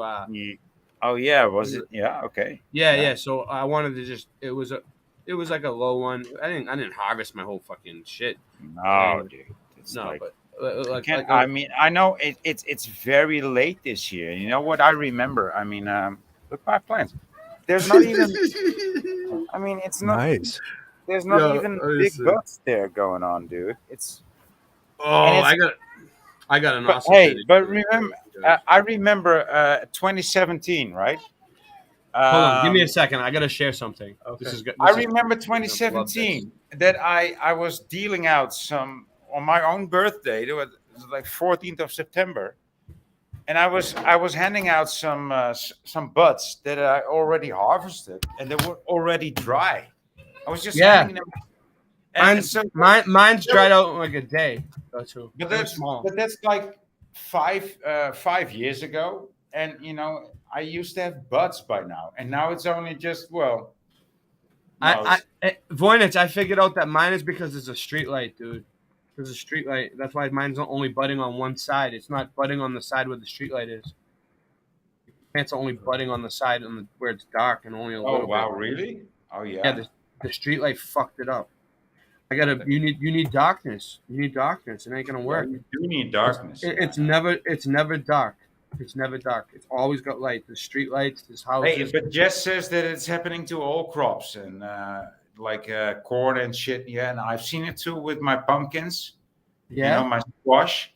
My pumpkins, they grow like this, dude. It's like tiny squash. So what's the solution? Well, stop spraying my skies. Yeah, please. Please, yeah. Pretty please, before I fucking cut your neck, you know. Because I'm gonna do that, you know. I'm gonna do that. That's like the fucking next step. Like, stop these people from spraying the fucking sky, dude. Yeah, we did a huge stream on that the other night. Yeah, man, they definitely are. Oh shit! I'm trying to. I think that also might be a reason that we might be part of the reason that we perceive the sun as white or hotter. You know, more direct heat, not comfortable, soothing warmth, but direct heat. Yeah. You know? Yeah.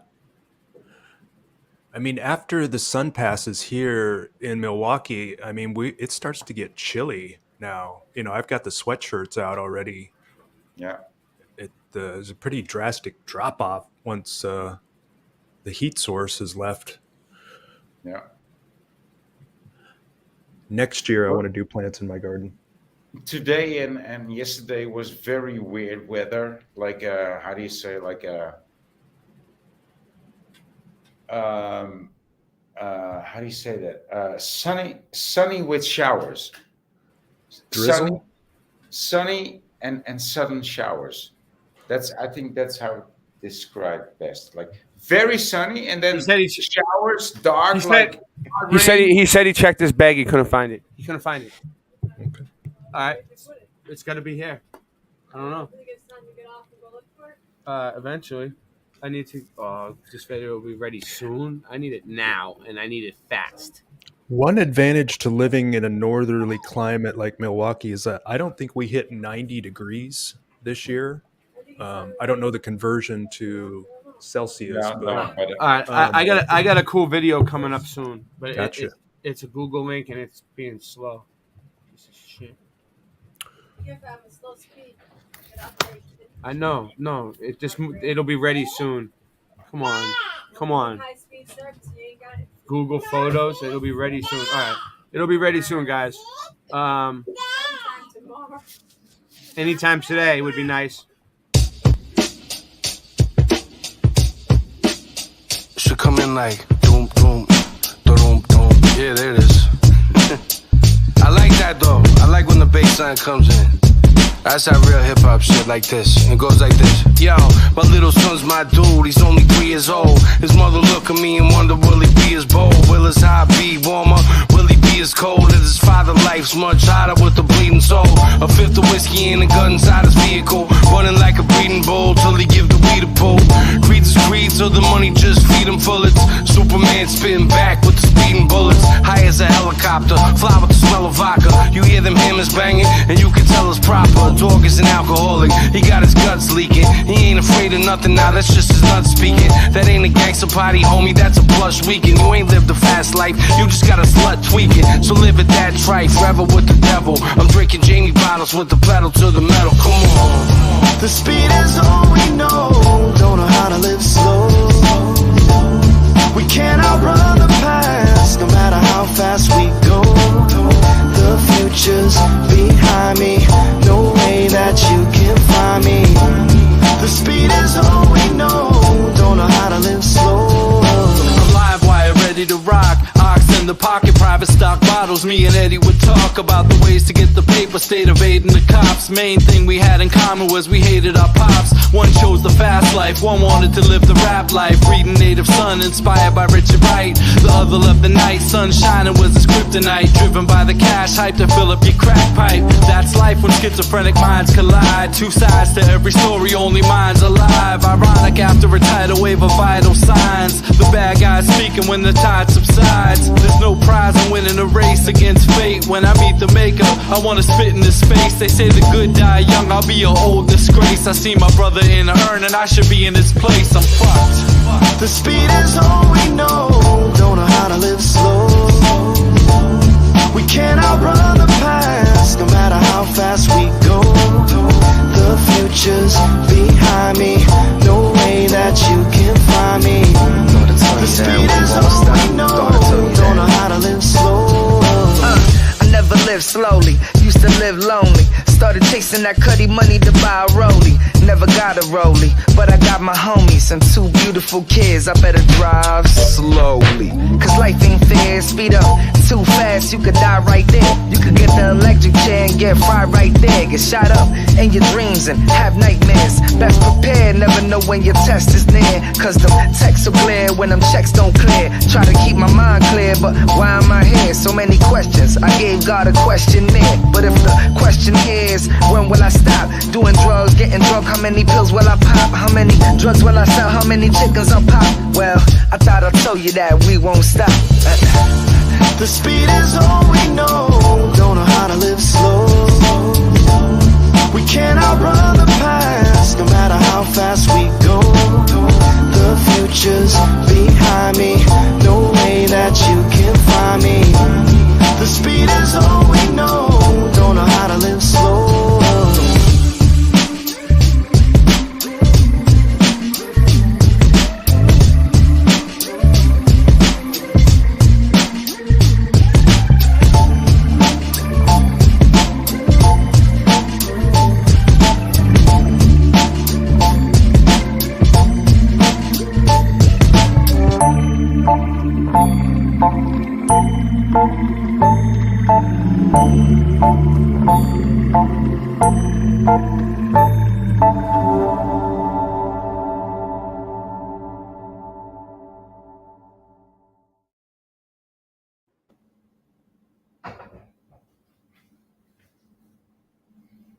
Well, we're back, I guess. Oh yeah, let me do this one.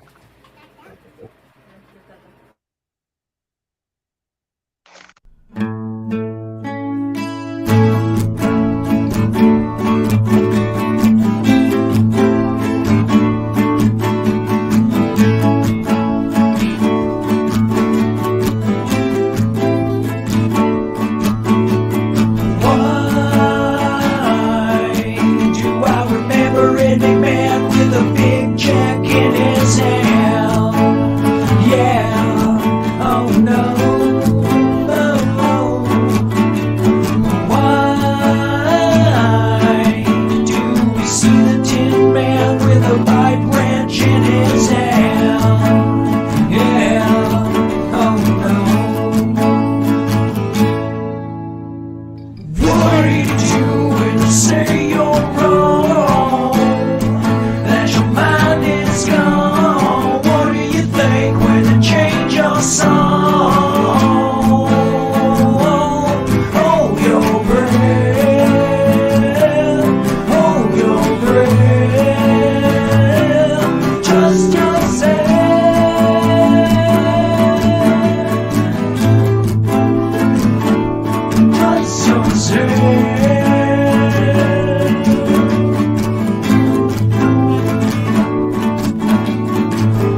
Hey, nice. All right. Well, I'm still waiting for this video to queue up. I'm gonna try to just put the link in again, redo another one, because I don't think it's. I think I want to show this video. But anyway, you guys talk amongst yourselves. Yeah. Let me, All right. let me see what's going on here Let me see. on my video. If I can figure out this microphone thing. Yeah, you're outside, huh? It's nice. Yeah, in the garden. Nice. What are you growing? A shitload of tomatoes. Yeah, I grow tomatoes sometimes. And my wife is really into these sunflowers. Oh yeah. Michelle likes sunflowers too. Well, there are sunflowers, right? Yeah. Yeah. Really, really big ones, right? Yeah, really, really big ones. Yeah. They've started to collapse under their own weight. Yeah, that's when it's time to harvest the pot too, when it collapses from its own weight. So, do you eat the seeds, or do you make oil, or what, or are they just for decoration? Come on. No, not you guys. Go ahead, keep talking. I'm trying to get this link in.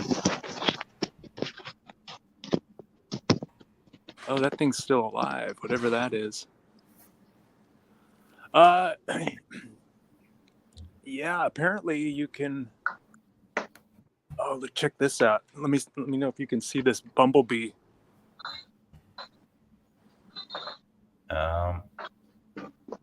Is that coming through?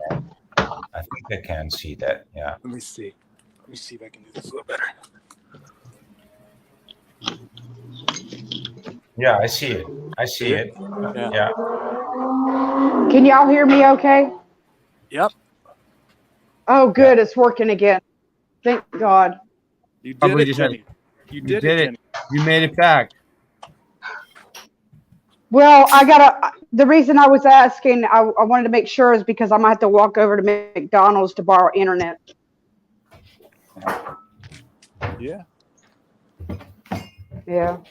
The clowns won't let me get internet. Other than data. This trumpet vine. They're blocking me. You'll get it, Jenny. You'll get it. I get hummingbirds. Not here in Aiken. I'm not. I've been waiting over a month. No, wait a minute. No, that's wrong. I've been waiting 2 months for them to come and bury a line, and they're not going to do it. They're never going to do it. Don't say that. No, I know why they're not going to do it, because the management, the office is not going to pay to have it replaced because they damaged it.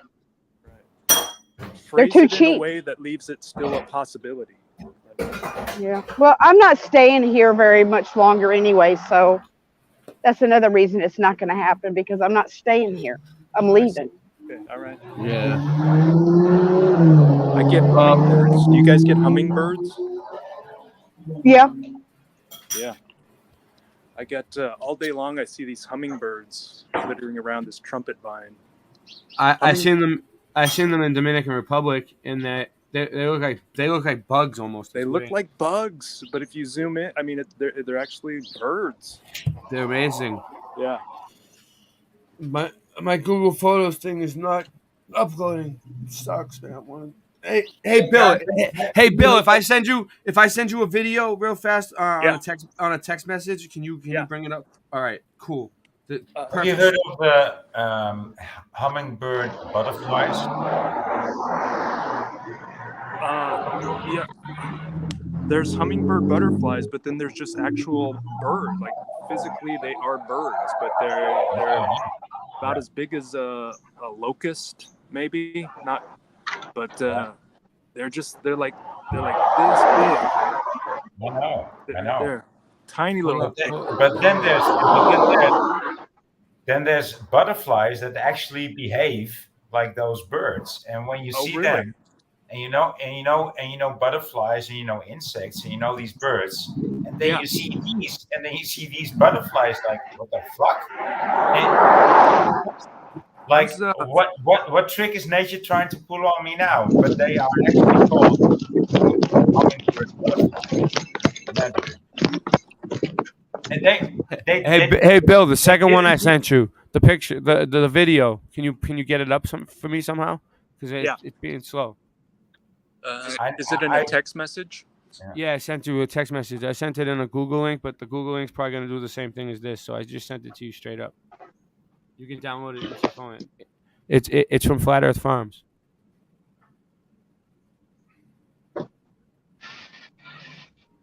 Yeah, I'll play the Flat Earth Farm song while we wait.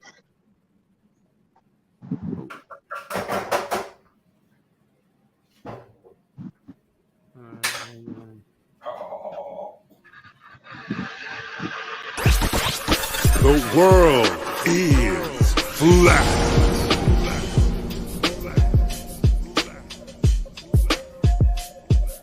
I'm here to ring the alarm with my puppet-like charm, straight from the barn. I'm talking about Flat Earth Farms, cause most don't know. They think we live on a globe, a ball that floats. So listen and take notes, and take it to a higher plane. Imagine yourself in all it contains, in all its glory, and Flat Earth Farms can take you there. Open your mind outside the box. No more staring at NASA's Photoshop. No more moon landings, no line to ya. No more people standing backwards in Australia. Just facts and pure truth, planning straight to the roots. Flat Earth Farms help you understand. A magical place on a wondrous land. The world is flat, and that's a fact. Tell your friends next time you chat. Let them know a ball ain't that. Let's stay playing with the baseball bat. Cause we coming at the barn, a higher place, the Flat Earth Farm.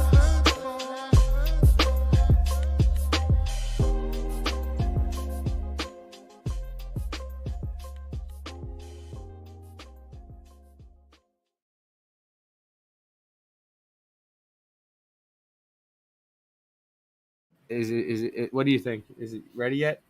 We got it. I think it's cool, but we need a Flat Earth Farms link. We do need that. I gave it. I know. I gave it to Bill. Oh, Flat Earth Farms link for the Yeah, I can give you guys. Yeah, I mean, we should have. Well, it's in the description of all the videos. But you should also have it in a Nightbot. Is it in Nightbot? Yeah, good idea. Whoa, fuck you, Jenny! Mute Jenny! What the fuck? Jesus! Come on, this is criminal. Who's at the airport? I'm trying to. It won't mute her. The fuck? Still. What was that? That's criminal. That's. Oh my god. So. I like it. I like that T-shirt, Singe. Styling. Oh, Styling. Wow. Look that is our retro sun design that Singe Man designed himself. That's ours, and we own that design. And look at the matrix. Look at the green matrix underneath. Lift it up. Like the green design under. That's all ours. He did all that. You see that? Oh wow! Yeah. Oh. That fills in a lot of good. Negative space really well. I like you can get it. You can get it in different colors. Singe, man. Like very authentic. And I got this one, the Late Night Live one. Look, the firmament with the moon and the stars within, with the Boston skyline. Mud mob. We're mobbing. We're mobbing on people. Mobbing. I like it, dude. I like it. All right. So Ray, I forwarded that text message to my email, and I'm getting the same thing. It's saying your video will be ready soon. What about the actual video I sent you though? The next one down. Not the Google link. The other one. Did you send it in a text? Yeah. Okay. You didn't get it yet? Not yet. Let me see. What's it saying? It's saying that 11 it sent it at 11:11 here. Exactly 11:11 it went through. Isn't that weird? I sent you the actual video in a text message. All right, Can you get I'll be that right up? back. I'll be right back. All right.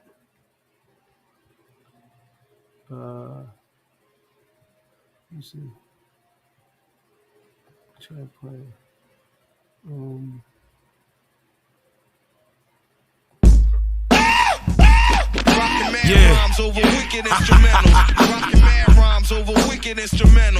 Yo, Les, what up, baby? Corona, Queens, Pennsylvania. It's the word by now. Yeah, Vinny Pass. Psycho Les, B-Nuts, Juju, what up, baby? Listen. A knife in my palm, sharper than a sniper in arm. Righteous Islam, hypocrite that fight to be calm. My life is just torn, bipolar, icy and warm. My life in a song, the reason why the Vicodin gone. A bison is born, army of God, Michael is born. The uranium fission, secret of the hydrogen bomb. The Bible is gone, y'all are watching a Viking perform. And the 9 milli loud, so the silence is drawn. I'm live from the wall, I don't believe in crying at all. I'm a manic depressive, never get excited at all. I'ma live forever, don't believe in dying at all. I was born peaceful, I was never violent at all. Then my father died, that was like a knife through my core. Any love I had inside me, not alive anymore. Liking the war, Joseph Dredd, I am the law. I'm the reason faggot rappers can't thrive anymore, yeah. Glasses and listen, so you can stop guessing who the fuck I be. It's me. Focus on what has to be done, son. You know where I come from. Glasses in session, so you can stop guessing who the fuck I be. It's me. Focus on what has to be done, son. You know where I come from. My little man will blow your face off. I flatten out bodies, I ain't talking about a racehorse. Murder every rapper, then I break off. Scheming on this motherfucking money, burn made off. You always pussy, so stay soft. The only time beef is mentioned round me is for steak sauce. I work harder than y'all, it's no days off. The knife work, scratch and cut you up like main sauce. My fam walk around with hawks on them.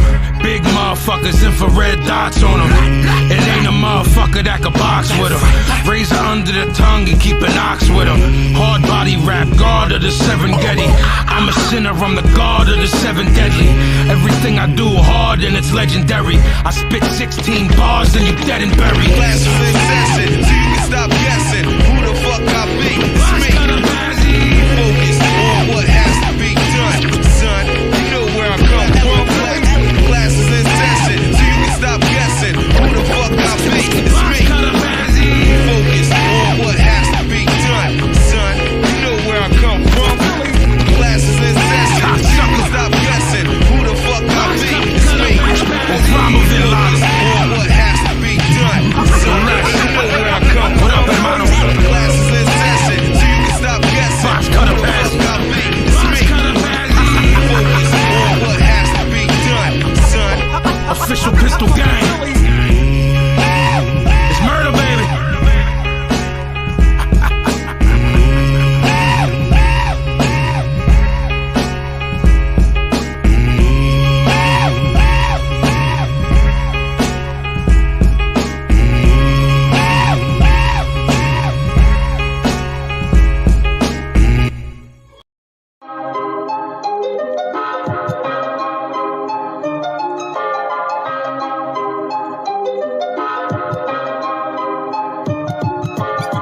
Earth is flat, what you gonna do about it? The earth is flat, what you gonna do about it? The earth is flat, now what you gonna do about it? The earth is flat, now tell me what you think you're gonna do about it.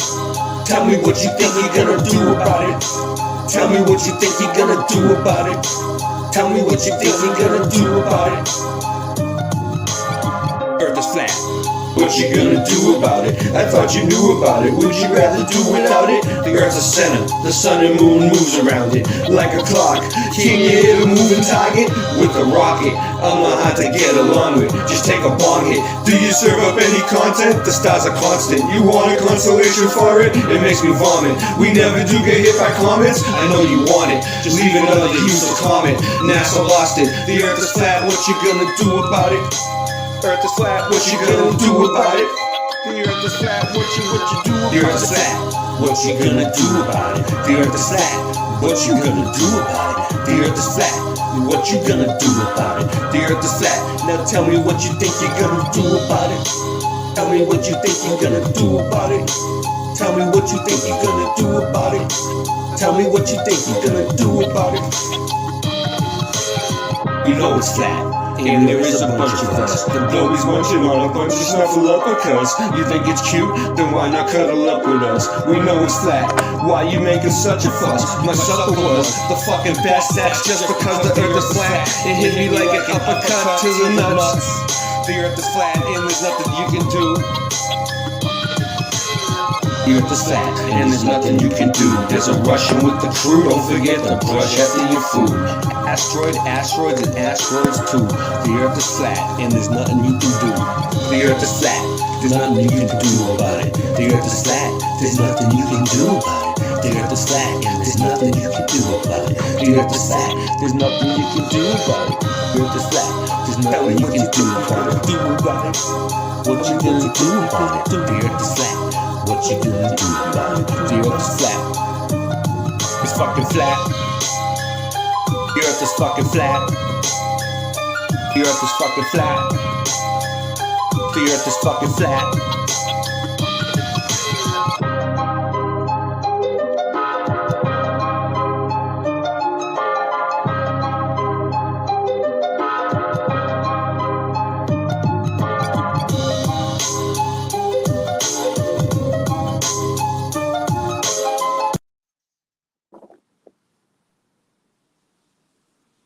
So, Bill, Well, guess what? Bill, what about the video? How's it? But Can there's two of you. Can I what? Can you send it to my email? I can try. It's probably not going to send out. I think that's the problem. I tried to send it to my email. Yeah, I don't. We're screwed. From the phone. There's two of you now. I'll take one of you out. Okay. Yeah. I'll have to remove one of you. Hold on. I'll go back in and take it off the screen. I'll just kick one of you from the studio. Okay. Boom. Easy peasy. I gotta get you back in. I gotta send you an administrator link so I can get you. If you send me the administrative link, then I can kind of also do like I don't know, like kind of the production part of it, you know. Yeah. Hold on one sec. Free you up for some other stuff. All right, I got my secretary on it. Eventually, it'll come through. She's I can't use McDonald's Wi-Fi Why not? because it won't let me into StreamYard with it. Yeah, McDonald's Wi-Fi sucks.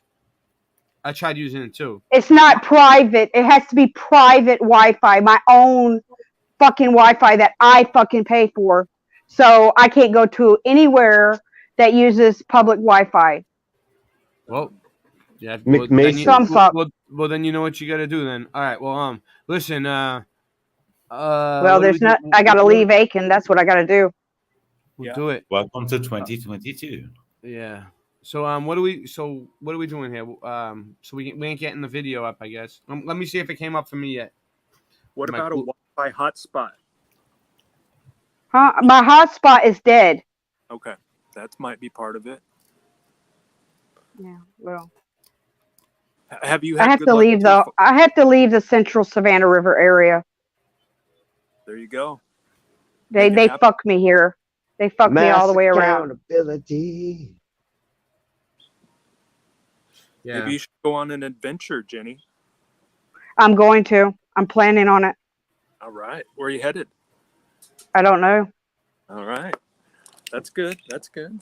I mean, sometimes it's just away from here. That's all I know. Sometimes it can be fun not knowing where you're going and heading out. I just want to get out of this area. The death trap. Let me see if this is gonna work, Bill. I'm gonna try to send it. I'm trying to send it to your email. Let's make that happen for Jenny, everybody. Yeah. Does my audio outside seem all right? Because I can never really tell when I switch. Yeah, your audio is great. Okay, good. Thank you. Yeah, I definitely have to get out here because if I don't, I'm gonna die, and I'm not exaggerating. Yeah, that's motivational. I mean, that's a good reason to. They're targeting me hard here. Is that why you are Jenny T.I. Murphy? Yes, I'm a targeted individual. Targeted individual. And yes, and all my handlers are in this area. Oh, handler, man, we're into it deep now. Handlers. They want to fuck me sideways here. That's awful. So we're gonna keep going. Don't worry. Yeah. All right, here we go. Yeah. I got something good. You guys are gonna love it. Parasitic mind control. All right, let's look. All right, that's what we're all about, looking into mind control lately. She's talking about being a targeted individual. Let's do it. Boom, baby. You guys are gonna love this one. Boom, baby. It's a conspiracy or us. Come on, you know it's gonna be good. Yeah.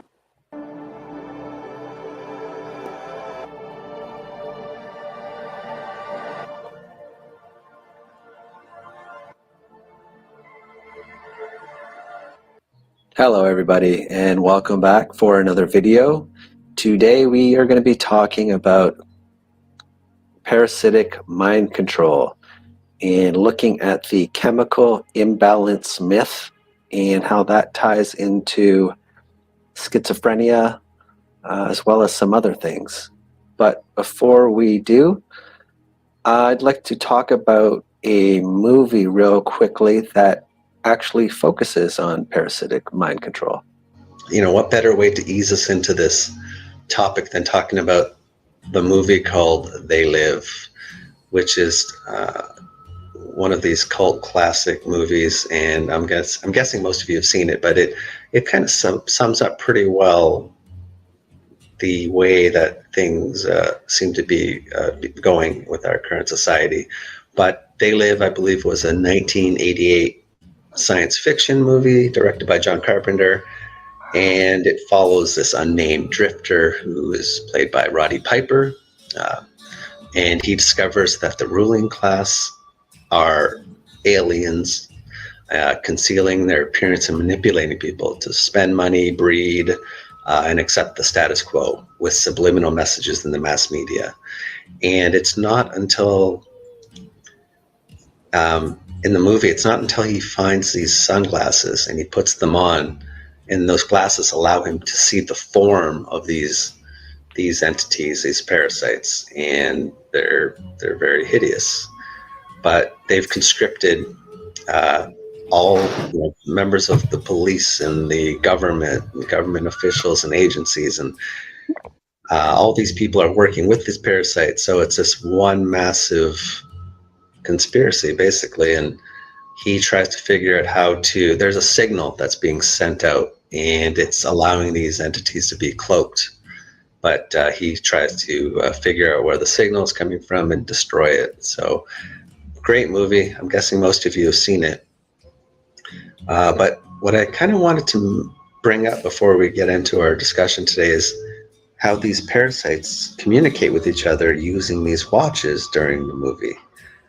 And there are several scenes where they're all talking into their watches, and it's kind of creepy because you can see their true form. But and even the police, some of them are policemen, and they're talking into their watches.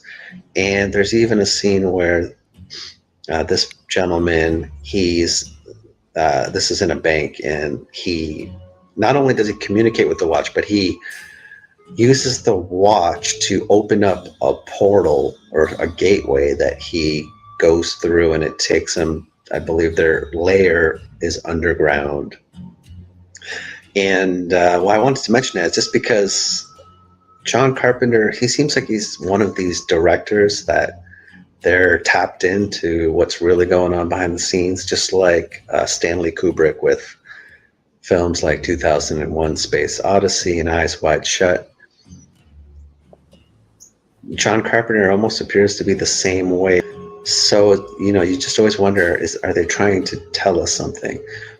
But the thing with the watches, what caught my attention with that is when you start looking at these Sumerian depictions of the gods, they're wearing these, what appear to be these something similar to a wristwatch, even though it probably has some other function. But you know, you've got these deities wearing these watches, and here's an up close shot of one of these watches, and they do seem to like holding that pine cone for some reason, but I think that's supposed to be like the pineal gland. But these, it's always the same pattern on the watches too. But this gentleman here, he's got two of these watches, one on each wrist. And here's just one more.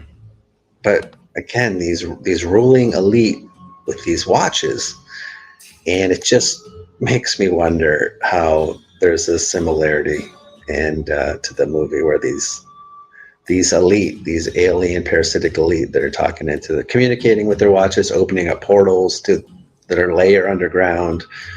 And I just thought I'd mention that. I mean, just for interest's sake.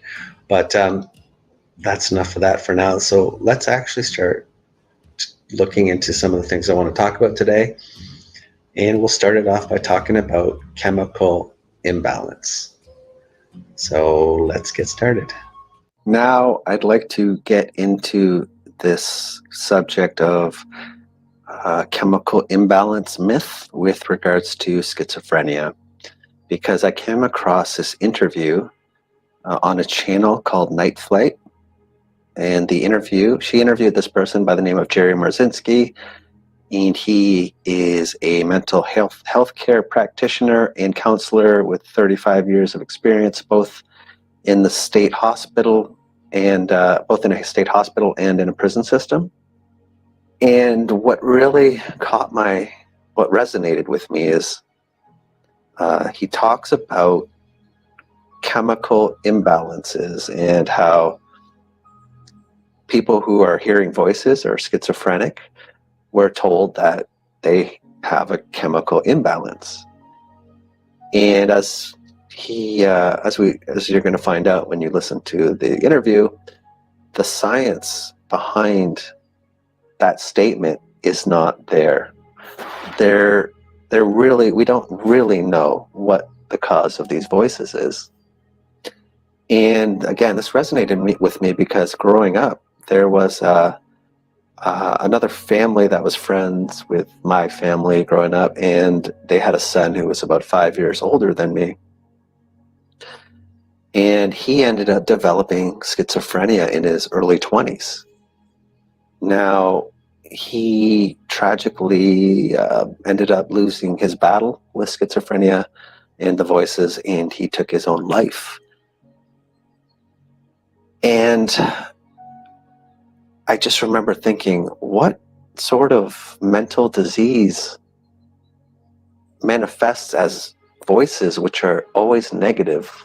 And I just never really sat well with me. But it was a long time ago, and I just hadn't really thought about it until I saw this interview. And Jerry Marzinski, he interviews a lot of these patients who are hearing these voices, which is something that is typically not done.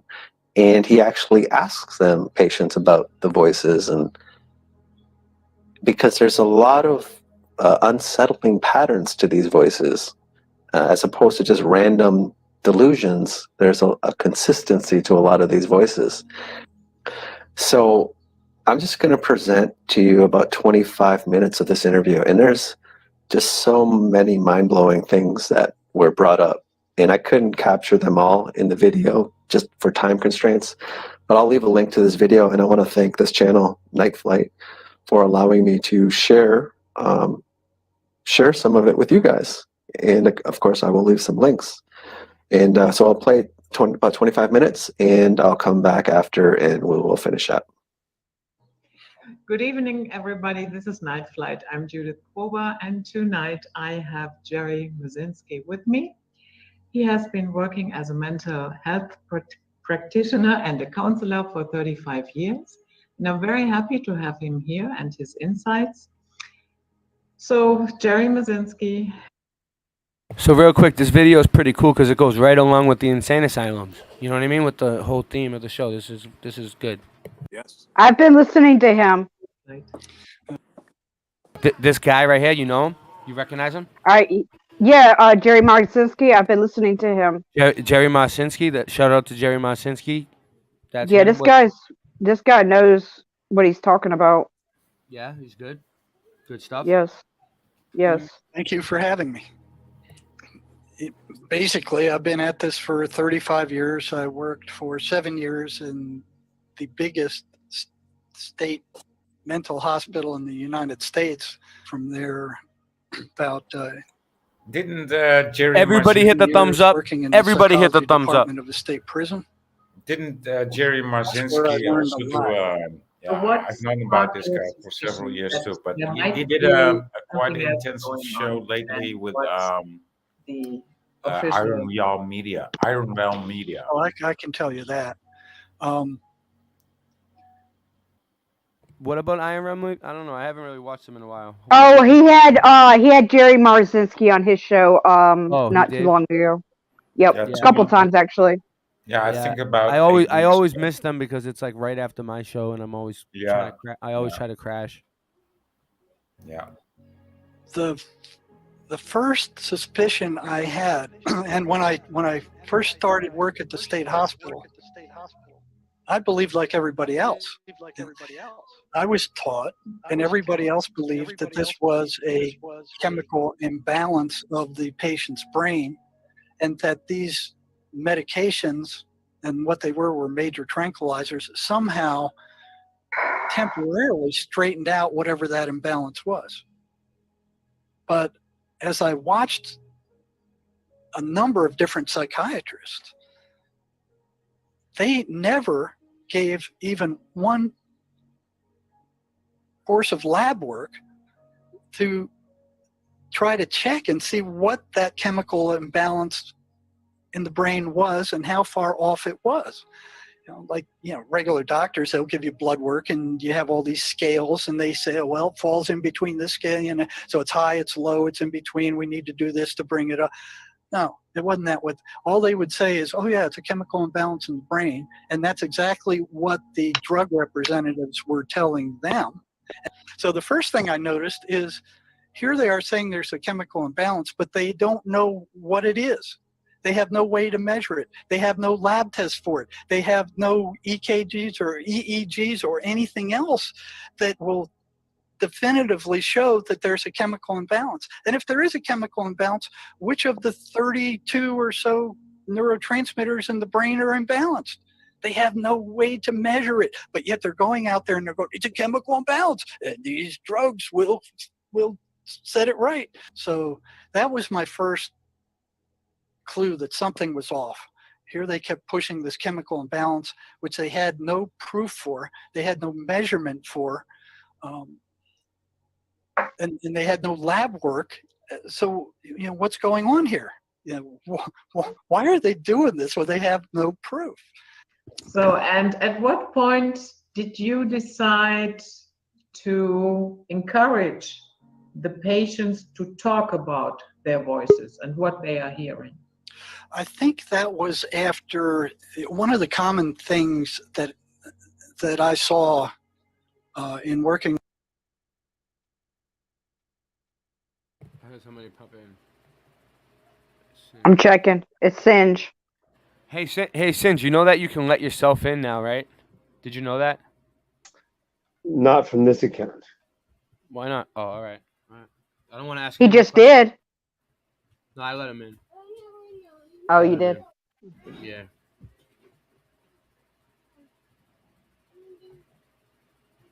I don't know how it works. He's probably right. With these schizophrenic patients was that their voices would often tell them to kill themselves. They were no good, and they didn't talk much about that, but and they were very hesitant to talk about their voices because every time they did, the psychiatrists would jack up their medicines. So here were the voices, in several cases telling them to kill themselves, and matter of fact, a lot of them did. So you kind of go, well, what is this thing telling them to kill themselves? And if the psychiatrist heard that, somebody reported to them that the voices are telling this patient to kill themselves, right away they're put on suicide watch. It's treated as a serious threat. They're locked up. They're drugged up. They're filled with antidepressants and antipsychotics, and they're put in a room where they can't hurt themselves until they're no longer suicidal. So the psychiatrist would act as if the voices were real and there was something substantial to them when they heard that the voices were telling these patients to kill themselves. They would react like, somebody stuck them with a hot poker and they, okay, lock him up, order these medications and don't let him out until he's not suicidal anymore. But anything else the patient tried to tell them about what the voices were saying were completely blown off as hallucinations. Why are they treating the voices in that case where they're telling the patient to kill themselves as real and reacting to them as real, but anything else the patient tells them that these voices are saying is considered to be a stupid, crazy hallucination due to a chemical imbalance that they've never been able to prove? I'm like, well, ain't that a little bit odd? What is it that was holding these voices on a consistent negative pattern? What confined them to negative, upsetting verbiage? Why weren't they just all over the place? What held them on to just abusing and mocking the patient and telling them all kinds of bad things and telling them to kill themselves? What was doing that? The pattern was that these voices were consistently negative. Consistently. They never told the patient anything good unless it was to get them in trouble later on. So I'm like, well, that's odd. What kind of hallucination would tell a patient to kill himself? And then the other strange things I was seeing was, doing my rounds in the psychiatric rehab center, and every time the chaplain had a ice cream social down in the main meeting area, all my schizophrenics were on the ward. So here they are sitting on this dingy ward instead of going down there and eating ice cream and cake, which were hard to get hold of there. And I'm like, well, that's odd. And I saw that time after time. And then I started asking them, well, why are you staying up here? Why aren't you down there with the other guys getting ice cream and cake? Well, I don't like church and I don't like preachers and that's a bunch of crap. And it was consistent. It was like, so I started asking them some questions about, well, why is this? And periodically I'd hit the voices get louder when I go into those places, when I go into the churches. So I started wondering, well, I never took the word of just one patient. I would take the question I asked and then start asking. I had an unlimited supply of schizophrenics there. So I'd start asking these others, and time after time, they'd say, well, yeah, the voices don't like the Bible. They hate the 23rd Psalm. When I read the 23rd Psalm, they act like worms thrown onto a hot frying pan. And I'm like, whoa. So I started handing out the 23rd Psalm, and I got the same response. All these patients said the voices hate it. They hate when I read the Bible. I said, well, what did they tell you? And they said, well, Jesus couldn't even protect himself. What makes you think he's going to protect you? And this is the voices telling them this thing. And I'm like, this is a hallucination. Hallucinations are supposed to be random. I mean, they're supposed to be all over the place. They're, the second thing I noticed later was amphetamine kind of like opened the door to these things. More prisoners were sent to prison for committing crimes while they were psychotic on amphetamine than any other drug that I ever saw. So it's like it opened the door to psychosis.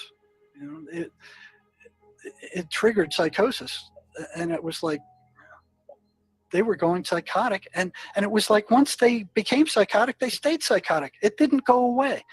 But what was tricky about it is when they first started, they'd start hearing these voices. They'd go, oh, well, I'm just hallucinating because of the drug. And they're thinking, well, okay, it'll go away. And they stop using the drug and it does go away.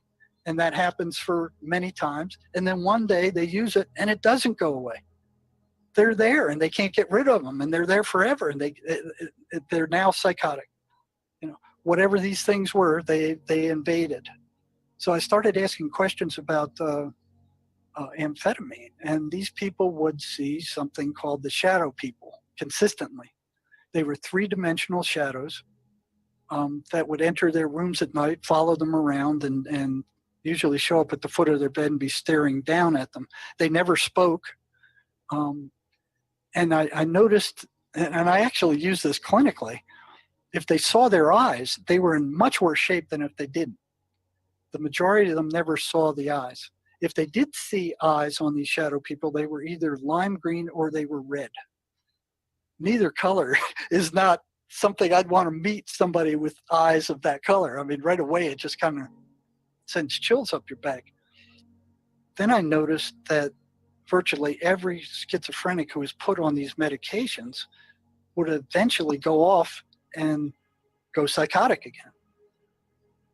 And I'm like, well, you know, why is that happening? But, you know, and I'd ask them, and they'd all say, well, it's the side effects. The side effects are awful. And they were. But what didn't make sense is when you compare the side effects, which were bad, to going insane and becoming, you know, floridly psychotic. It was like, okay, which do you want? You want the flu or you want the bubonic plague? And they were all choosing the bubonic plague. And I'm like, well, why are you choosing the plague? You know, and I'd ask them, well, why? I mean, which is worst? And they'd say, well, the plague's worst.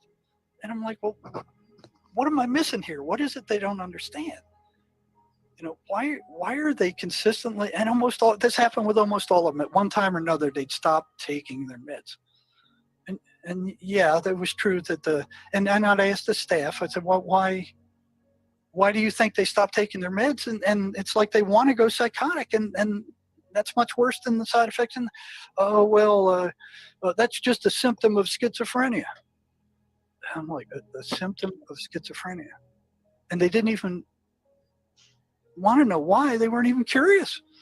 3 years, 3 or more years, I kept asking the same question over and over again. And I started feeling crazy. Over and over again, you get the same answer, you know, that doesn't make sense over and over again. It's like expecting a different result, and it's not coming. So it was my last year at the state hospital, and one little gal got into trouble. She went off her meds. She was doing good in classes. She was going to cosmetology class, and she was doing good while she was on her meds. She went off her meds for the third time, and they were about to discharge her from the program because if they won't stay on their meds, they're not going to be able to function. They're not going to be able to work. And her mother and I are asking her, why? This is the third time you went off your meds, and every time you did that, you went insane. Why do you keep doing it? And she goes, I'm not sure I want to tell you, you know. And I'm like, well, you know, we got to know something, otherwise we can't keep you in the program. Are you going to keep doing this? And I said, why after 3 times, each time you having to be rehospitalized because you went psychotic, why do you keep doing this? And she said, because the voices told me that those medicines were poison. And I don't know how many times I've heard that from psychotic patients. A psychiatrist is poisoning me. They're trying to kill me. They're poisoning me. That was a common excuse. And psychiatrists indeed were attacked at many times the rate of any other doctor or any other staff at the hospital. And so that clicked. Okay, these patients are assaulting psychiatrists because they believe these medications are poison. And here's the voices telling them that they're being poisoned and the psychiatrists are being attacked. But what really broke me was the stories that a lot of these prisoners were telling. The first one that we worked on, the first breakthrough I got where we actually got rid of the voices, was this guy who used to work on Wall Street. And he had making tons of money. And he started using a lot of meth and amphetamine. And then he started hearing voices. And he was married for years, and he was hearing voices for years, and his wife never noticed. And I said, how did that happen? How could she not tell? He goes, well, I'd go out into the garage and I'd just talk to him myself, and she'd catch me and I'd just tell her I was just talking to myself. So the voices didn't like his wife. They don't like wives. They hate little kids. They hate the person being in any relationship. What they want to do is poison any relationship so they have the victim all by themselves where they can't get any help. And he came to group one day, and I started working with him. He was one of the chosen guys. And finally, when I learned enough about how to get rid of these things, his voices one day in the office, when we tried this last thing, they disappeared, and they screamed as they left. They screamed, and he sat there stunned, and he almost fell out of his chair. And I'll never forget his words. He turned at me and he looked and he said, the silence is deafening. Because it was the first time in decades he had not heard the voices. They weren't talking, they were gone. And he was in shock. He couldn't move, he couldn't stand up, he couldn't get out of the chair. He just sat there like,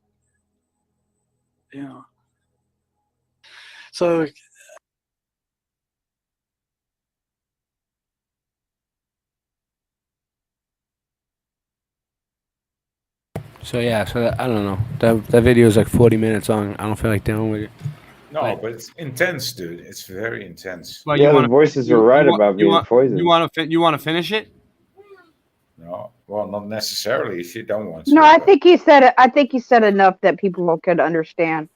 But I mean, basically, what he's saying, they only come at you with negativity and negative bullshit and lies, and which proves the point that they're demonic. Except they were correct about the poisoning of the medication does poison. Oh yeah, they are. I didn't.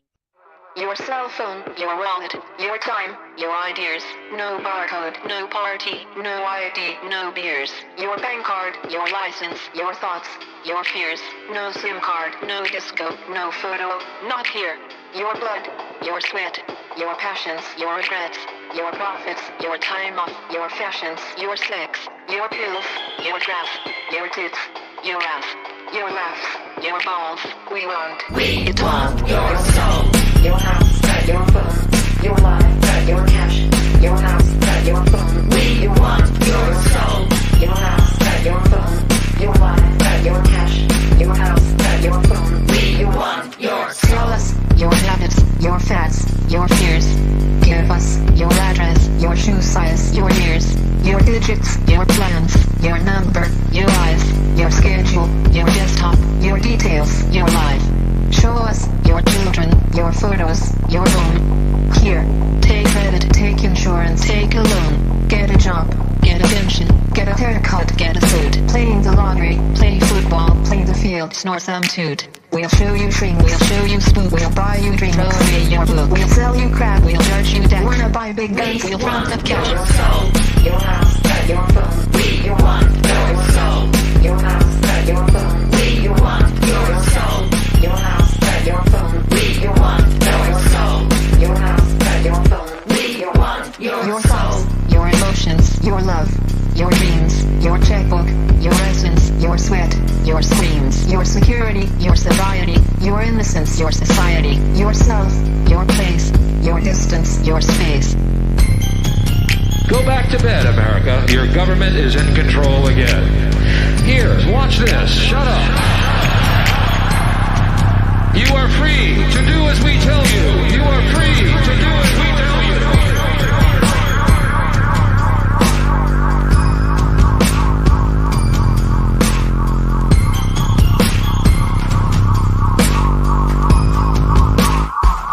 We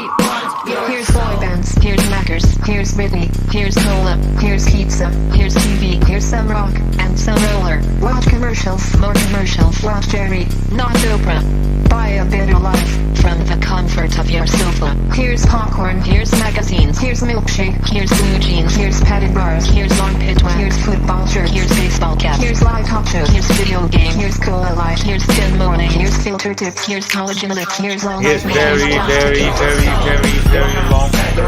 We you want your soul, your house, your phone. We you want your soul, your house, your phone. We you want your soul, your house, your phone. We you want your soul, your soul, your soul, your soul, your soul, your soul. Go back to bed, America. Your government is in control again. Here's American Gladiators. Watch this. Shut up. Go back to bed, America. Here is American Gladiators. Here is 56 channels of it. Watch these pituitary retards bang their fucking skulls together and congratulate you on living in the land of freedom. Here you go, America. You are free to do as we tell you. You are free to do as we tell you.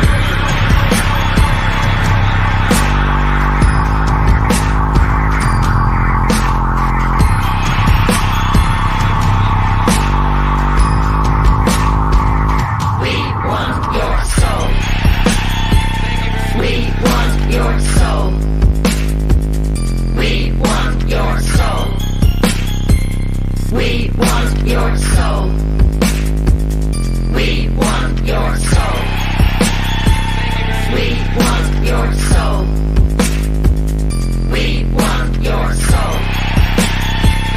We want your soul. We want your soul. Your house, your phone. We want your soul.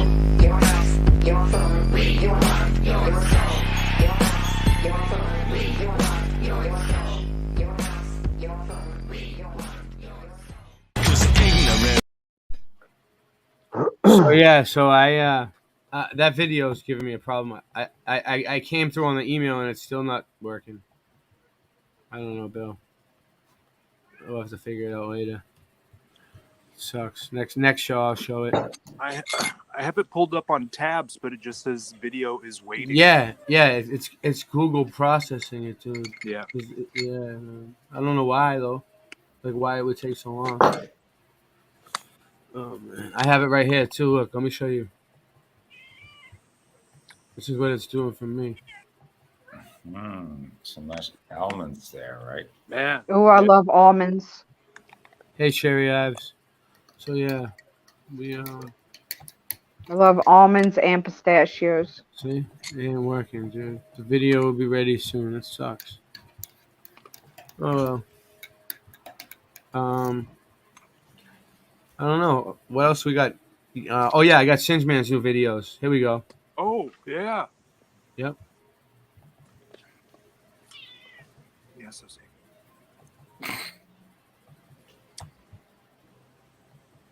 So he said there's shorts. Here's his newest one.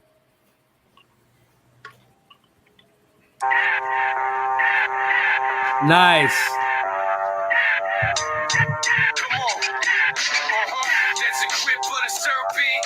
That's the words of a liar. There's a search to acquire the fire, first to inspire. Be the curse in each verse with the higher. You're witnessing the rebirth of the fighter. Need to do some research on a spider. Feet first with the bugs in my weapon. I had madness on my mind, doing drugs up at 7, throwing slugs up at heaven. Torture from the flame of the hellfire burning on and off another game.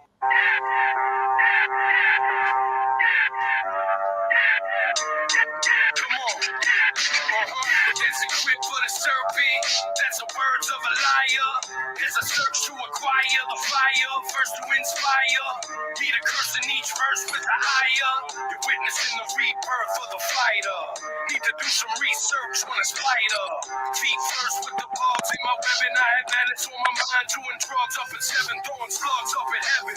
Torture from the flame of the hellfire burning on and off another game. Yo.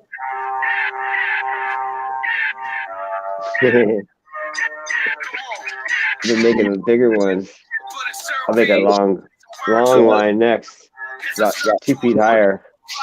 First to inspire, be the curse in each verse with the higher. You're Yo, that's enough. Yo, I've seen it twice now. 2 times. Oh, that's not good. That's not good. No, that's not good. Oh.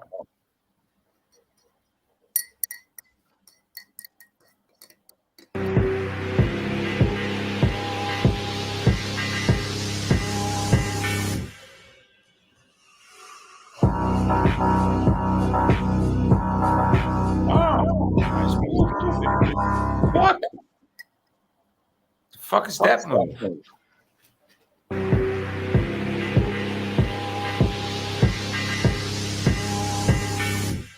Huh?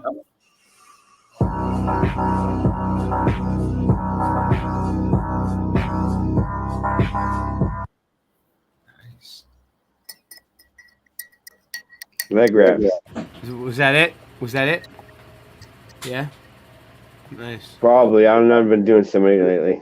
I just throw them up. Well, that was good. That was great. Yeah, Great stuff. Yeah, I think we Thank you. it's a good way to do it. It's just throw it up, throw all sorts of stuff up. I think we kicked ass today. But I don't know what else to do. I mean, what else is there to get into? I mean, I think we kicked the butt today. I think we should just just friggin' Gonna say goodbye. Thank you, Ray. Yeah, You're gonna say goodbye to me now? I Really? think it's time to say goodbye. I think it is.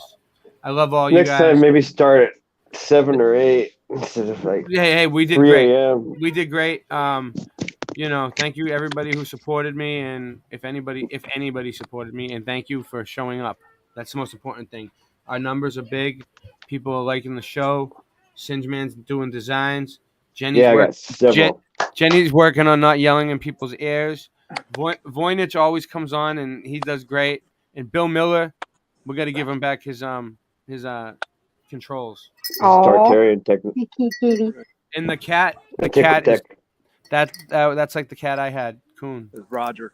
See my Looks Antiquitech like I the have? kid I had. Sounds good. But I keep telling you, Ray, I'm not yelling. I'm Italian. That's just how I talk. I know, but I'm telling you, I'm Italian. I'm not yelling. I know. I'm Italian too, but we can't use that excuse for it. We can't use that excuse for everything. I know. I'm being facetious. No, I understand. I know. I yell. I talk with my hands. I yell. I have to throw in that humor because It's not you. It's really not I you. feel like It's I'm your- dying inside. The humor helps. It's your microphone. It's your microphone. It's too loud. I know it sucks. I think they just need to change the name of Italia to I yell at ya. I mean, yeah. What's the difference? I yell at ya, Italia. What's the difference? I mean, Oh my god. This sounds like something my dad would say. All right. I got kids screaming. Thank you for showing up, everybody. I love Thank you, all. everybody. Mate, thanks for making the show a great show. Thank you, Bill Miller. Thank you, Singe. Thank you, Jenny. Thank you, Voynich. Thank you, Tommy. Tell the truth. All right, I'll see you guys later. I love you all. Peace. Peace out. Much love.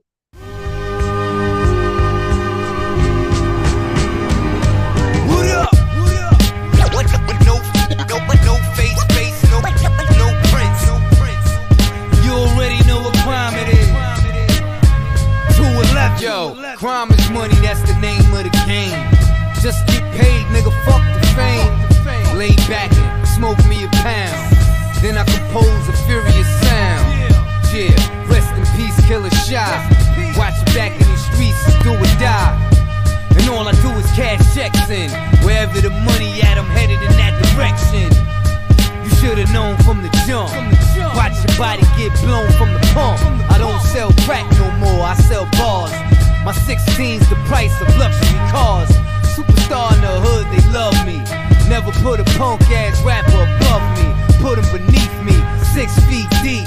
Fuck a rap battle, this is real street beef. Most definite, I'm the host wrecking shit. 1, 2, 1, 2, mic checking shit. Stop being greedy, jokes need a play too. Like that Russian told Rocky, I'ma break you. We 300 deep, wildin' in the club. Back pocket carrying black mask and glove. That's for the getaway, no face, no prints. No license plate, window dark tint. Thoroughbred nigga, you a mixed breed. I'm a V6, nigga, you Yo, a 6 homeless feet. veterans with limbs missing, innocent victims put into prisons. Parents is pill popping, fiending for government prescriptions. A man homeless, feet full of fungus, dying with gangrene, sleeping in garbage with rats, sipping the bottle of Jim Beam. I put hatred on paper for pages.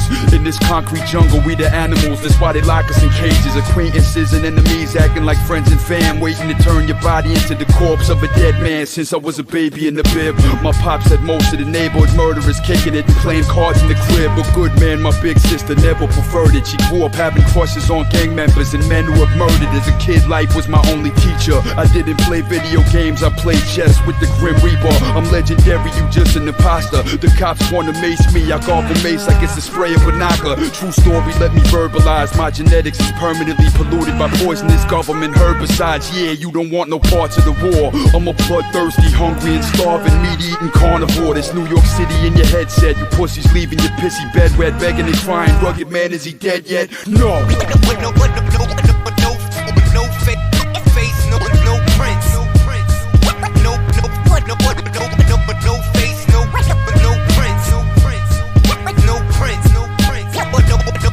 No face, no prints. No face, no prints. No face, no prints. No face, no prints.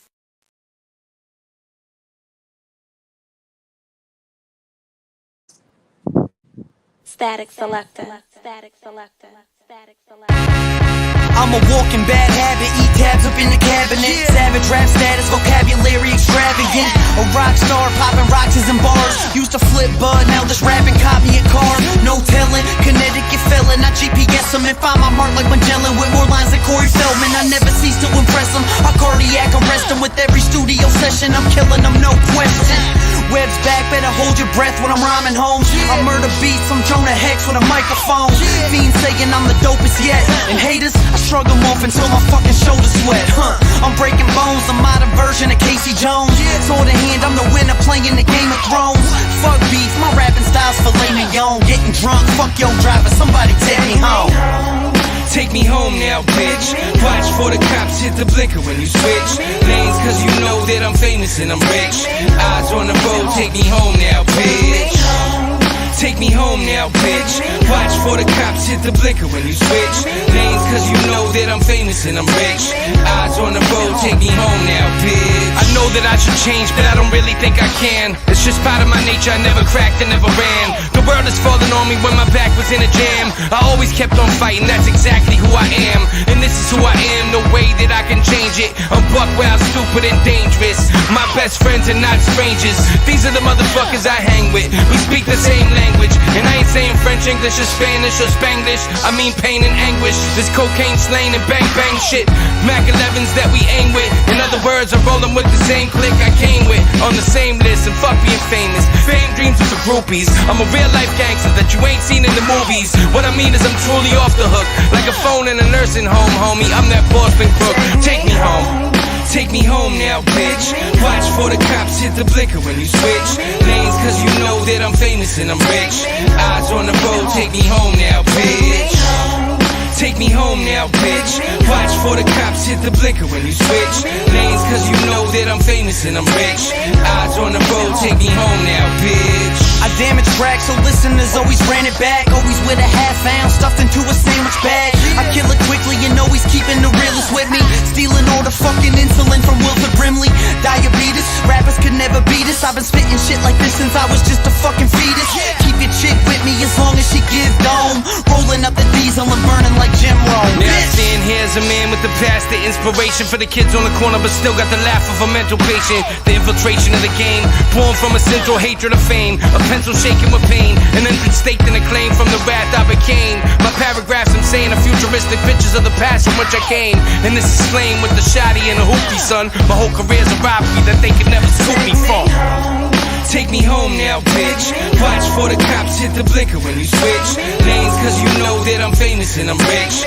Eyes on the road, take me home now, bitch. Take me home now, bitch. Watch for the cops hit the blinker when you switch lanes, cause you know that I'm famous and I'm rich. Eyes on the road, take me home now, bitch.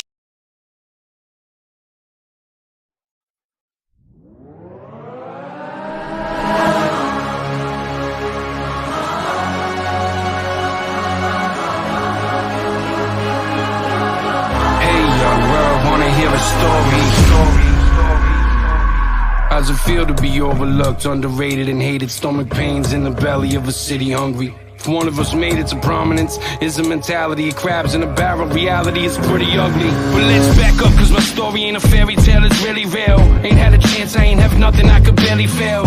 All I had was these neighborhoods I know very well. In a fiery well, some pages in my diary I would spill. Lyrics on my paper, violence surround me, it's on me. I blindly fill my books like a zombie. Measuring these stories with my bare hands. Pictures of this grimy game. I style it like a pilot in a kamikaze plane. A decade of paying dues, now I'm a grown man. I live my life holding death inside my own hands. The kids that I grew up with locked up are inside a box. There ain't no one in here, your only choice is fight a box. The music pushed me through, the ghosts is in the hall. Toasters in the dope sickness, ferociousness and all. The hopelessness of watching overdoses in the horror. Suicides and murders, I can't take this shit no more. I had these posters on my wall and this music in my room. It took me out my world, it would shoot me to the moon. Use a fire burning, I'm determined from this high. Learning, put me on a different road. Engine revving, tires turning. Ever since I'm 7, I just know where I gotta go. Trapped in this vicious storm, but I'm back, this is home. They say I could have been a star, but I lost my logic. My heart is hotter than the bricks in a Boston project. Project.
Going through Dorchester to get to Roxbury, just to get more fresher. Going up Mass Ave, hoping to Newberry. I need the new what? Stay in new everything. I got game in the hood, swear to God, everybody know my name in the hood. And the clothes are dope, yes I must say. Threads, animals, Adidas, Johnny Cupcake. Hey girl, come here. I'm one of them boys that be in front of the corner mall downtown crossing. I'm a dawn to calm out, comprende. Eyes like the cigar sign, smoking on Fenway.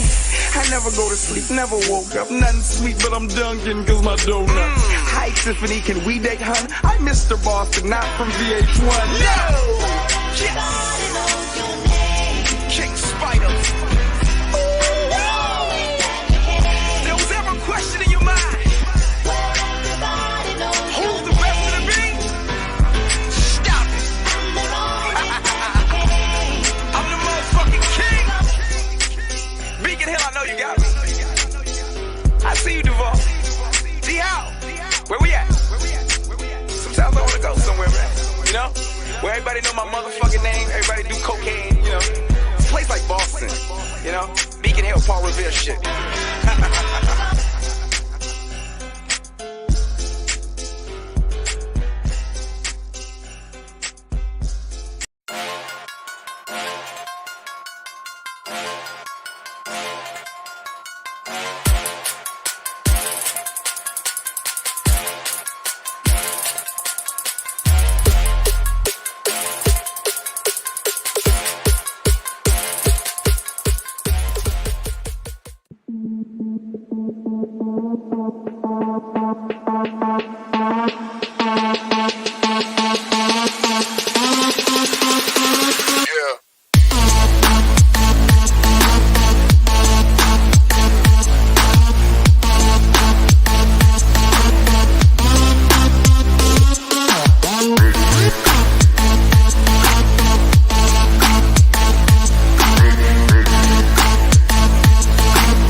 This is our 1,000 plus subscribers celebration.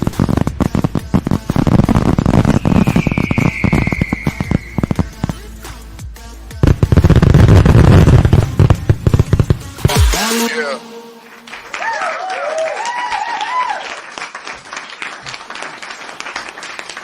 Welcome to a special edition of Mudfight Adventures. Ray and Sin.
Free your mind, let your senses win, and see the sun above us spin.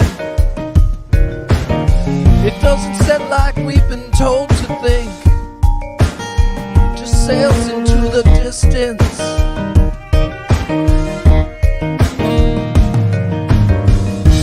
Hark now, hear the sailors cry, lost at sea, but in the night, saved by a far-off beam of light as it shines across the flat ocean.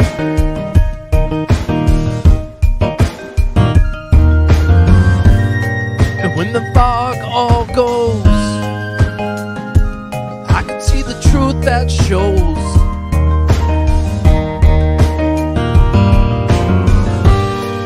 When the fog all goes, I can feel it, and I'll never fear it, 'cause I freed my twisted soul, bent by lies since I was 1 day old. The sun doesn't set like we've been told, it just sails into the distance.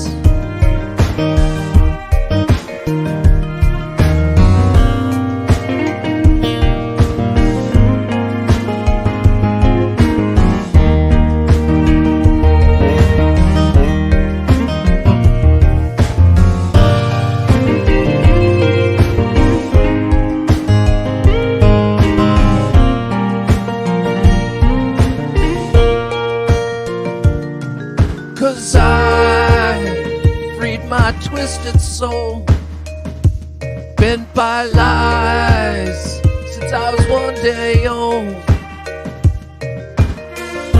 The sun doesn't set like we've been told, it just sails into the distance.